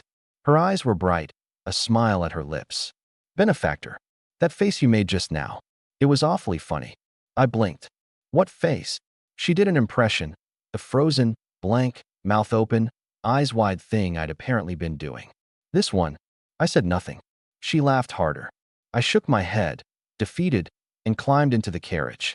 I leaned against the wall and shut my eyes, and found myself thinking of a certain hair loss-inducing anime. The way, when their Azura squared off against the bald demon king, there'd been a scene a lot like this one. Only that guy had, in the end, chosen to throw the punch and been blown into paste. So why, at the very end, had this Zhao lost his nerve and lost it so completely? Unless, somewhere along the way, had I picked up some kind of overlord's aura? A little while later, Madame Zhou lifted the curtain and slipped inside. Benefactor. Thank you. For what? For being willing, on my account, to accidentally let a man who deserved the blade get away. She leaned in. A wave of rouge scent hit me, and my heart picked up without permission. What is she doing? If you weren't set on clearing my name, you'd have had no need to argue in front of everyone. The way you are. The moment he started spinning that story, you'd already have had his head off his shoulders. She held my eyes, hers moving over me like water. My heart was slamming and my brain was skipping. She's this close on purpose. What for? She smells so good. And then I felt a certain unwelcome change starting, and I gave myself a firm talking to. Brother, easy. Cool it. There are a lot of people out there, and this carriage does not soundproof. You've done so much for me. I don't know how to repay you. Her voice was a thread now, drawing closer, then hesitating. And in the end her nerve gave out first. She pulled up, face gone scarlet, and all but fled out of the carriage. Phew. Close one. Nearly lost my first kiss in another world. I watched her vanish out the curtain, heart still going. And in that moment, across all that distance and time, I felt I finally understood old Chow Chow's troubles. I mean, who could hold the line against a test like that? Meanwhile, Zhao Fengxing ran a full 30 li before he reined in. His warhorse was heaving, foaming, all four legs trembling. He swung down, caught himself against a tree, and hauled in great lungfuls of air. His deputy stumbled over, gasping. General, what were you running from? Shut up. Zhao leaned on the tree, eyes shut, running the whole thing back. Chen's body, the fist-sized hole. The coroner, like something had punched through him from a distance. A stone. But how does a stone do that? Unless the man who threw it was strong past all reason. And the bone folk, 24, all dead, the cuts near identical to the soldiers' wounds. What if the bone folk and the soldiers had all died by the same single hand? One man, 24 bone folk. One man, 320 elite. And he'd stood that close to him. At that speed, killing Zhao would have been reaching out and picking up a cup. The thought put a tremble back in his legs, not from the running. From fear. You remember when the young one in the blue-green robe came out? The faces on that lot? The widow, the guards, the servants. What did their faces do? The deputy thought. They looked like they'd let out a breath. Let out a breath. Now think. What kind of man makes a whole crowd, surrounded by 500 soldiers, suddenly relax? Only one kind. The kind who can save them. And a man who can deal with 500. Could such a man have been the one Chun and his people ran into? Which is how you get Yushan. The deputy's eyes changed, disbelief all over him. General, you mean? Zhao waved him off. I don't know anything. Don't go guessing, and don't breathe a word of it to a living soul. Today never happened. Bury it. He shut his eyes again. A breeze came up, and against his will the young man's eyes floated back into his mind. Too calm. Too damned calm. His eyes came open. Pass the word. Anything to do with that Zhou woman from here on, we don't touch it. Can't get out of it, run. Can't run, play dead. Whatever it takes, do not go near her. The deputy swallowed whatever he'd meant to say and just nodded. Yes, General. Zhao settled back and let out a long breath. Then something struck him. That young man in blue-green. What had been on his face in the moment Zhao ran? Astonishment. Pure, blank astonishment. Zhao felt an urge to laugh. That deep, scheming little monster surely hadn't seen it coming. That Zhao would just run, and was probably still standing there dumbstruck in the road. Heh, heh heh. Picturing the kid eating that one silent, sour loss, Zhao couldn't help it. He laughed out loud. Zhao Fengxing laughed, and something in it had gone wrong enough that his deputy watched him with open worry. General, are you all right? Zhao Fengxing waved him off. I'm fine. He stood, slapped the dirt off his backside. Come on, back we go. And what do we tell them? Zhao Fengxing thought about it. Say we chased the wrong man. The deputy blinked, and the words came out before he could stop them. The wrong man again? The moment the sentence landed, Zhao Fengxing froze cold and started muttering. No, no, that's not it. Shenlai, that bastard. Did he already know something? All of it before, every bit of it. He did on purpose. He and I don't get along, so he provoked me, baited me, wanted me to make a move on the widow Zhou. And then, that dog Shenlai, that low, cowardly. Something lit up in Zhao Fengxing's head, and it felt like understanding. Everything that hadn't added up a moment ago suddenly clicked into place, all at once. He couldn't help pulling every scrap of it together in his mind, trying to string the whole thing into one line. First, Culling Village. Shenlai had reached the scene a step ahead of him, and then he'd put some questions to the coroner. This kind of wound, have you seen it before? If it was a stone, how much force would it take to do this? Could one man do it? The coroner had shaken his head. Impossible. But Shenlai's face, in that moment, that hadn't been relief. That had been dread. Right then, he'd already been suspecting something. And after that, he'd gathered up some stones, thrown them off into the distance again and again, then gone to inspect those bodies burned past all recognition. Looking back on it now, that look on Shenlai's face, he'd plainly been confirming something. The more Zhao Fengxing chewed on it, the angrier he got. Damn him, that dog had to have guessed who the killer was ages ago. No wonder. Shenlai had no connection to the widow Zhou at all, yet he'd rather stall the garrison, lie about taking a wrong turn, than lay a hand on her. Once he'd laid eyes on me, once he'd guessed what I meant to do, he set the trap on purpose. Play the part first, then follow, then goad me into it. That dog, he'd worked it all out. He was setting me up like one of the bone folk, sending me in to test how sharp the man's blade really was. And the second I couldn't hold it in, the second I drew steel in the open, I'd have been chopped into mincemeat by that monster. Just another body in the culling pile, while Shenlai stood off to the side and enjoyed the show and collected the corpses after. Might have even hauled my body back to report in. Make up any story he liked. Ran into the killer. Poor Zhao Fengxing fell in the line of duty, and he fought to the death to recover some part of me. Play it right. And he could have even claimed a commendation for it. Damn it. He nearly pulled it off. Shenlai, you cowardly son of a bitch. Dog-born filth. But you couldn't have guessed this, could you? By pure crossed luck, you damn well saved my life instead. If you hadn't stepped out and play-acted to buy time, I'd probably have drawn my blade long ago. Never even tried to reason it out, heh? You dog. You set out to trap me and ended up doing me a favor. Truly, heaven's not done with me yet. Feeling he'd seen straight through Shenlai's sly, cold-blooded cunning, Zhao Fengxing was delighted with himself. SSS, that's right. There's more. Damn it. I nearly overlooked a detail that obvious. Turning the earlier scene over in his mind, something else struck him. Ringed by a few hundred crack troops, and the man sat in that carriage as long as he pleased. Came out, not just calm, but bold enough to sass me to my face. Did he not know I could have cut him down where he stood, any moment I liked? He knew. He had to have known. And knowing it, why was he still so perfectly at ease? God Almighty, as unbelievable as it is, he was certain he could kill every last one of us. That's the only thing that squares it. That easy manner of his. That was a man with nothing to fear. No wonder Shenlai was acting so strange. So there really are men like that in this world. Off to the side, the deputy watched his general's face cycle through its colors. Iron gray, then bone white, then twitching in some strange way, and finally that eerie, hair-raising grin, and didn't dare breathe too loud. A long while passed before Zhao Fengxing spoke again. Shenlai, where is he now? The deputy started. Should still be back behind us, I'd think. Zhao Fengxing nodded. When he's back, tell him. I want to buy him a drink. The deputy went blank. General, aren't you two on bad terms? Zhao Fengxing gave him a look. Bad terms are bad terms. A drink's still a drink. The deputy went blanker still. Sun down, moon up, and just like that it was deep night again. The caravan made camp beside the official road, along a riverbank. Chow Bai lay in his own carriage, eyes shut. He wasn't sleeping. 70-odd times a man's senses let him pick up everything around him, clean and clear.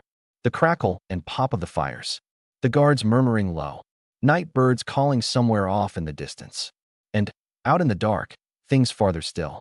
3 miles off, 5 enormously powerful horses were closing fast. Not long after, the 5 horses reined up 10 yards outside the camp. The riders swung down, all in one motion, no wasted sound. The guard on watch snapped alert and rose, blade out. Who's there? The man in front raised a token. Under the moonlight, the characters cut into it gave off a cold shine. Chilly arch of the clean justice court. The widow Zhou will show herself. The guard froze. The young lord in the brocade robe shot to his feet, his face changing. A chilly arch of the clean justice court? He looked toward his aunt's carriage, his lips moving, but nothing came out. The curtain of the widow Zhou's carriage lifted. She stepped out, composed, without a trace of alarm on her. You gentlemen call this deep in the night. I wonder what brings you. The man in front was 30 and change, lean-faced, sharp-eyed.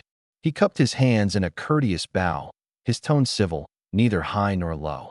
Widow Zhou, I am Su Mo, chilly arch of the clean justice court. Forgive the intrusion. I'd like a word with you alone. She was silent a beat, threw one glance at the carriage where Chow Bai lay, then gave a small nod. Please. A short while later, beside the camp, under an old tree, Suemo stood with his hands behind his back, watching the river out in the distance. The widow Zhou stood beside him, saying nothing.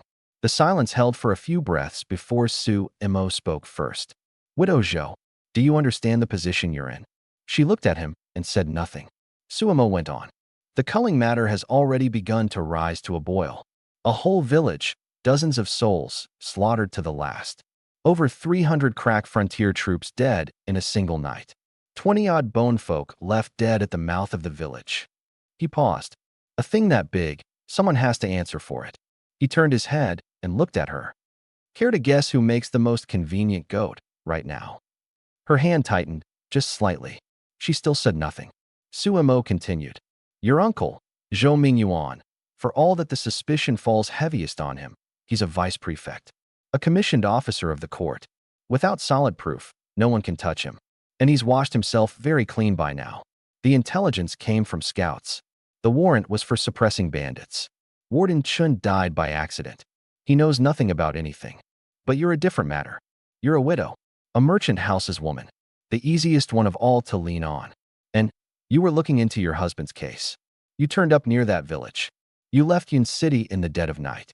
You ran off with the whole of the family fortune. Every coincidence points at you. She was quiet a breath, then finally spoke. So the clean justice court has come to arrest me. Suemo shook his head. Arrest you? No need. You're already a turtle in the jar. You couldn't run if you tried. You're heading south, going home to Mincheng, to your maiden family, aren't you? Then let me tell you. Mincheng has already received the documents from above. The authorities there are waiting for you to come back, and your family home has been under watch for a good while. Her color finally changed.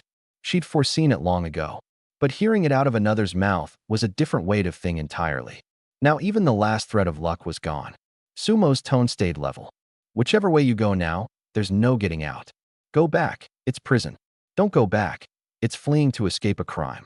Hide. The world is wide, but where could you possibly hide?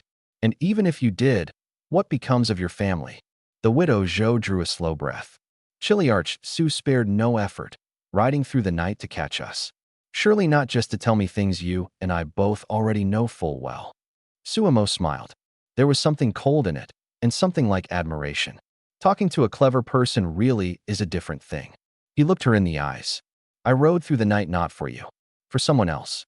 Her brow drew in, faintly, and the way she looked at him began to shift. Suemo paid it no mind. That's someone, I don't know him. But I'd wager he's right here at your side. Because without him, 2 roving generals of the 3rd rank, Shun Lai and Zhao Fengxing both, don't come home empty-handed. She stayed silent, and he pressed on. Those bodies at culling, I went over them, every one, with the greatest care. All of them, one clean strike, dead. Not one wasted cut. And the times of death so close together the coroner refused to believe it. Swore the scene had to be staged. And that hole in Warden Chen's chest, put there by a stone. The man who could do that is no ordinary man. Not the famous masters out in the martial world. Not the ghosts of the divine strategy camp who show a head and never a tail. None of them come anywhere near it. He stopped, fixed his eyes on hers, and turned grave. A man like that, I want to meet him. I'll ask the widow Zhou to make the introduction. She held her silence.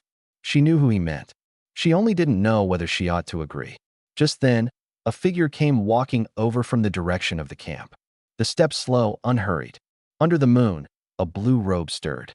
Chow Bai came to stand at the widow Zhou's side. He looked at Sumo and spoke, flat and easy. Looking for me? Sumo's gaze settled on Chow Bai. He looked him over, up and down, careful about it. The moonlight fell on that young face, on those eyes that were calm past all reason. Sumo took a step back and cupped his hands. Sumo, Chiliarch of the Clean Justice Court. I greet you, sir. Chow Bai studied him, curious. You know me? Sumo shook his head. I don't. He paused. But I guessed that at Culling, everybody but the villagers who died wronged was your work, sir. Chow Bai neither admitted it nor denied it. Sumo waited for him to speak. But 3 breaths passed, and the man still hadn't said a word. And Sumo began to feel that something was off. 10 years working cases. He'd questioned more people than he could count. Corrupt officials, hard bandits, martial world masters, commission men of the court, every sort of person, every sort of reaction. He could call it 7 or 8 parts in advance. But this man in front of him, he couldn't call it. There was none of what he was looking for in those eyes. No wariness, no tension, no guard, not even curiosity, only calm. Calm as a man looking at a rock. Sumo decided to strike first. You may be aware, sir, that the Culling case involves the deaths of over 320 crack troops, the sudden deaths of 20-odd bone folk, Warden Chin slain out of the natural course of things. A case this large, the court is enraged. The Clean Justice Court and the Ministry of Punishments are both already involved. His tone slid gradually toward the grave. And it is for this case that Sumo has come tonight. Chow Bai looked at him. And then, Sumo froze. And then, the speech he'd prepared jammed up behind those 2 words. By all rights, the man was supposed to ask, what do you want, or what proof do you have? But this one asked and then, as if to say, go on. I'm listening. Sumo pulled in a breath, reset himself. Do you understand, sir, the position all of you are in? Chow Bai said flatly, no. Sumo jammed up again. And just as he was about to shift his angle and keep up the pressure, he thought he caught, in those calm eyes, the faintest flicker of a smile. Not a jeer, not a challenge, just something very light, like a man watching some sort of performance. In that instant, his whole body itched, as if it were about to sprout fur. Realizing the man had likely already seen straight through why he'd come, Sumo felt his nerves stir, and he looked again. Under the moon, the blue robe stirred, and that face was so ordinary you couldn't have picked it out of a crowd. Sumo suddenly changed his mind. He stopped circling and set it straight. I hear your blade work is beyond compare, sir. I'd like to test it against my own. May I? Chow Bai glanced at him and said nothing. Sumo went on. If you can best me, I'll tell you a way to keep the widow Zhou safe. He finished with his fighting spirit high, watching Chow Bai. It had gone far enough that the meaning was plain. Chow Bai gave a small nod and asked, how do we do it? Sumo pointed at a clear patch of ground not far off. There, you and I, straight contest. First to drop his weapon loses. One bout settles it. Chow Bai smiled and lifted a hand, faintly. Please. After you, sir. On the open ground, the moonlight lay like frost. Sumo walked to the center and worked his wrist loose. His 4 subordinates stood off to the side, faces all different. Some frowning, some curious, some fixed hard on Chow Bai, as if measuring something. The widow Zhou and the young lord in brocade stood on the other side, silent. The young lord muttered under his breath. Aunt is our benefactor. She shot him a look and cut him off. Quiet. Just watch. He went quiet. Sumo looked across at the young man in blue. He stood there loose, no set stance, hadn't so much as drawn his blade. Just watching him with a small smile. Sumo's skin crawled a little, but he set his hand to his hilt all the same. Sir, please. The words had barely left him when he wrenched the blade up hard. Clang. A shrill snap of metal, crisp and clear in the dead quiet of the night. What was that sound? Sumo froze. For a moment, nothing registered. A short beat. Then, as if he'd sensed it, he looked down at his own hand. There was a blade in it, but only the hilt. The blade itself gone? His head snapped up toward the far side. The young man in blue still stood where he'd been. His stance hadn't so much as changed, as if nothing at all had happened. But Sumo knew a blade doesn't break on its own. Slowly, he turned his head toward a rock a dozen feet away. Under the moon, the blade stood driven into the stone, most of its length jutting out, quivering without stop. Not hacked in, not smashed in, driven in, like a chopstick into bean curd. Sumo's pupils shrank hard. His blade was 100-fold forged steel of the court's own make, that cut iron like mud, that had been at his side 8 years and killed over 100 men. And now the blade was gone. Only a hilt left. He hadn't even seen the man move. Didn't know when he'd moved, or how, or with what. He'd seen nothing at all. And yet the blade was broken. The cold went straight up Sumo's back. Sweat came out on his brow and ran down his cheeks. 2 voices went off in his chest at once. One, so he really is the killer from Culling. The other, this is bad. One wrong step, and I may leave my life here tonight. He didn't dare move. He just stood there rigid, watching the man as if bracing for a war. Those eyes still so calm. But in this moment, Sumo suddenly understood that calm. It wasn't silence. Wasn't dullness. Wasn't a slow, wooden nature. It was a man who had nothing to fear.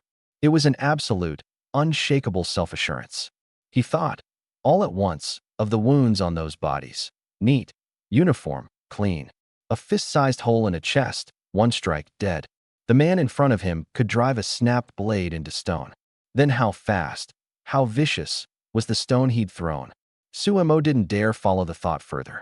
Behind him, his 4 centurions had gone rigid too, none of them catching up to it. No, when had the man even made his move? Hadn't he been standing dead still the whole time? The Kiliarcha's own sword broken? What in God's name had just happened? They'd killed men. Seen blood. What hard case hadn't they run up against? But this time, they couldn't make sense of it. Nothing to see, just a crisp snap, and then the boss's blade was broken. Broken for no reason anyone could name. Broken past belief. Broken in a way that made the scalp crawl. That young man, from start to finish, had he moved at all? Nobody knew. But the blade was broken. The blade stood in a rock a dozen feet off. And what did that mean? It meant that if what the young man had wanted to strike wasn't the blade, but the man, nobody dared follow the thought. The air had gone very still.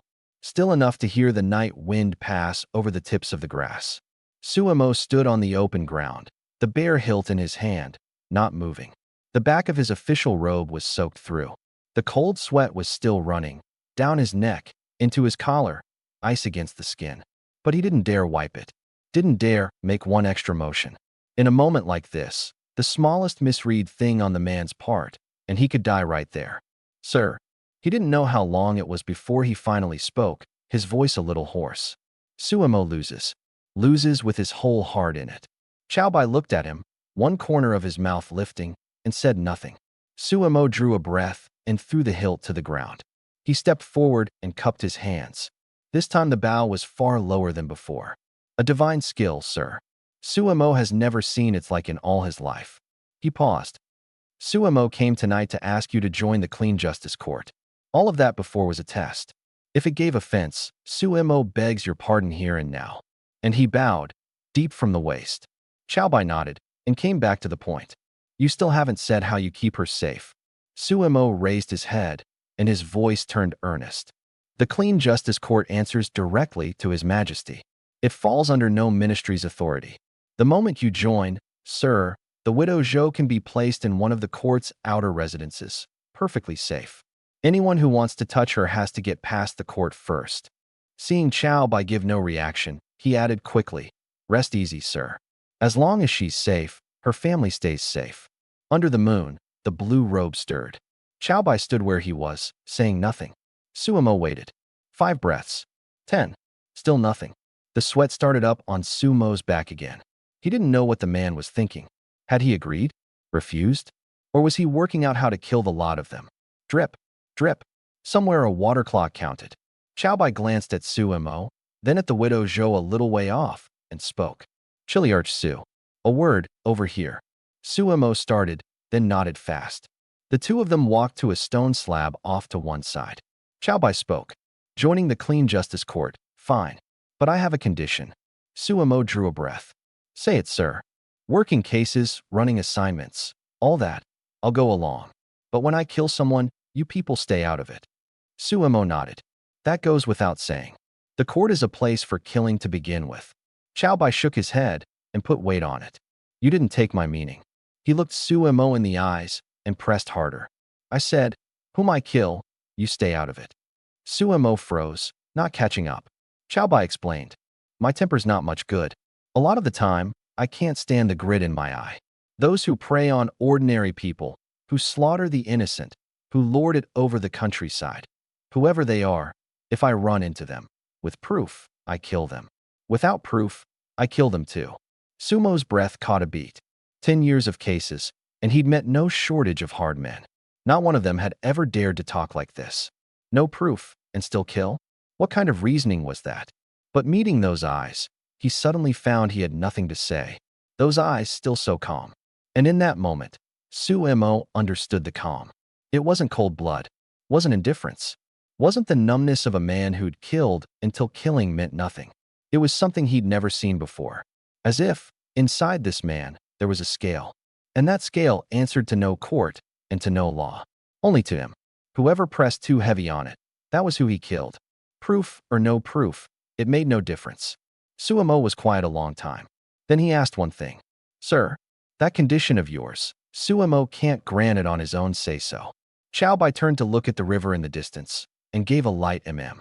Seeing it, Suemo drew a breath, cupped his hands, and offered the explanation himself. Sir, I'll tell you the truth. The clean justice court is not one solid block.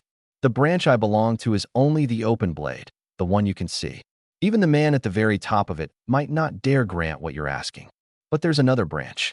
And in it, perhaps one man has the standing to weigh a condition like yours.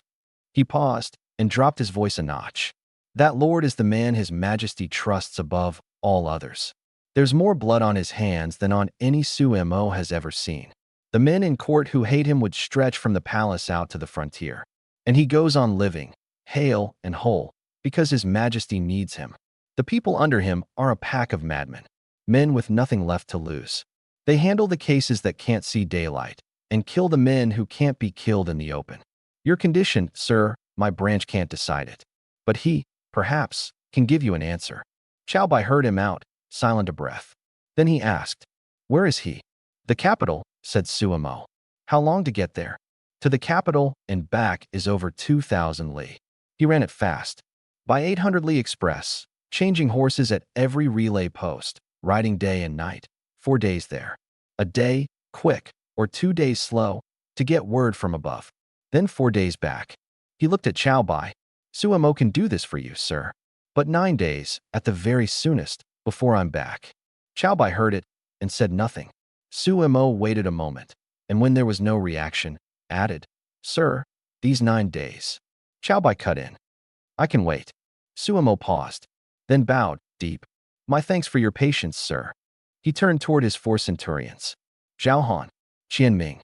The 2 stepped up. Here, Suemo said, you too, from this moment, you ride with the caravan. Escort the widow Zhou to Minqing.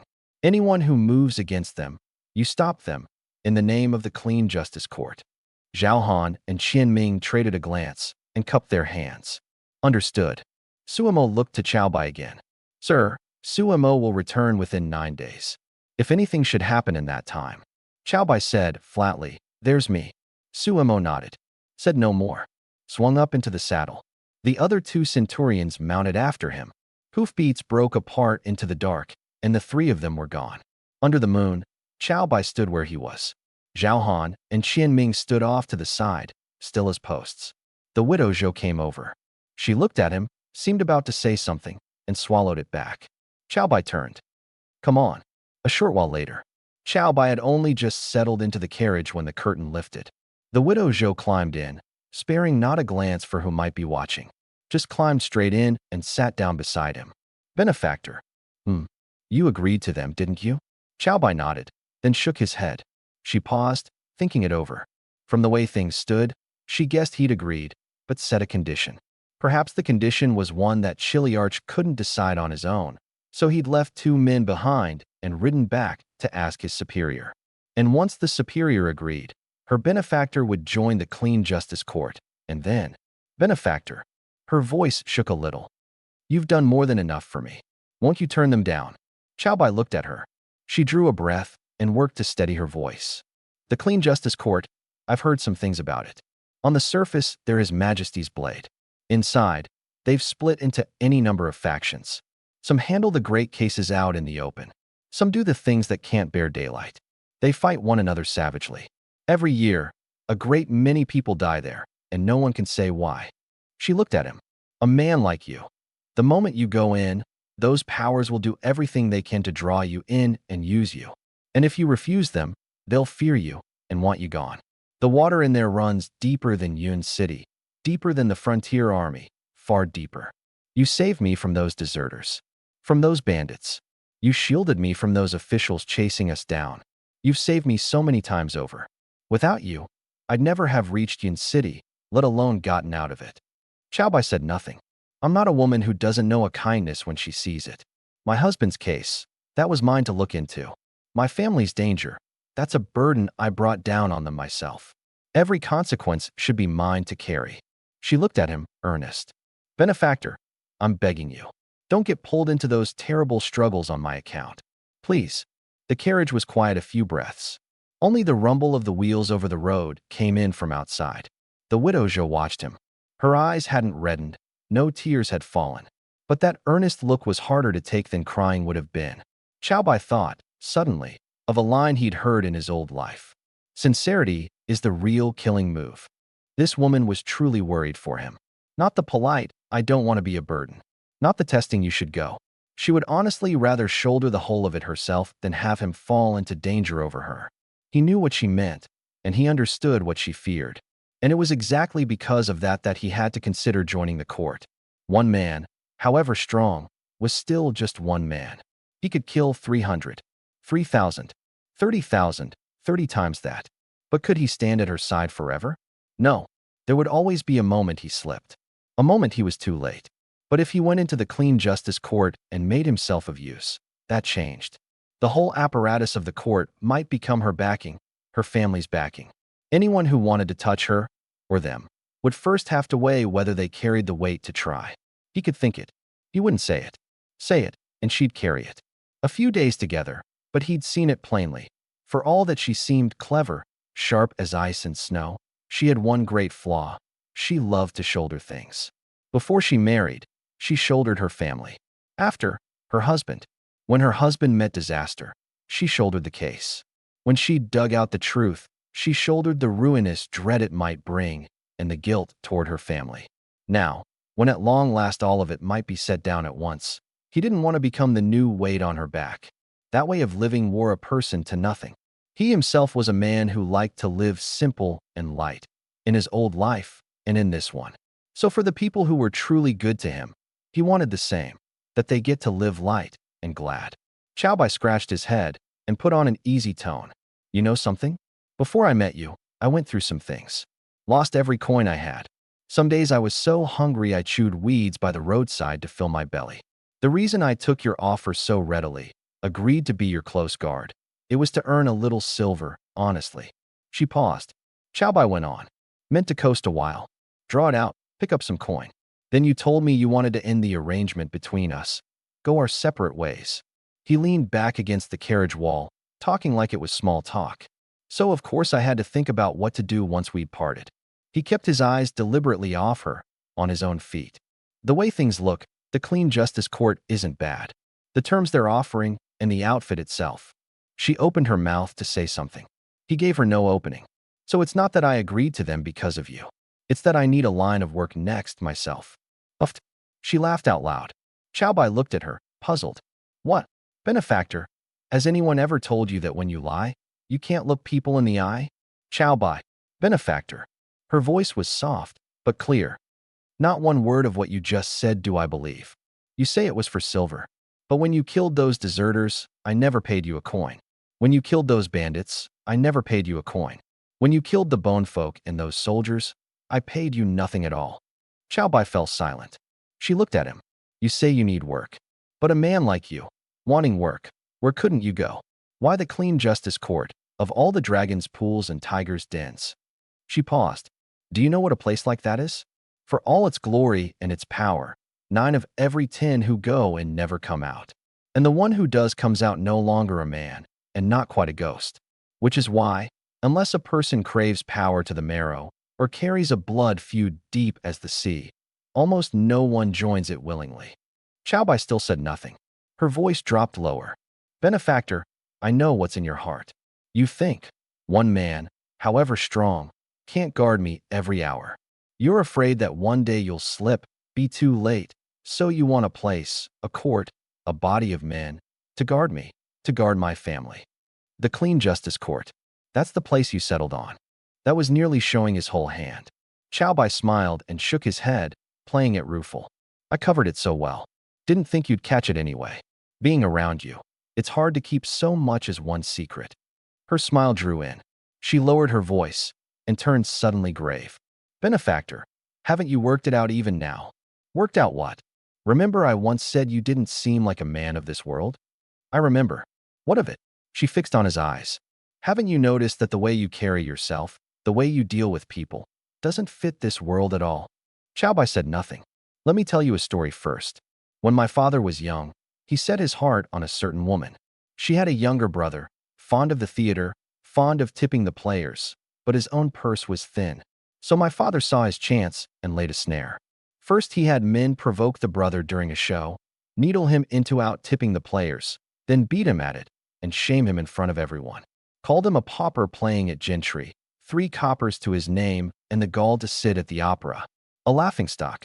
The woman's brother, humiliated once, humiliated twice, sank to the very bottom of his spirits. My father picked his moment. Right as the man was about to be shamed a 3rd time, he stepped forward, opened his own purse without a thought, and let him win one back in front of the whole house. From then on, the brother told my father everything. And when he learned my father was as yet unwed, he took it on himself to introduce his elder sister. And so, with the brother's every effort behind it, my father and she came together in the end. Bai had been listening with real relish, even wondering, could the woman be her mother? Then she turned the blade. So, benefactor, do you know what I mean this story to tell you? His mind was still off in the gossip of it. He shook his head. Grave now, she said. I mean to tell you that the people of this world, whatever their station, whoever they are, whatever they do, always have an aim in it. The merchant is after profit, the official after power, the martial world man after name. Even the beggar on the street, when he kowtows to you, is after the copper in your hand. Between husband and wife, you're good to me, I'm good to you. It too is reckoned clean, sometimes. Parents and children, and the hope of being cared for in old age. Even those who make banners of themselves as sages and gentlemen. They're after reputation, after a name in the histories, after being remembered when they're dead. She paused. But you? You've saved me so many times, done so many things. What are you after? Bai opened his mouth. She didn't let him. You're not after my silver. Not after my looks. You don't even want me to know what you've done for me. She looked at him, her eyes startlingly bright. Benefactor, the things you've done, in this world, they don't add up. No reason to trace, no cause to find, no aim to name. As if you did them only because you wanted to. Listening, something jolted in Bai's chest, and he finally came up out of the gossip of the tale. So my seams show that wide in this world, he thought. But soon enough he had the reason for it. Environment sets behavior, behavior sets thought.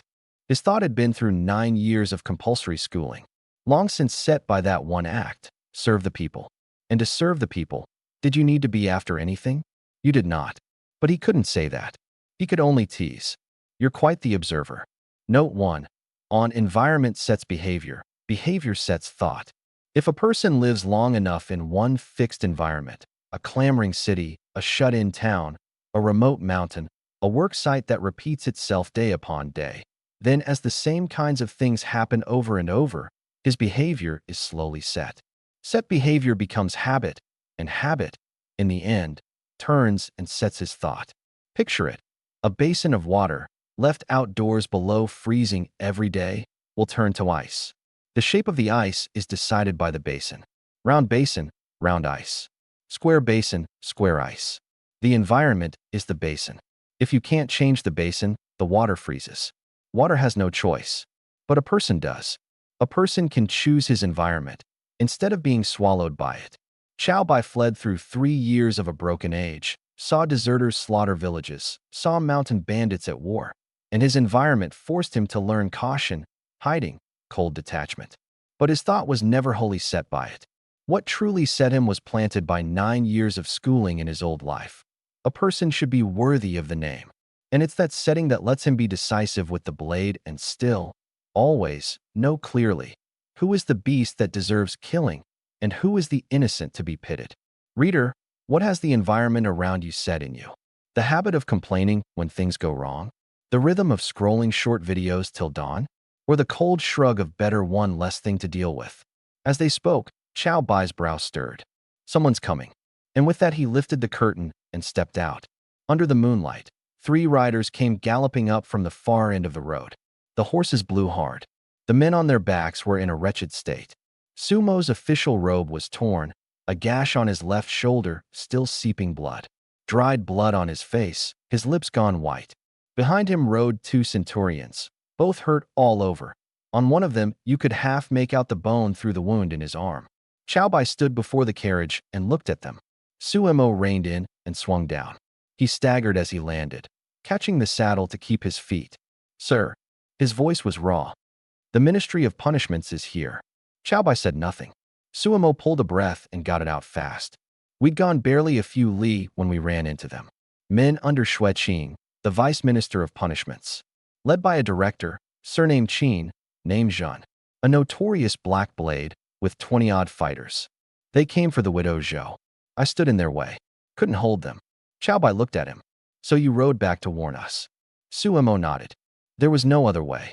Sir, the Ministry of Punishments isn't like our clean justice court. They carry proper warrants of arrest. They have their reasons out in the open. We don't fall under them, but even so we can't openly stand against them by force. A head-on clash like the one just now, that already counts as the court overstepping." He paused, and his voice sank. "But that Qin, tonight he set on taking the prisoner. Nothing gets through to him. From what I know of them, they've most likely already struck some hidden bargain behind all this, with the vice prefect of Yin City and the rest. Otherwise, a mere director of the ministry would never go to such lengths. Once they've got her, they'll forge it into an iron case, throw her in the deep prison, and hold her for the headsman. By then, even if the court threw its full weight in, it would be no use. So I had to stop them, and I couldn't." The words had scarcely landed when torches flared at the far end of the road. The torches came on like a dragon. The hoofbeats shook the loose stone of the roadbed until it trembled. The man at the front was 30 and more, a large head, a full beard across his face, eyes sharp as knives. He rode a great black horse dark from nose to tail, a black cloak over his shoulders, a long blade at his waist, the scabbard set with silver that winked in the firelight. The 20-odd men behind him all in fighting dress, ministry tokens at their belts, everyone steady of breath and vicious of eye. The column reined up as one, 10 yards off. Dust rose, torches snapped and streamed. The bearded man sat his horse and swept the scene from above. The already wounded Chiliarch, the 2 battered centurions, a handful of shabby carriages, and last, he lifted a hand and gave a small hook of his finger. The 20-odd behind him dropped from their saddles, all together, one clean motion. The sound of drawn blades ran into one long note, steel glinting in the firelight. The bearded man spoke, his voice low, but with the weight of office under it.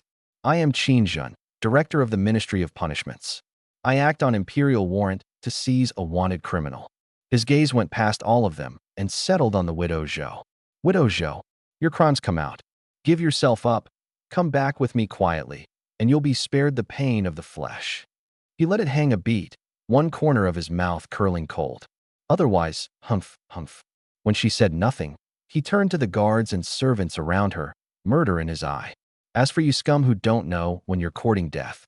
He paused, and his voice dropped to ice. "Take them all. Any who dare resist, cut down on the spot. Leave none." At the word, the 20-odd stepped forward as one. Blades like snow, killing air thick off them. Chiliarch Su. Just then Chow Bai spoke, low, but clear in the man's ear. Suemo started and looked at him. The 20-odd were still pressing in, no more than 3 or 4 yards from Chow Bai now. But Chow Bai didn't spare them a glance. He only looked at Suemo, that one leading them. Has he slaughtered the innocent? Has he done the kind of things that ruin people? Sumo's pupils drew in slightly. He hadn't thought that at a moment like this, the man would ask that. The 20-odd came nearer. 3 yards. 2. Sumo's mind spun. He half guessed what the man meant to do, but couldn't be sure. Too short an acquaintance. Even knowing his strength was beyond the ordinary, he couldn't be certain the man truly had the nerve. Qin was ministry, and a director at that. If something happened to him, even the court would struggle to cover it. No time to think it through. He swallowed and got out what he knew fast.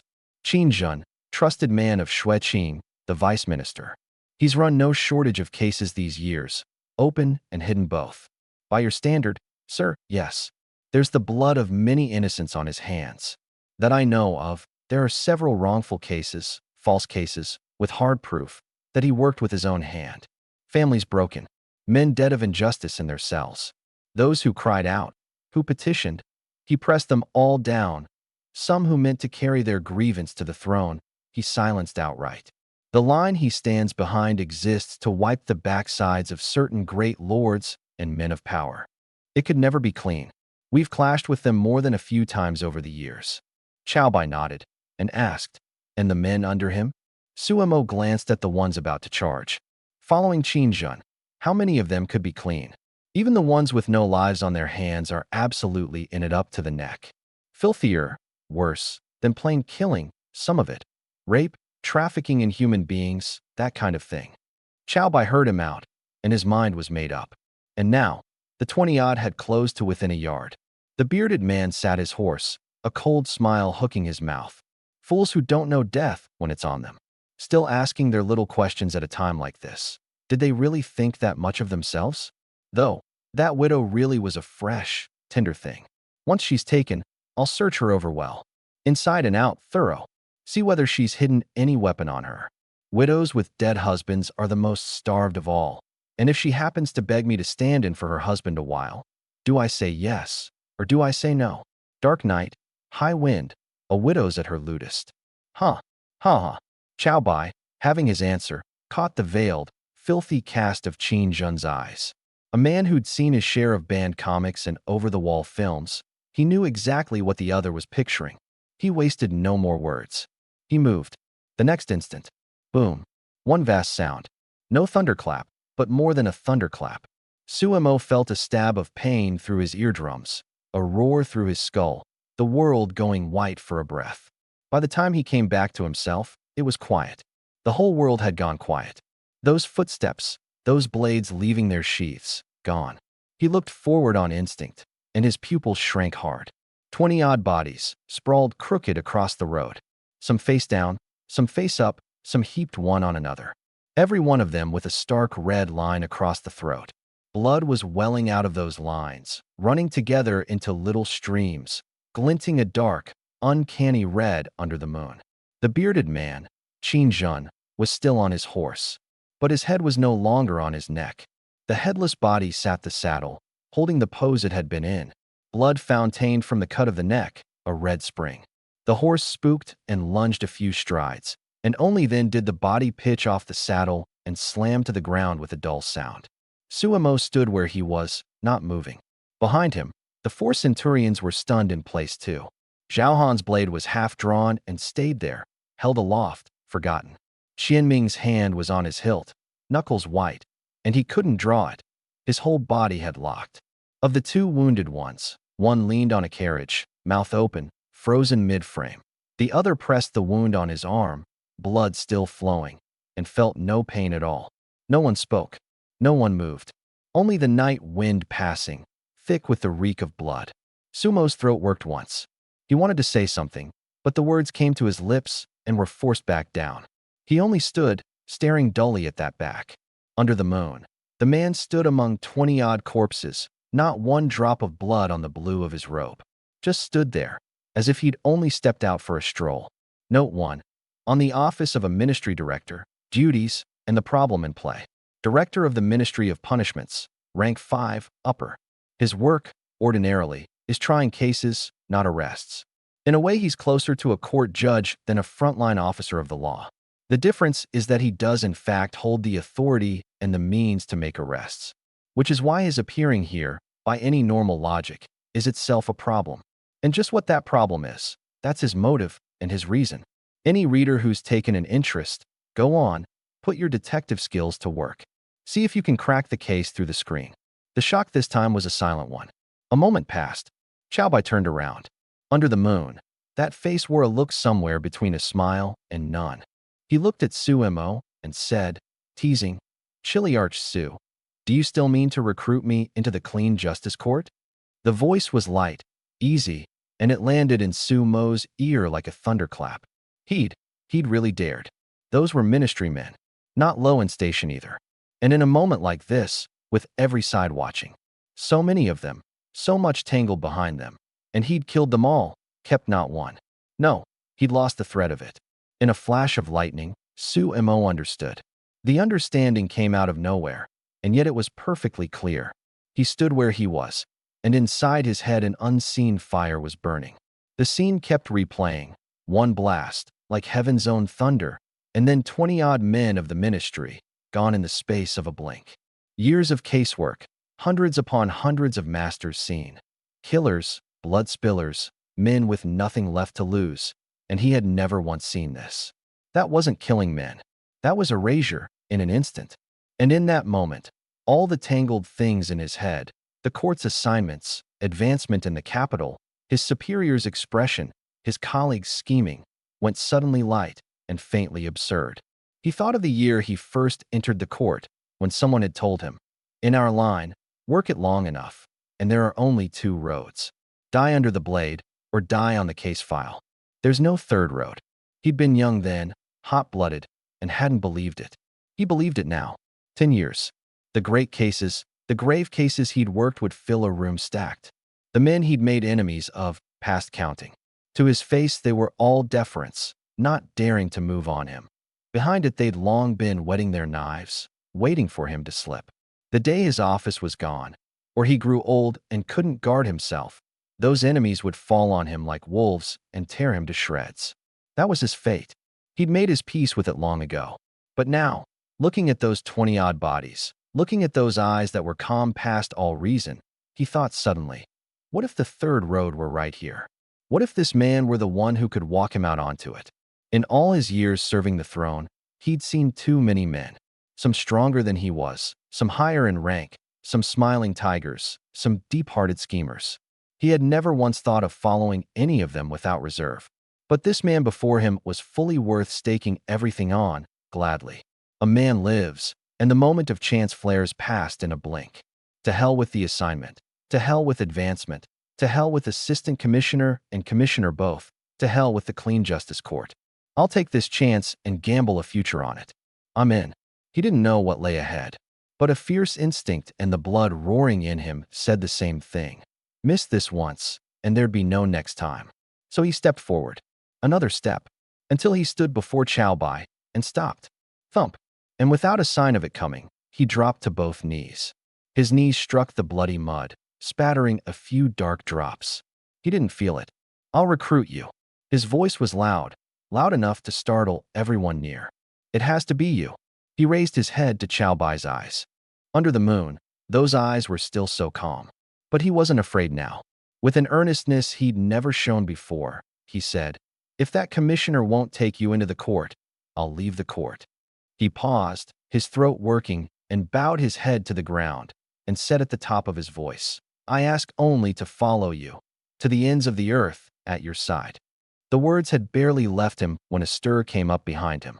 Zhao Han knelt. Qian Ming knelt. The two wounded centurions knelt after them. The wounds on them still bled, their faces bone-pale, but they knelt straight as spears. For men, in one voice, "We ask to follow you, to the ends of the earth, at your side." Under the moon, 5 men in official robes knelt in a pool of blood in homage to one. Off a little way, the guards stood rooted, every one of them looking struck to stone. They watched the 5 men of the clean justice court kneeling on the ground, and their minds churned. What were those men? The clean justice court. The court that handled the great cases. The court that even local officials went around the long way to avoid. And now 5 of them were on their knees, begging to follow the benefactor. The benefactor had shaken them 2 or 3 times over already, but the shock of this was a different thing. Those earlier shocks were the shock of one man killing so many. The shock of force, of slaughter, of how strong the benefactor is. This time it was the shock of station. The clean justice court was office, was court, was the man of the throne. Men with rank, with stipends, with a yamen, with backing.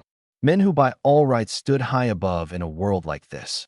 Men the common people were meant to look up to. And now such men knelt on the ground, begging to follow one who had no office, no backing, not even a fixed place to lay his head. What did that mean?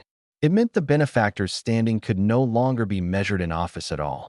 It meant the benefactor's worth already outweighed everything the court could give. It meant that they, those who followed him, guards and servants alike, were, from this day on, changed in station 2. Someone swallowed. Someone quietly straightened his back. Someone traded a glance with the next man and said nothing, and understood everything. So the man they'd looked up to, admired in their hearts, longed to follow. Even the clean justice court knelt and begged to follow him. It was a feeling past putting into words, like getting right the single most important question of a life. Like a bet you'd laid, suddenly matched by the biggest house at the table. Steady, and a little proud, besides. And just as the crowd churned with its tangle of feelings, a figure came bursting out of it. He ran fast, brocade snapping in the night wind. He reached Xiaobai, and without a word dropped straight down. Zijuan asks to follow the benefactor too. His voice rang, loud, with the particular brightness the young have. To the ends of the earth, at your side. Kneeling there, Suemo caught it at the edge of his sight, and his mouth twitched. The lad knew how to catch a rising wind. Zhao Han and Qian Ming traded a glance, faces gone strange. What was this? They'd staked their lives, wagered the whole of a future. And this young lord just runs up and kneels, even copies the words. Copies them not a syllable off. A few steps to the side, the widow Zhou watched it all, quiet. Something stirred in her at the sight, some memory, and the corner of her mouth lifted faintly. Zijuan's grown up, she sighed inwardly.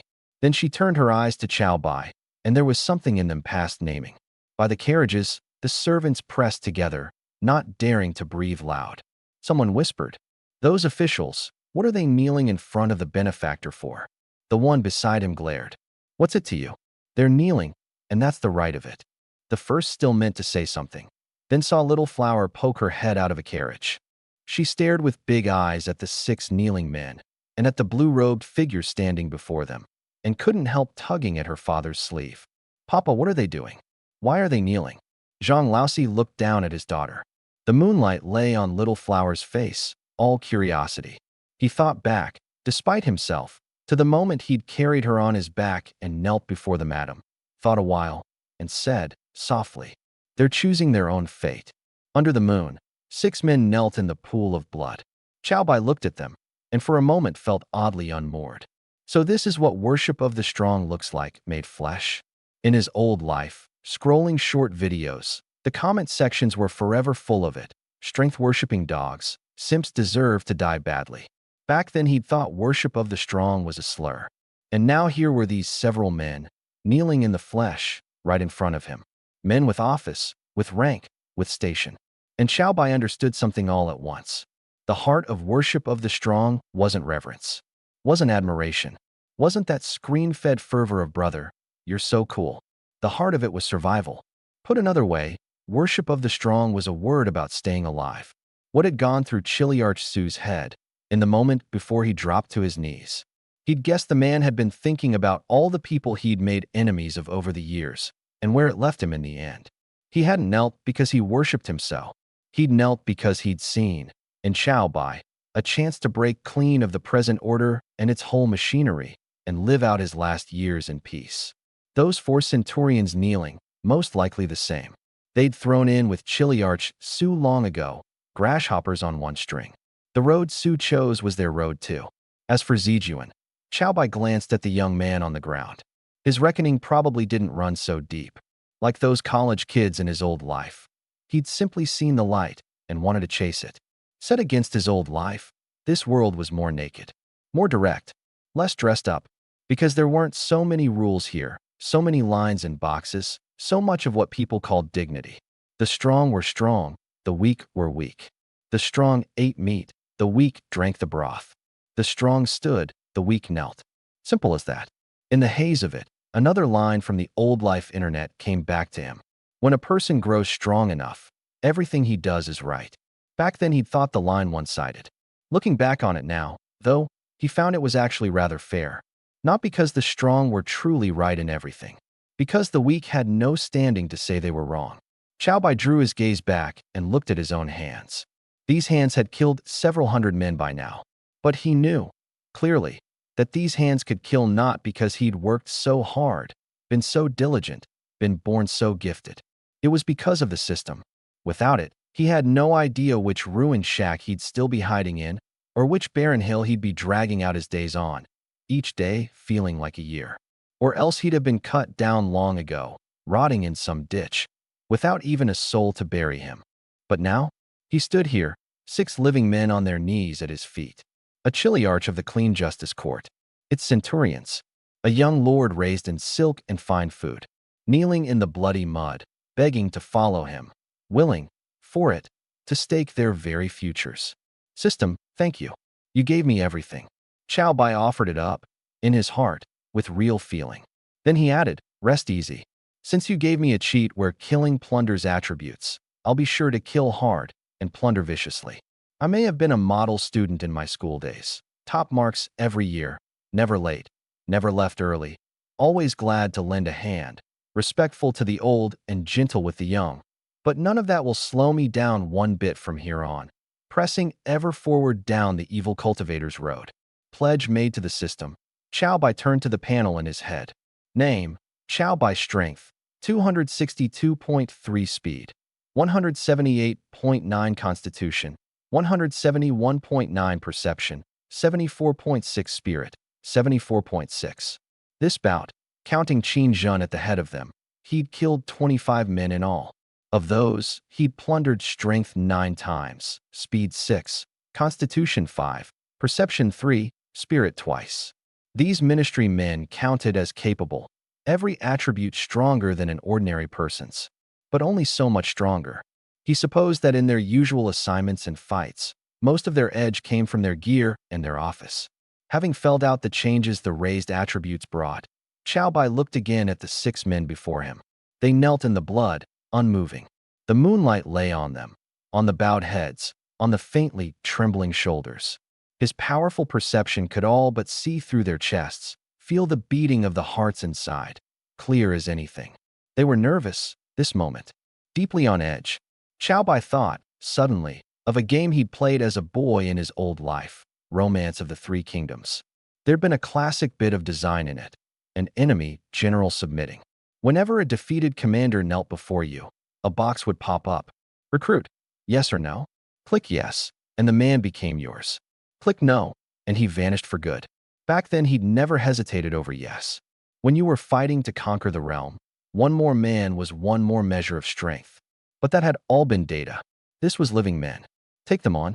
Then he'd have more to fret over, and life would slowly grow tangled. Not take them on. There was no getting around it. Ah, forget it. Call this a game too, then. Chow Bai sighed inwardly, feeling the simple life drifting further from him by the day. Decision made. He wasted no more time. Get up, all of you. The 6 raised their heads.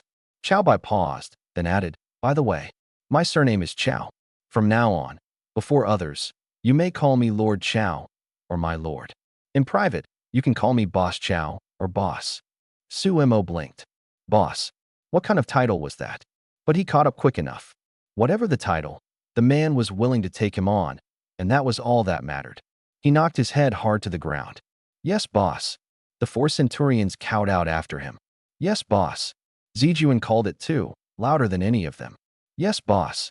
Chow Bai looked at them, and the corner of his mouth lifted, faintly. Suemo was the first to stand.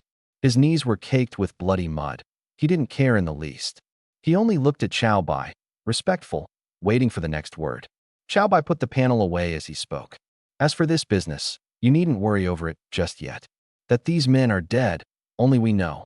We've time enough to handle it and work out a course. Ordinarily, if it's handled well, if no especially crucial evidence is left behind, then even should someone dig something up after, it won't much matter. As long as there's no ironclad proof, they won't push it by force. He paused and added, of course, If they do push it by force, I welcome that too. A man's bound to run into a wall now and then. And I do admire a bold soul with hot blood, one who won't be cowed. Suemo blinked, laughing inwardly. He very much wanted to say, "Boss, this admiration of yours, is it truly admiration?" But he didn't dare. He could only grumble quietly in his heart, while on the surface staying respectful and grave. The next moment, seeing the boss seem to have finished, he stepped forward and bowed. "Boss, leave this to us. We're skilled at handling scenes like this." He looked back at the four centurions. "Zhao Han, Qian Ming, haul the bodies into that stand of trees over there. Search them clean first. Tokens, papers, anything that could prove who they are. Leave not one thing." Zhao Han and Qian Ming set to it at once. Suemo turned to the two wounded centurions. "You two, deal with the blood on the ground. Dig soil over it, scatter wood ash, then lay a course of gravel." The four nodded and got to work. Suemo thought a moment, then added, "Keep two of the bodies relatively whole enough to read as ministry men. And their wounds want redressing, so the coroner can't read too much off them." Orders given. He turned back to Chow Bai, respectful.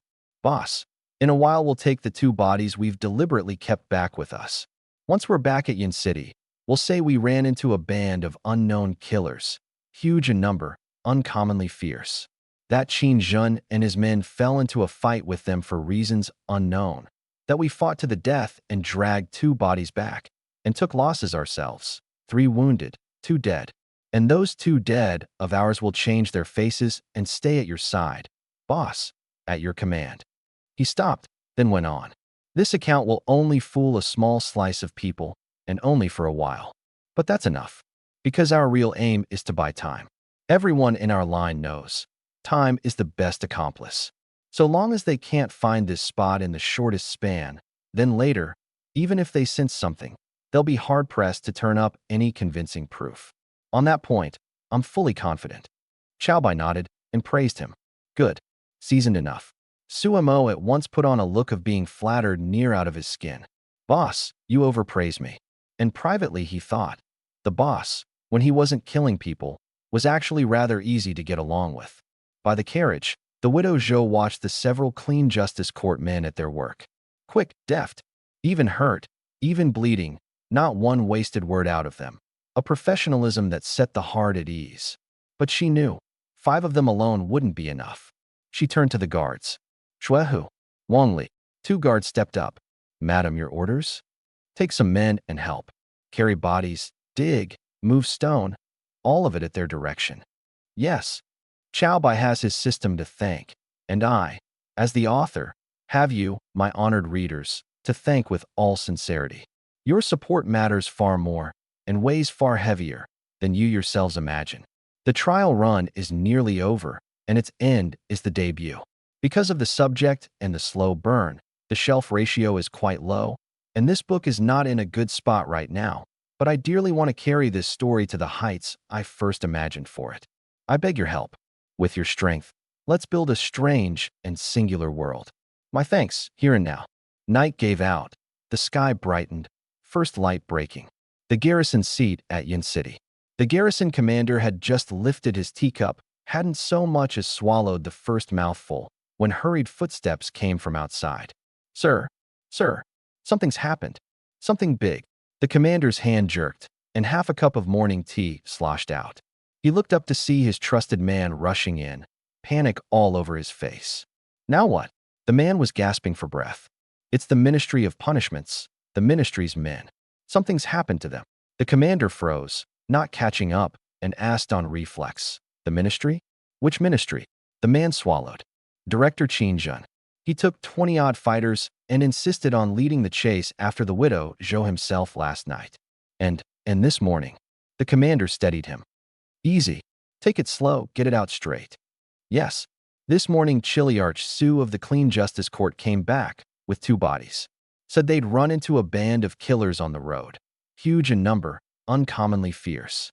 That by the time they heard the sounds of fighting and reached them, the ministry men were nearly all dead already. Chiliarch Su charged in with his people to save them, and lost 2 of his own centurions for it, and could only wrest 2 bodies back." The teacup shattered against the floor. The commander sat there, mouth open, eyes wide, unable to get a word out for a long while. At last he forced one out.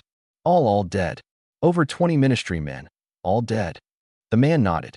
The commander sagged back against his chair, feeling the sky itself had caved in.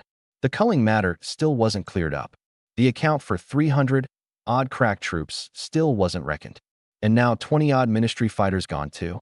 2 clean justice court centurions dead besides. And worst of all, one of the ministry dead was a director. A 5th-rank director, upper grade. He looked up at the roof beam and murmured, "God above, is this post of Yun City garrison under some curse? I've barely taken the seat, and one great disaster after another lands on it." Huh. A long while later, the commander suddenly sat up straight, his eyes narrowing. Shen Lai and Zhao Fengxing, 2 roving generals, hundreds of men between them, and both took the wrong road. This Director Qin, chasing the whole way, took no wrong road and lost his life. Coincidence? Or did Shen Lai and Zhao Fengxing sense long ago that this case was no ordinary thing? If the former, easy enough. If the latter, the trouble runs deep. To dare, at a moment like this, to openly kill a ministry director and the men working the case with him, that's a challenge to the court's own bottom line. And yet someone did it. What in God's name are they leaning on? Unless the Bone folk are already about to sweep south in force, SSS.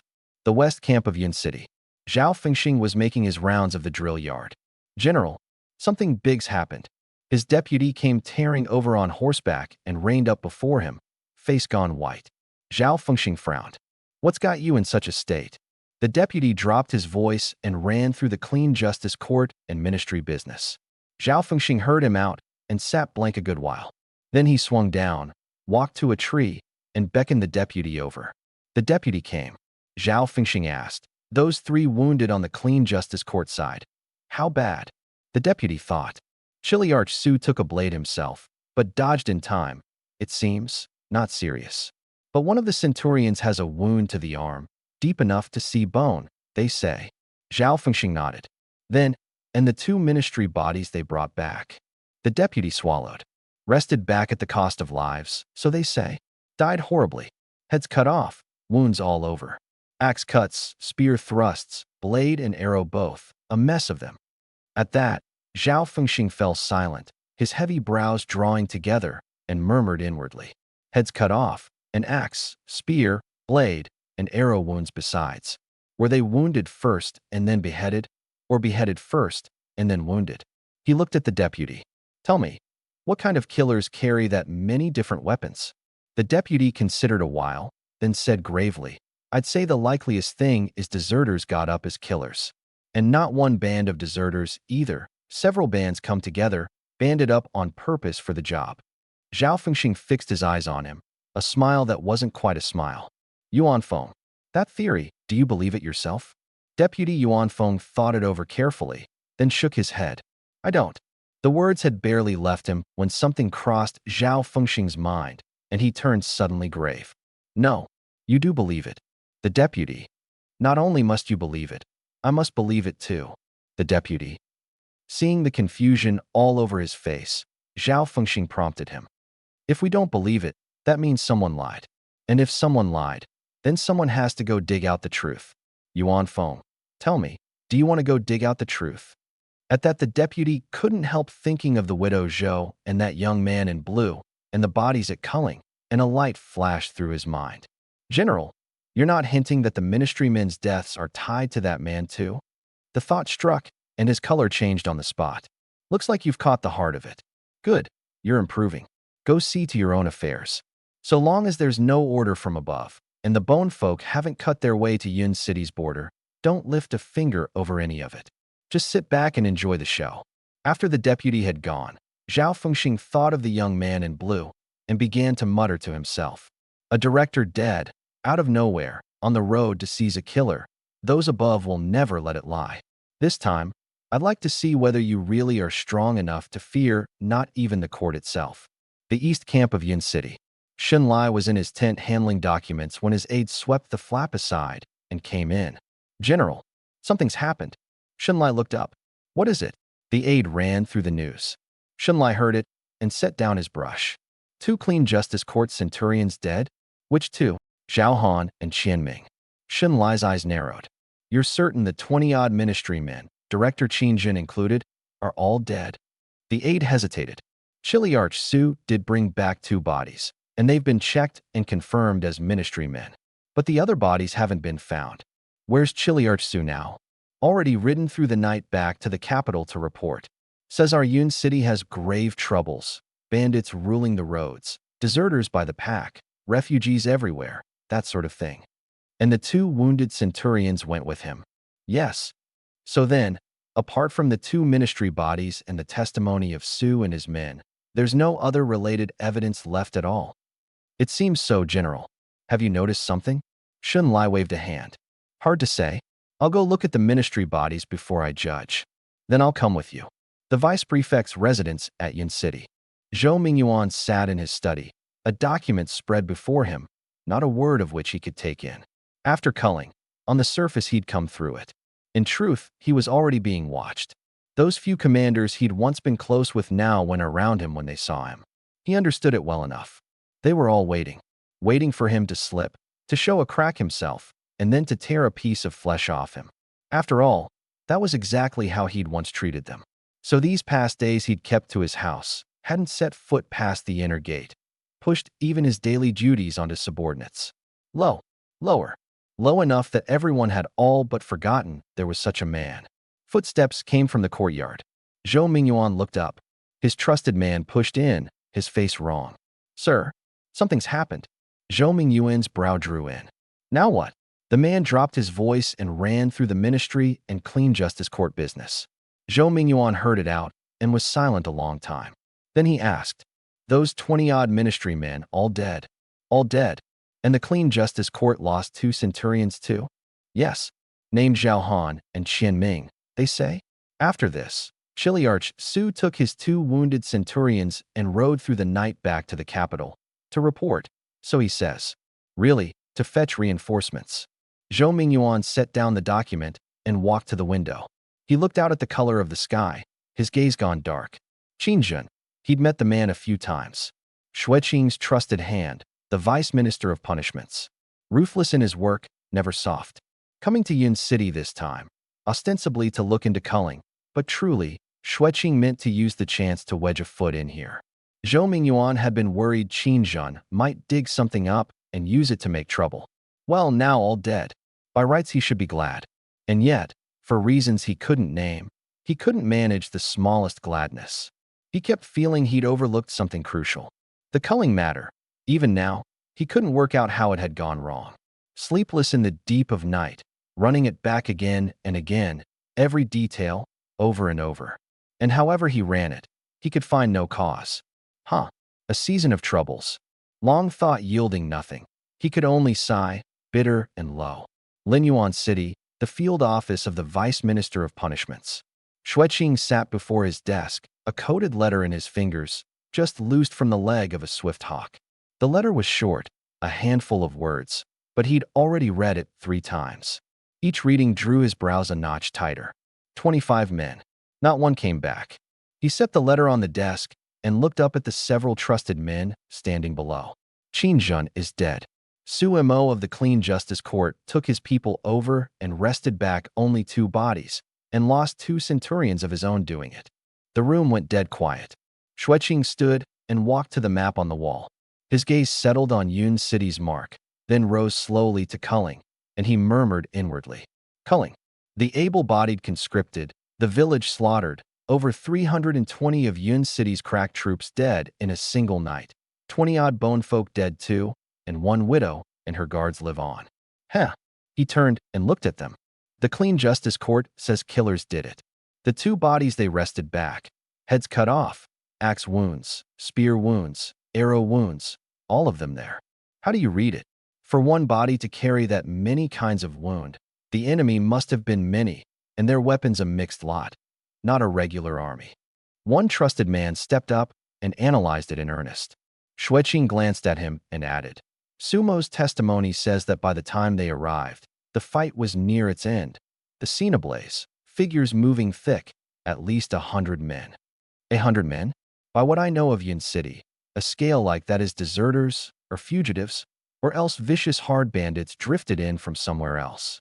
Another picked up the thread. A third trusted man frowned, then suddenly spoke. Tell me, is it possible the clean justice court men lied?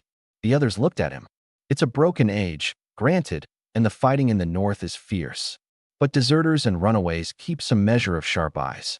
Qin Jun, going to take the widow Zhou, would surely have worn his ministry robes. Whatever grudge such men hold against the ministry, so long as they recognize that uniform, by rights they oughtn't have gone for the kill. On the motive for the killing alone, none of it holds together.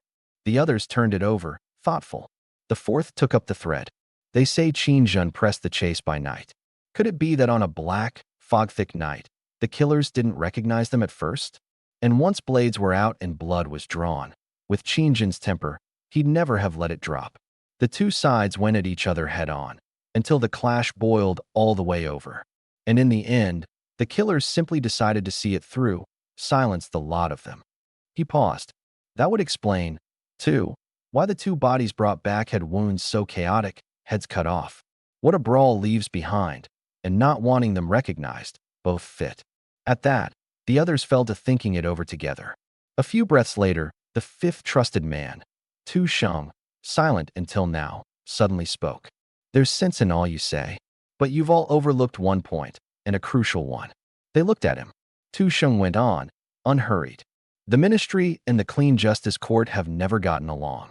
Were I Chiliarch Su, never mind fighting to the death to save them, I'd count it a good day if I didn't take the chance to knife them in the back. And yet the word from Yun City is precisely that the clean justice court fought to the death to wrest two bodies back. He looked at Xueqing. So, my lord, do you suppose the clean justice court has suddenly turned over a new leaf? Or is there something hidden in all this? On Xueqing's cold face, the faint trace of a smile showed. Tu Sheng continued. The culling case. These 2 days, I've been following it closely. And after piecing a great deal of information together, I found one exceedingly strange thing. The others held their tongues, all of them watching him, waiting. He glanced at Xueqing, his eyes narrowing by degrees. After culling, the only living witnesses anyone knows of are a single group of people. And, what luck, precisely the group Director Qin went to seize. And as far as I know, before he went for them, 2 other parties had already gone. One was Shun Lai of the East Camp, the other Zhao Fengxing of the West, one with 300 cavalry, one with 500. And the result? Neither brought them in. He paused. Their reasons were strangely of one voice. Black night, high wind, too many forks in the road, chased the wrong way. He looked around, his eyes sharpening. That the widow Zhou slipped through once by luck, I'd believe. Slipped through twice, 3 times, and had 2 separate parties both chase the wrong way. That's no longer luck. The room went still a moment. Tu Sheng went on, slow. At first I was watching her uncle too, the vice prefect of Yin City. There's a problem on him, no question. But these past days he's kept his gate shut, and every move of his has been watched. If our ministry men hadn't come to grief, I might have gone on digging there, and not paid the widow Zhou undue mind. She's only a woman, after all. He looked at Xueqing and turned the blade. But our men did come to grief. And it struck me all at once. The widow Zhou is the key. Xueqing nodded, admiration in his eyes, and gestured for him to go on. Tu Sheng walked to the map, frowning slightly. What role she plays in the culling case, I don't know. But I'd all but stake it that the killer is tied to her by some thread. Our men dying, that's tied to the killer too. He paused, brows knitting. Only, there's one great puzzle I can't work through, even now. Xueqing said, speak. Tu Sheng knit his brows. I can't work out how the culling killer managed to slaughter over 300 crack troops and leave not one alive, not one escaped. Least of all those few peculiar bodies, killed by stones. Some shot clean through the chest, some through the head, and off in another direction. A bone folk, too, killed the same way, by a stone. He looked at them, the doubt heavier in his face. The coroner says the times of death were exceedingly close. If it were one killer, then even on the fastest horse, he couldn't have killed 2 parties at once, that far apart, in so short a span. He paused. If it were many killers, the timing resolves. But then the uniformity of the wounds won't hold. So many dead, and the wounds startlingly alike. Even twins have their differences. How could a band of killers manage that? He looked at Xueqing. So, my lord, my puzzle is this. Is the killer one man or a group of men? Or else? He stopped short, on the edge of the words and unwilling to cross it. Seeing it, Xueqing said it for him. Not a man. Tushing said nothing. But he nodded. The room went quiet enough to hear a pin drop. Xueqing was silent a good while, then suddenly laughed. The laugh was cold and carried a thread of something feverish. Tusheng, that puzzle of yours, I've turned over a long time myself. He rose and walked to the window, his back to them. Man or ghost, killer or whatever it is, one thing is certain. The widow Zhou is the key. He turned, his gaze like a blade. Tusheng, go see to one thing now this moment. Tusheng stepped up. Your command, my lord. Xueqing drew a token from his robe and handed it over. This is the Ministry's Circuit Inspector's token, bestowed by His Majesty's own hand. With it, you can call up local garrison troops. Tusheng took it and studied it closely. Xueqing said, 30 li east of the city is the Linyuan camp. Go to General Hualai. Have him tell off 2,000 crack troops to go with you and take these people. One trusted man couldn't help speaking up. My lord, 2,000 crack troops? Isn't that scale a touch large? Xueqing looked at him. Large. He gave a cold laugh. 320 crack troops at Culling, all dead in a single night. 2 roving generals of the 3rd rank, home empty-handed. Qin Jun and 25 men, not one came back. You tell me, is a scale like that large? The man lowered his head and dared say no more. Xueqing looked to Tusheng. Remember this. Once you're there, say nothing more than you must. Only tell Hualai the ministry is working a case and urgently needs troops. If he asks the reason, say, it's the vice minister's will. Tusheng nodded. I understand. Xueqing came before him and fixed on his eyes. Tusheng, how many years have you followed me? 8. Xueqing nodded. In those 8 years, not one case I handed you has gone wrong. He paused. This time, let it be the same. Tusheng drew a breath and said, Ernest, rest easy, my lord. I'll bring the people back. Xueqing shook his head, correcting him. Not bring back. He turned, walked to the window, his voice cold as ice. Grind them. Man or men, deserters or hard bandits or some monster. 2,000 crack troops bear down, and with absolute numbers, absolute force, I want them ground to nothing. I don't want to see 1 inch of whole skin left on that killer or 1 unbroken bone.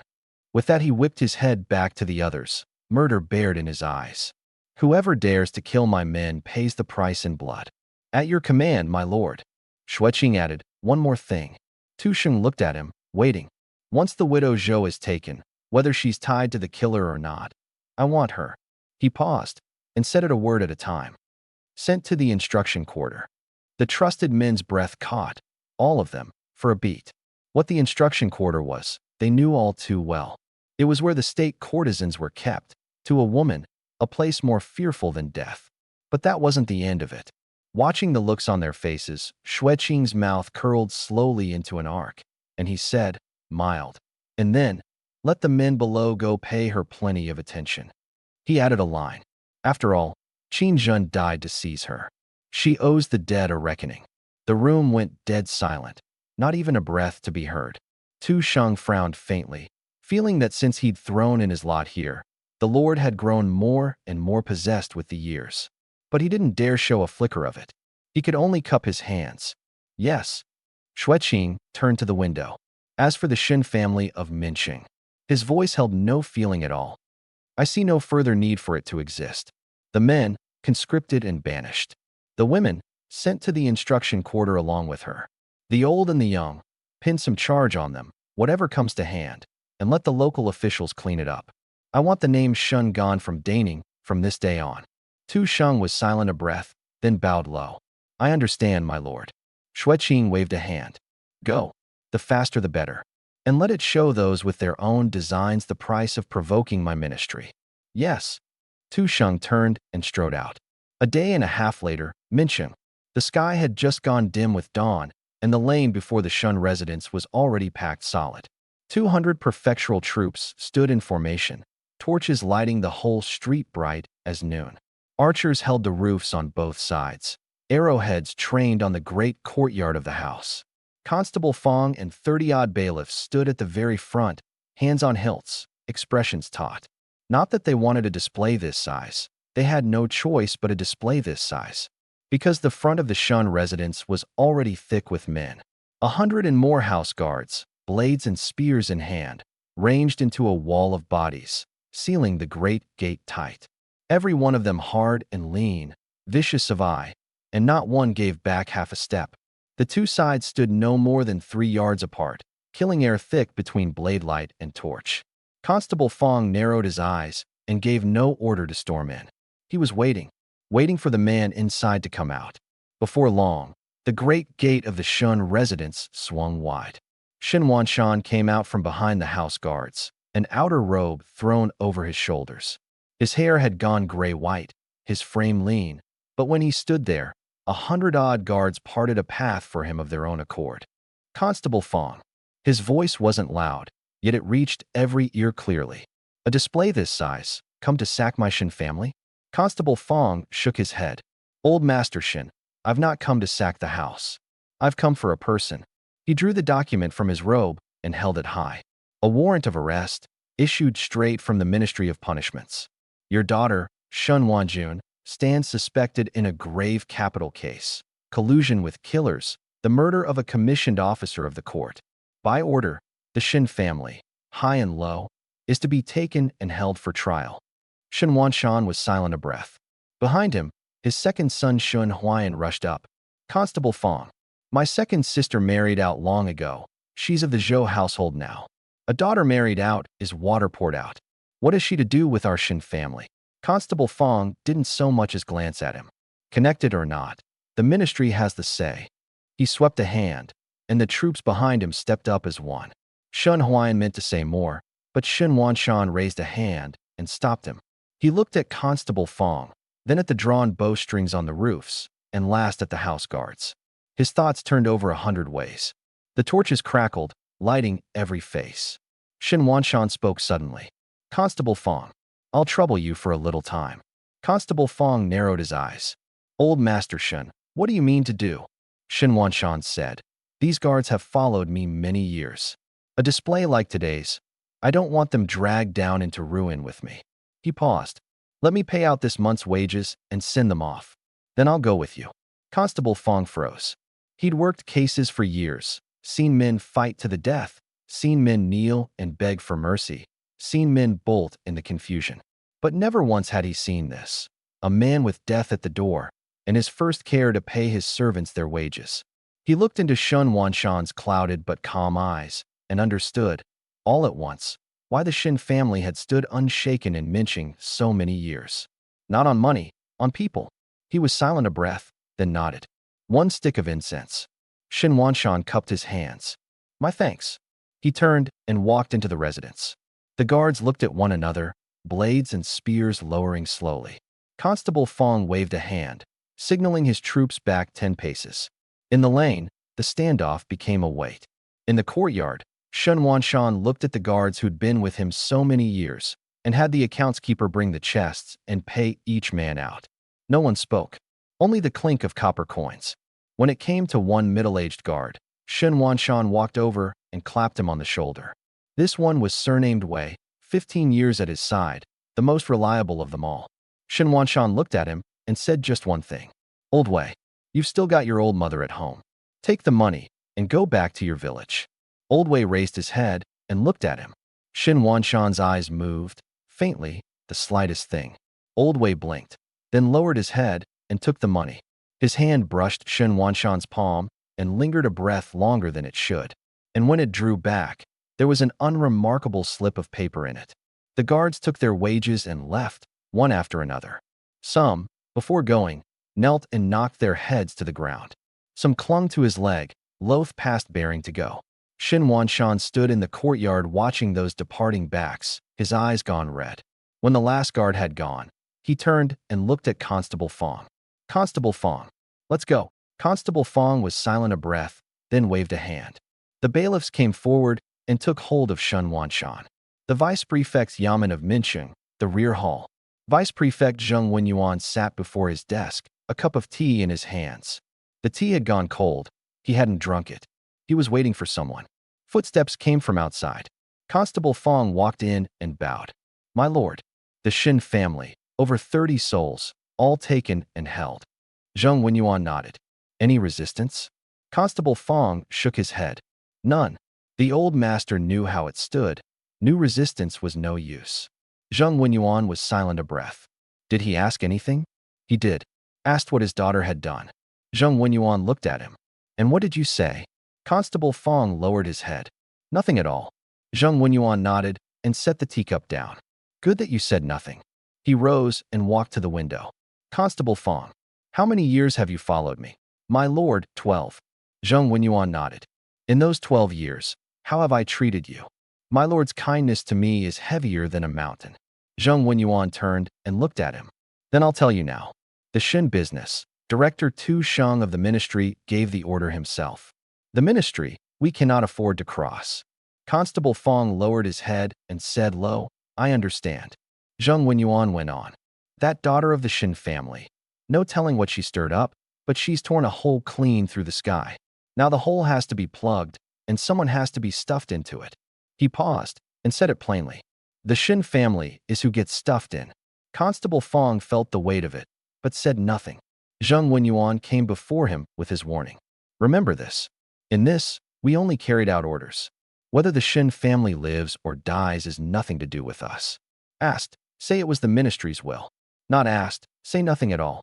Above all, don't let some stir of pity bring the fire down on yourself. If it does, even I can't save you then."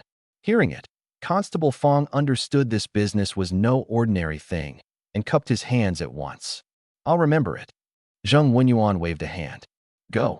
Keep them well watched. Let there be no trouble." Constable Fong turned, took 2 steps, and stopped. "My lord, the Shin family, how are they to be handled?" Zheng Wenyuan thought. "The men held apart, the women held together.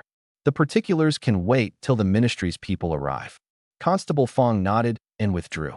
Zheng Wenyuan stood at the window, looking out at the color of the sky. It was overcast, dark, like rain coming. Note 1. What the instruction quarter is, and why it is fearful. 1. What is it? The instruction quarter falls under the Ministry of Rites. In name, it's a palace music office overseeing dance and drama. At court assemblies, celebrations, and sacrifices, its musicians and dancing girls play the music and perform the dances. On the face of it, an imperial song and dance troupe of the old world. 2. Who gets sent in? 2 main sources. The first is the families of convicted officials. When an official is condemned and his house sacked, his wife and daughters are taken into the quarter, dropped from common folk to base caste, never to rise again for generations. The second is prisoners of war and the kin of condemned criminals, women seized or attainted, likewise filled into the quarter. 3. How fearful is it that women would rather die than enter? First, those women were often ladies and daughters of standing, well-raised, kept in comfort.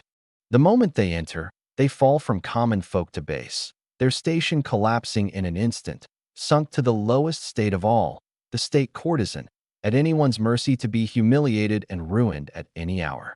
In an age when a woman's name and honor weighed heavier than her life, entering the quarter meant losing one's purity utterly. Nor is that all.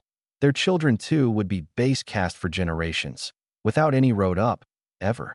Beyond that, the women of the quarter had not only to learn song, dance, instruments, and the varied arts, ready at any moment to perform for and wait upon officials, but also to do hard, filthy labor. The least resistance was met with beating and abuse. The histories record that after the families of Chi Tai and Huang Zicheng were sent into the instruction quarter, day and night, there were a score and more of strong men held ready to be used on them. Some women were forced to bear children, sons sent off to be little slaves, daughters made to continue as courtesans. All told, under the social morality of that age, to force the honorable into prostitution was a punishment crueler than the headsman's blade. To send a rival's womenfolk into the instruction quarter was the most thorough humiliation and destruction that could be visited on a family. And so the quarter was called a hell on earth, named in one breath with the dread eastern and western depots. 2 days later, the road grew narrower and narrower, the two sides given over by degrees to reeds taller than a man. The road ran pinched between them, like a slender, winding snake. Chow Bai leaned back in the carriage, eyes shut. In his perception, the people hidden among the reeds, hearts hammering, breathing heavy, every one of them. Plainly they were worked up, likely thinking they'd run into another fat sheep. Walk the riverbank often enough, and how do you keep your shoes dry? The corner of Chow Bai's mouth lifted. It felt fitting. Zhao Han rode with his eyes sweeping the reeds on either side, hand on his hilt, brows drawing tighter. He turned his head a fraction toward Qian Ming, and Qian Ming was already looking at him. Neither said anything, but each understood. This reed marsh was made for an ambush. Before either could speak, a voice came from the carriage. Act like you've noticed nothing. Keep going. The two blinked and let go of their hilts. The caravan went on. The reeds hissed, hooves crunched. About one stick of incense along. On the road ahead, several felled dead trees suddenly lay across the way, blocking it dead. The guards reined in, stopping as one. At almost the same moment, a rustling stir came from the reeds on both sides. 40-odd men pushed out of the reeds and ringed the caravan around. The one at their head was a middle-aged man of 40 or so, lean of face, cheekbones jutting, a pair of long narrow eyes with a chill in them past putting into words. He held no blade, only a smoking pipe, the bowl still hot, giving off thin curls of blue-green smoke. Beside him stood a short, thick-set man with a pair of water-parting daggers, cold light glinting off them. Further back, some held fish spears, some drag hooks, and a few had nets on their backs, water still dripping from the mesh. Water bandits, plainly, men who scraped a living off the reed marsh. The lean man said nothing, only narrowed his eyes and looked the caravan over. Head to tail, then tail to head. His gaze rested a breath on the guards, then fell on the several carriages. Then he spoke. You lot, bound for Minching? The young lord in brocade rode forward and cupped his hands. Just so. Good men, might we trouble you for passage? The lean man smiled. An affable smile. Passage? Sure. He drew on the pipe and let the smoke out slow. This road's the rice bowl of us brothers. This many people, this many carts and horses, passing through our bowl. You've got to leave a little something behind, no? The young lord nodded along. Well said, good man. And he fished a silver ingot from his robe and tossed it over. The lean man caught it and weighed it in his hand. He glanced at the young lord, then at the several carriages. Then he smiled and nodded. Generous, young master. And straightway he waved a hand and called out, drag the trees off. Let the guests through. A few of the bandits came up and hauled the dead trees to the roadside. The lean man stepped aside, stood at the edge of the road, and cupped his hands toward the young lord. Safe travels, young master. Smooth road ahead. The young lord nodded, about to give the order to move. But the bandits didn't scatter. They fell back to the two sides of the road, standing along the flanks of the carriages, smiles on their faces, as if seeing the party off. The carriages started again, wheels rumbling over the road. The first passed by the bandits, then the second, the third. Zhao Han rode alongside, his eyes fixed on them the whole time. They still stood there, still smiling. But their eyes were on the carriages, on the guards, on the bulging carriage bodies. And when the fourth carriage, the widow Zhou's, drew level with the lean man, the man moved. He lifted a hand. Lightly, idly, the smallest gesture. As if at a signal, the bandits ranged along both sides moved all at once. Fish spears stabbing out. Drag hooks reaching. Nets flinging open. A water-parting dagger driving straight for a driver's throat.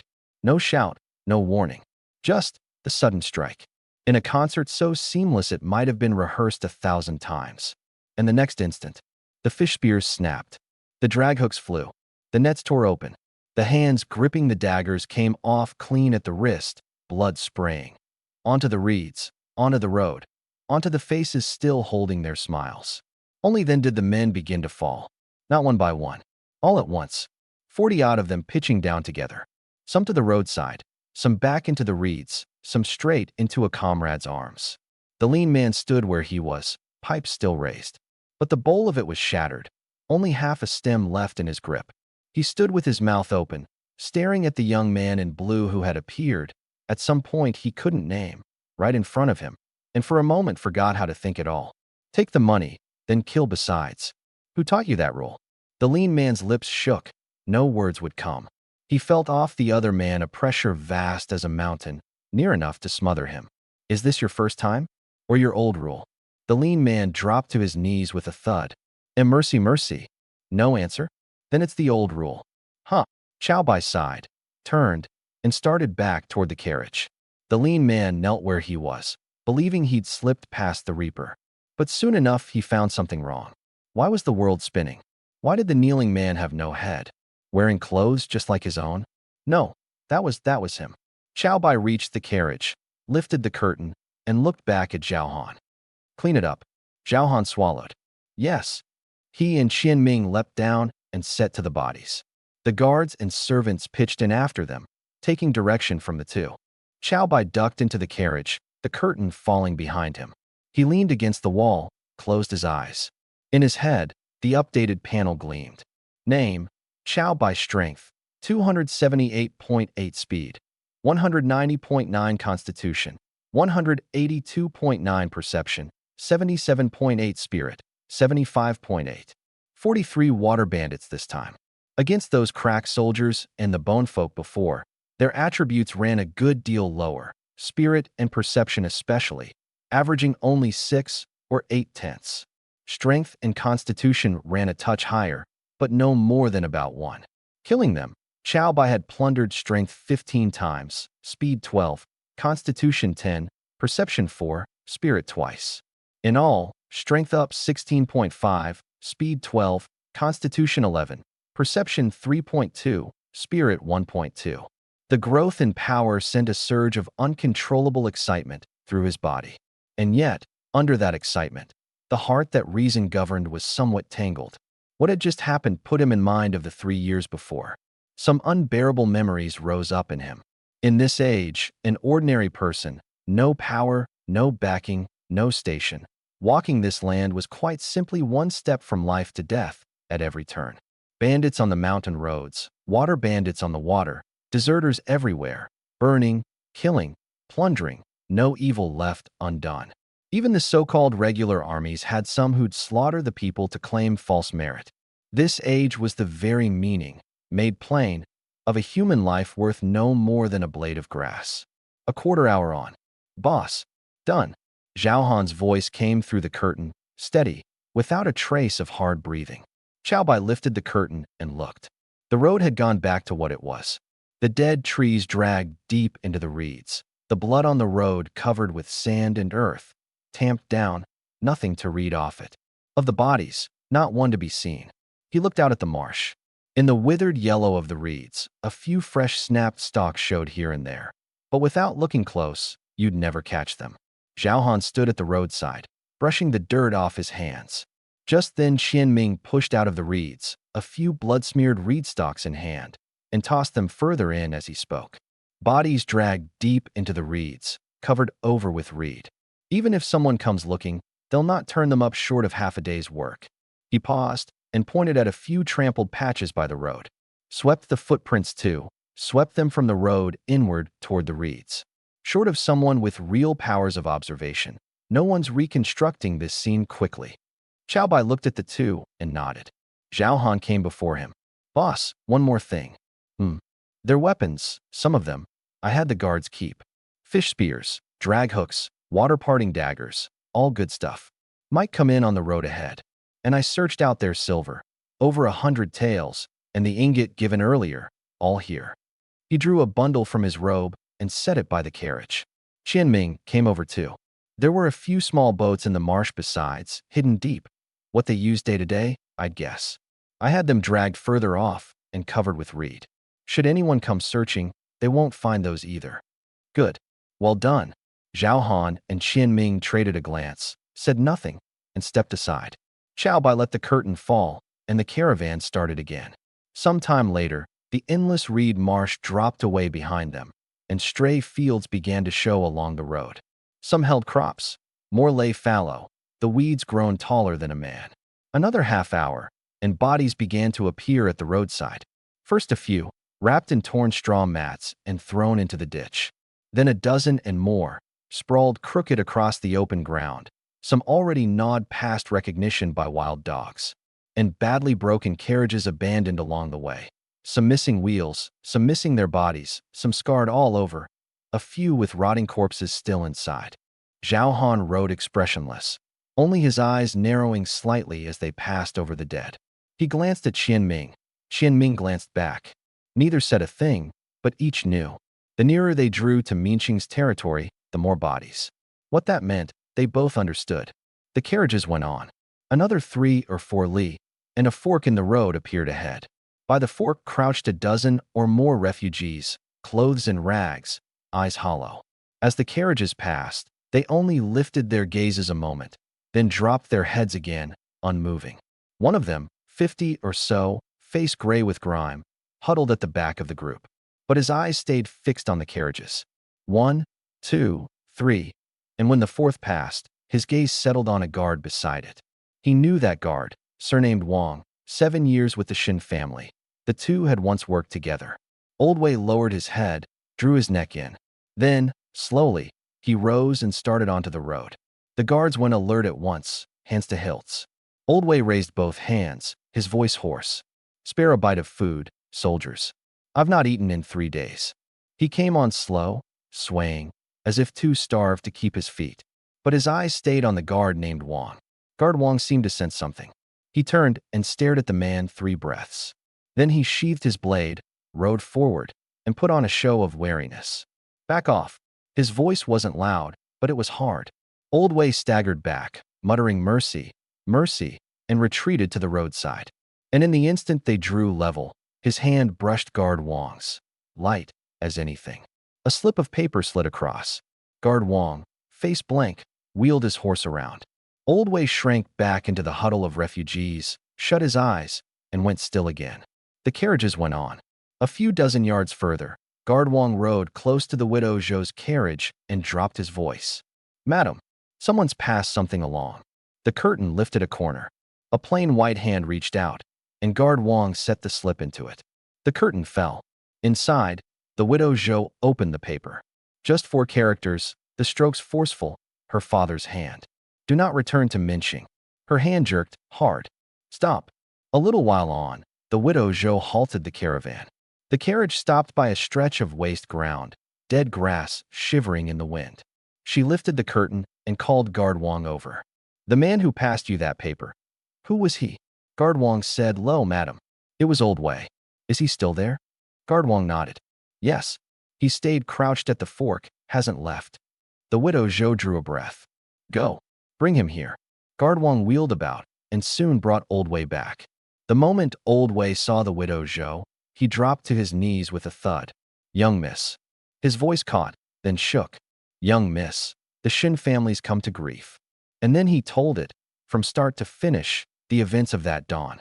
The prefectural troops ringing the house, the guards facing them down, the old master paying out the month's wages and sending the men off, and at the last, being taken away. And the slip of paper, pressed to him in secret as the wages were paid. The widow Zhou listened, still, no change to be read on her face. "All taken." Old Wei nodded. Her hand began to shake past her control, though she fought it down with everything she had. After a moment, she waved a hand, sending Old Wei off to rest. He knocked his head to the ground and went with Guard Wang. The widow Zhou stood where she was, looking off toward Minsheng in the distance, silent a long, long while. Then she turned and walked to Chao Bai's carriage. The curtain lifted. She climbed in. Chao Bai leaned against the wall, looking at her. "Benefactor." Her voice was very soft. "There's no going back to Minsheng." One plain sentence, and Chao Bai understood the shape of things. This ministry of punishments really does have something to it, he thought. In speed of response and in sheer ruthlessness both, you could see it plainly. He thought, suddenly, of what Zhao Han and Qianming had told him. The latter half of the night, he'd taken them on. Back then, the two had followed respectfully alongside the carriage, answering his questions. He'd asked, curious, "What kind of cases does the clean justice court usually work?" Zhao Han, spare with his words, "Great cases. Treason, colluding with the enemy. Graft over 1,000,000 taels. Massacres of whole households. Pull any one of them out. It's worth a few dozen heads. And the people you work them on." Qianming took it up. "Marquis at the low end, vice minister for the floor, generals as the usual thing, and the very least a vice prefect. Take this culling business at Yun City. If it hadn't touched Vice Prefect Joe, we'd never have come at all. Xiao Bai had blinked at that. A vice prefect? Is that so grand? Zhao Han explained. Boss, that depends where you stand. To the common people, a vice prefect is absolutely a great official in his own district, near enough a local emperor. But to us, it's just the lowest qualification for losing your head. Below that rank, you don't even make our list. Xiao Bai was silent a breath, then turned the point. And the common people's cases? Qian Ming, honest. The common people's cases don't fall to us. Why not? Qian Ming thought, and answered in earnest. Why bring a butcher's cleaver to a chicken? His Majesty keeps us so that he can rest easy, not so the people can. Xiao Bai had leaned back against the wall then and been silent a good while. Now, thinking on those words, setting them beside the ministry's moves, he couldn't help drawing the threads out further and finding a newer angle on it all. From this world's view, what were the clean justice court? Executioners. Blood-soaked executioners. The men at court hated them to the marrow, cursed them behind their backs as the emperor's dogs, butchers who killed without a blink. Local officials went the long way round at the sight of them, terrified of being marked. Common folk heard their name and went weak at the knees. But turn it around and look again. Weren't they just the Discipline Inspection Commission from the TV dramas of his old life? The kind that hunted tigers, at that. When the central inspectors came down on a case, which of their targets wasn't high in rank, wasn't a great power in his own region? When had anyone ever seen them chase some petty chicken thief? Why bring a cleaver to a chicken? The line held anywhere. In the eyes of this world's people, they were the lords of hell, men who'd come to no good end. But set in his old life, a chiliarch like Su Mo, wouldn't he be handed a tiger-hunting vanguard medal? Centurions like Zhao Han and Qian Ming, surely they'd rate a guardian of the people commendation at the least? As for the Ministry of Punishments, by Zhao Han and Qian Ming's account, the whole apparatus had likely gone rotten to the marrow. Otherwise, the clean justice court would never have been born at all. The ministry held the punishments of the realm. From the prefectural seats down to the county yamen, at every layer their people sat. Cases thick as fleece, and hands to work them thick as fleece too. But it was precisely because there were so many hands that it grew tangled. Tangled, and then it ran to chaos. Those small cases, who saw to them? Those common folk with no power and no standing. Who helped them? No one. The ministry's men, more often than not, ran in one gutter with the powerful and the moneyed. A local gentry lord broke the law, and a little silver smoothed it flat. An official pocketed empty roster pay, and the investigation, dug to the end, came to nothing. Those at the bottom who truly needed justice found no door to bring a suit to, no road to cry their wrong down. The ones who got hurt were always the ordinary people. No backing, no silver, no way in. So the blood on the ministry's hands was all the common people's blood. What would you have called this in his old life? Public power turned to private use. Rent-seeking. Capitalists in official skins. They'd made the power in their hands into a commodity to be bought and sold. Whoever paid the most, whoever's connections ran hardest, that was who could buy justice from them. And the common people who truly needed help were, in their eyes, no more than walking leaks, to be cut and cut again. Xiao Bai thought of a piece of news he'd read in his old life. The black gangs of some region, and who stood behind them. The local governing official. An enterprise dumping waste past every limit. Why couldn't it be touched? Because there was an umbrella held over it. From that angle, that lot at the ministry were the umbrella held over this broken age. They and the local gentry, the powerful officials, were tangled together into one vast net of shared interest. Those inside the net ate the fat and drank the strong. Those outside it were wrung to the last drop of blood. And the ones who truly meant to investigate them? The Clean Justice Court, that was who. So the ministry hated the Clean Justice Court, hated it to the grinding of teeth. Because what the court investigated was precisely the men behind them. From that angle, the ministry and the Clean Justice Court might look like two bodies handling different cases, but in truth it was the contest between the one on the dragon throne and the great houses. And now he was tangled up in that contest too. So, what cards did each of the three sides hold? The one on the dragon throne, what was in his hand? The highest symbol of power, the legitimacy of the orthodox name. The great righteousness that could, In name, call up all the armies of the realm. And the clean justice court, a blade that, for all its isolation, was sharp enough and loyal enough. That was his stake, out in the open. And the great houses, what did they hold? Actual power spread across the whole of Daning. In the local yamen, their students and old protégés. In the frontier armies, their nephews and trusted kin. The trade roads, the fields, the ore veins, salt and iron. Their shadow fell everywhere. They didn't need to call up armies, because they were the armies. And him? Chow Bai glanced at the panel in his head. Name, Chow Bai strength, 278.8 speed, 190.9 constitution, 182.9 perception, 77.8 spirit, 75.8. No army, no ground, no name, no roots. Only one thing. A fist, pure, absolute, that answered to no reason. The emperor wanted a man dead. He had to issue an edict, muster troops, run the process. The great houses wanted a man dead. They had to send people, drop the word, turn it through several hands. And he wanted a man dead. One thought was enough. The emperor's command, passed down layer by layer, might reach the ground as a dead letter on paper. The house's word, changing hands a few times, might reach the bottom warped out of shape. And his fist? Take aim, swing it, done. The emperor had to mind the balance of court, had to weigh public name and repute, had to weigh every faction. The houses had to mind the family's interest, to calculate and measure, to leave themselves a way out. Him, once he'd set fully onto the evil cultivator's road, he had to mind nothing at all. In a certain sense, the most fearsome of the three was him. The thought struck, and he smiled. Whatever the situation, push me too far, and go take it up with my fist. Same as at culling. Whatever your plots and schemes, your secret bargains, the day I hold absolute force, you'd best pray you can crawl out of the screen like Sadako. Since there's no going back to Mincheng, then we don't go back for now. Change roads. Some other city. Chow Bai spoke, his thoughts in order, and that calm tone set the widow Zhou strangely at ease. All right, what cities are near here? She thought, lifting the curtain to glance at the color of the sky. Go east, and 180 li off there's a county town called Pingjiang.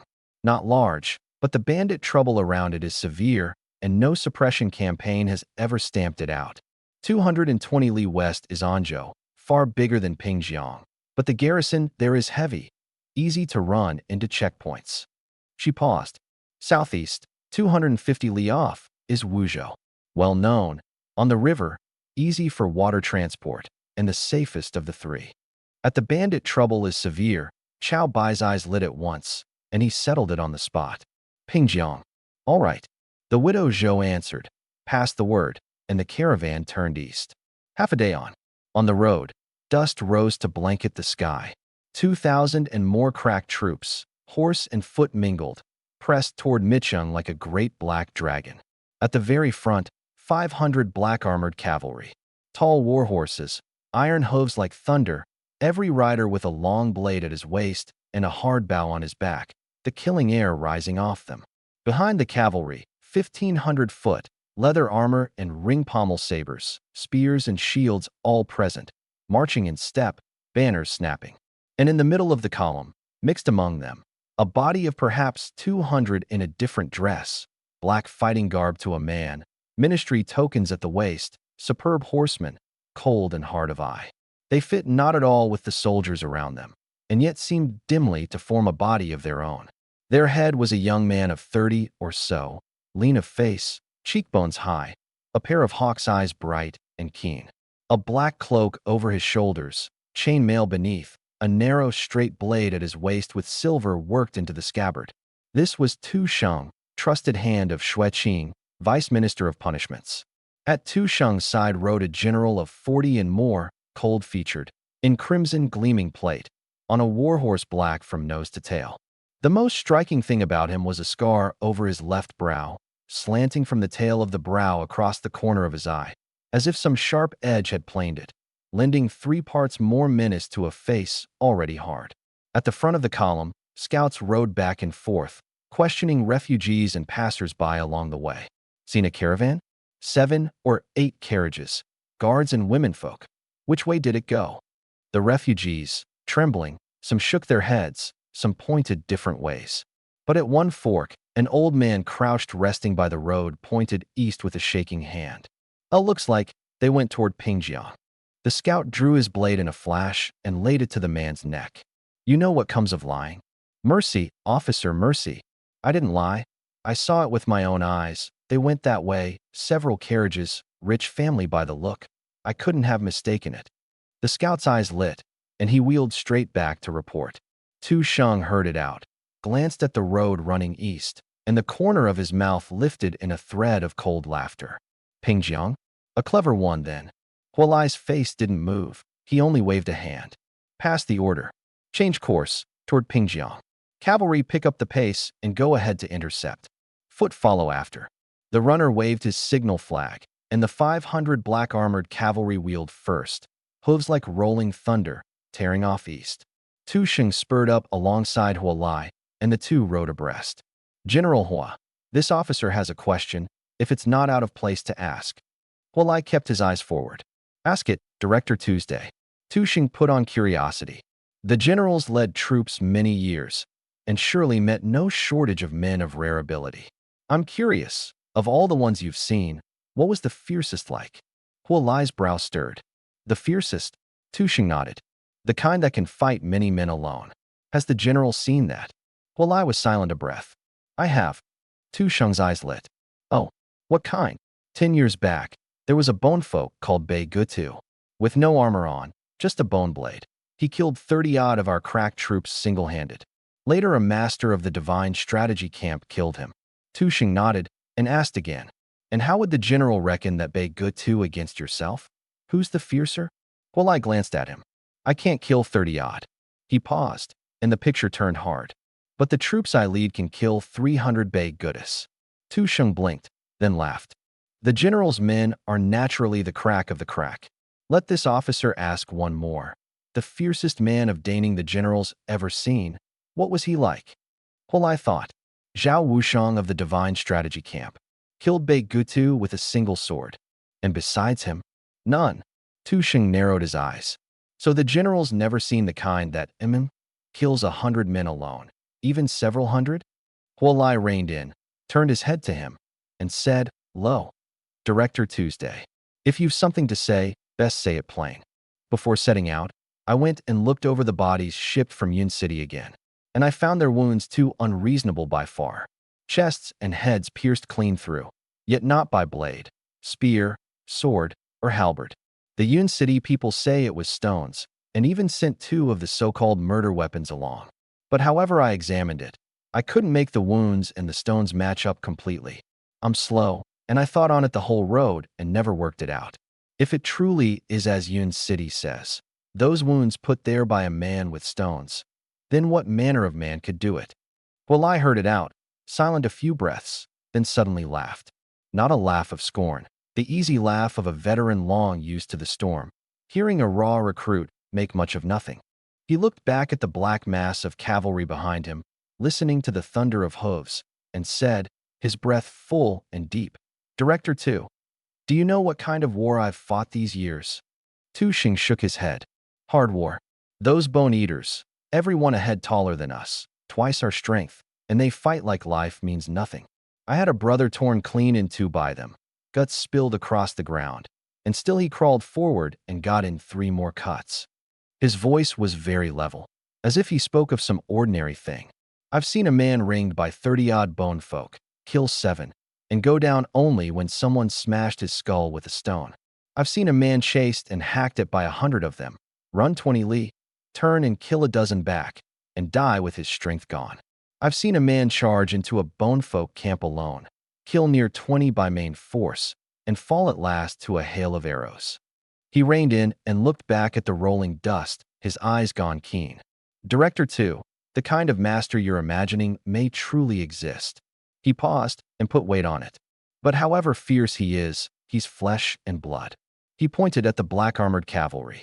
I have 500 horse, 1,500 foot, 2,000 men, 2,000 blades, 2,000 arrows. He looked Tu Sheng in the eyes. He kills 1, I send 2. He kills 2, I send 4. He kills 100, I've still got 1,900 left.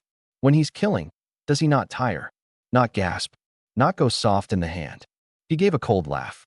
Before an army, the fiercest master is only a slightly bigger bug. He rode forward, and his back looked tall. The only difference is, if one stomp won't kill it, you stomp twice. Two won't do it, 10. And so on, over and over. Sooner or later, it's stomped dead. Tu Sheng stared dully at that red back, and a surge of spirit rose in him. Yes, what had gotten into me? 10 years and more at the ministry, and what kind of butcher hadn't he seen? Didn't they all come to justice in the end? When he'd started, his teacher had told him, in this line, the thing to fear is thinking too much. Think too much, and the blade slows.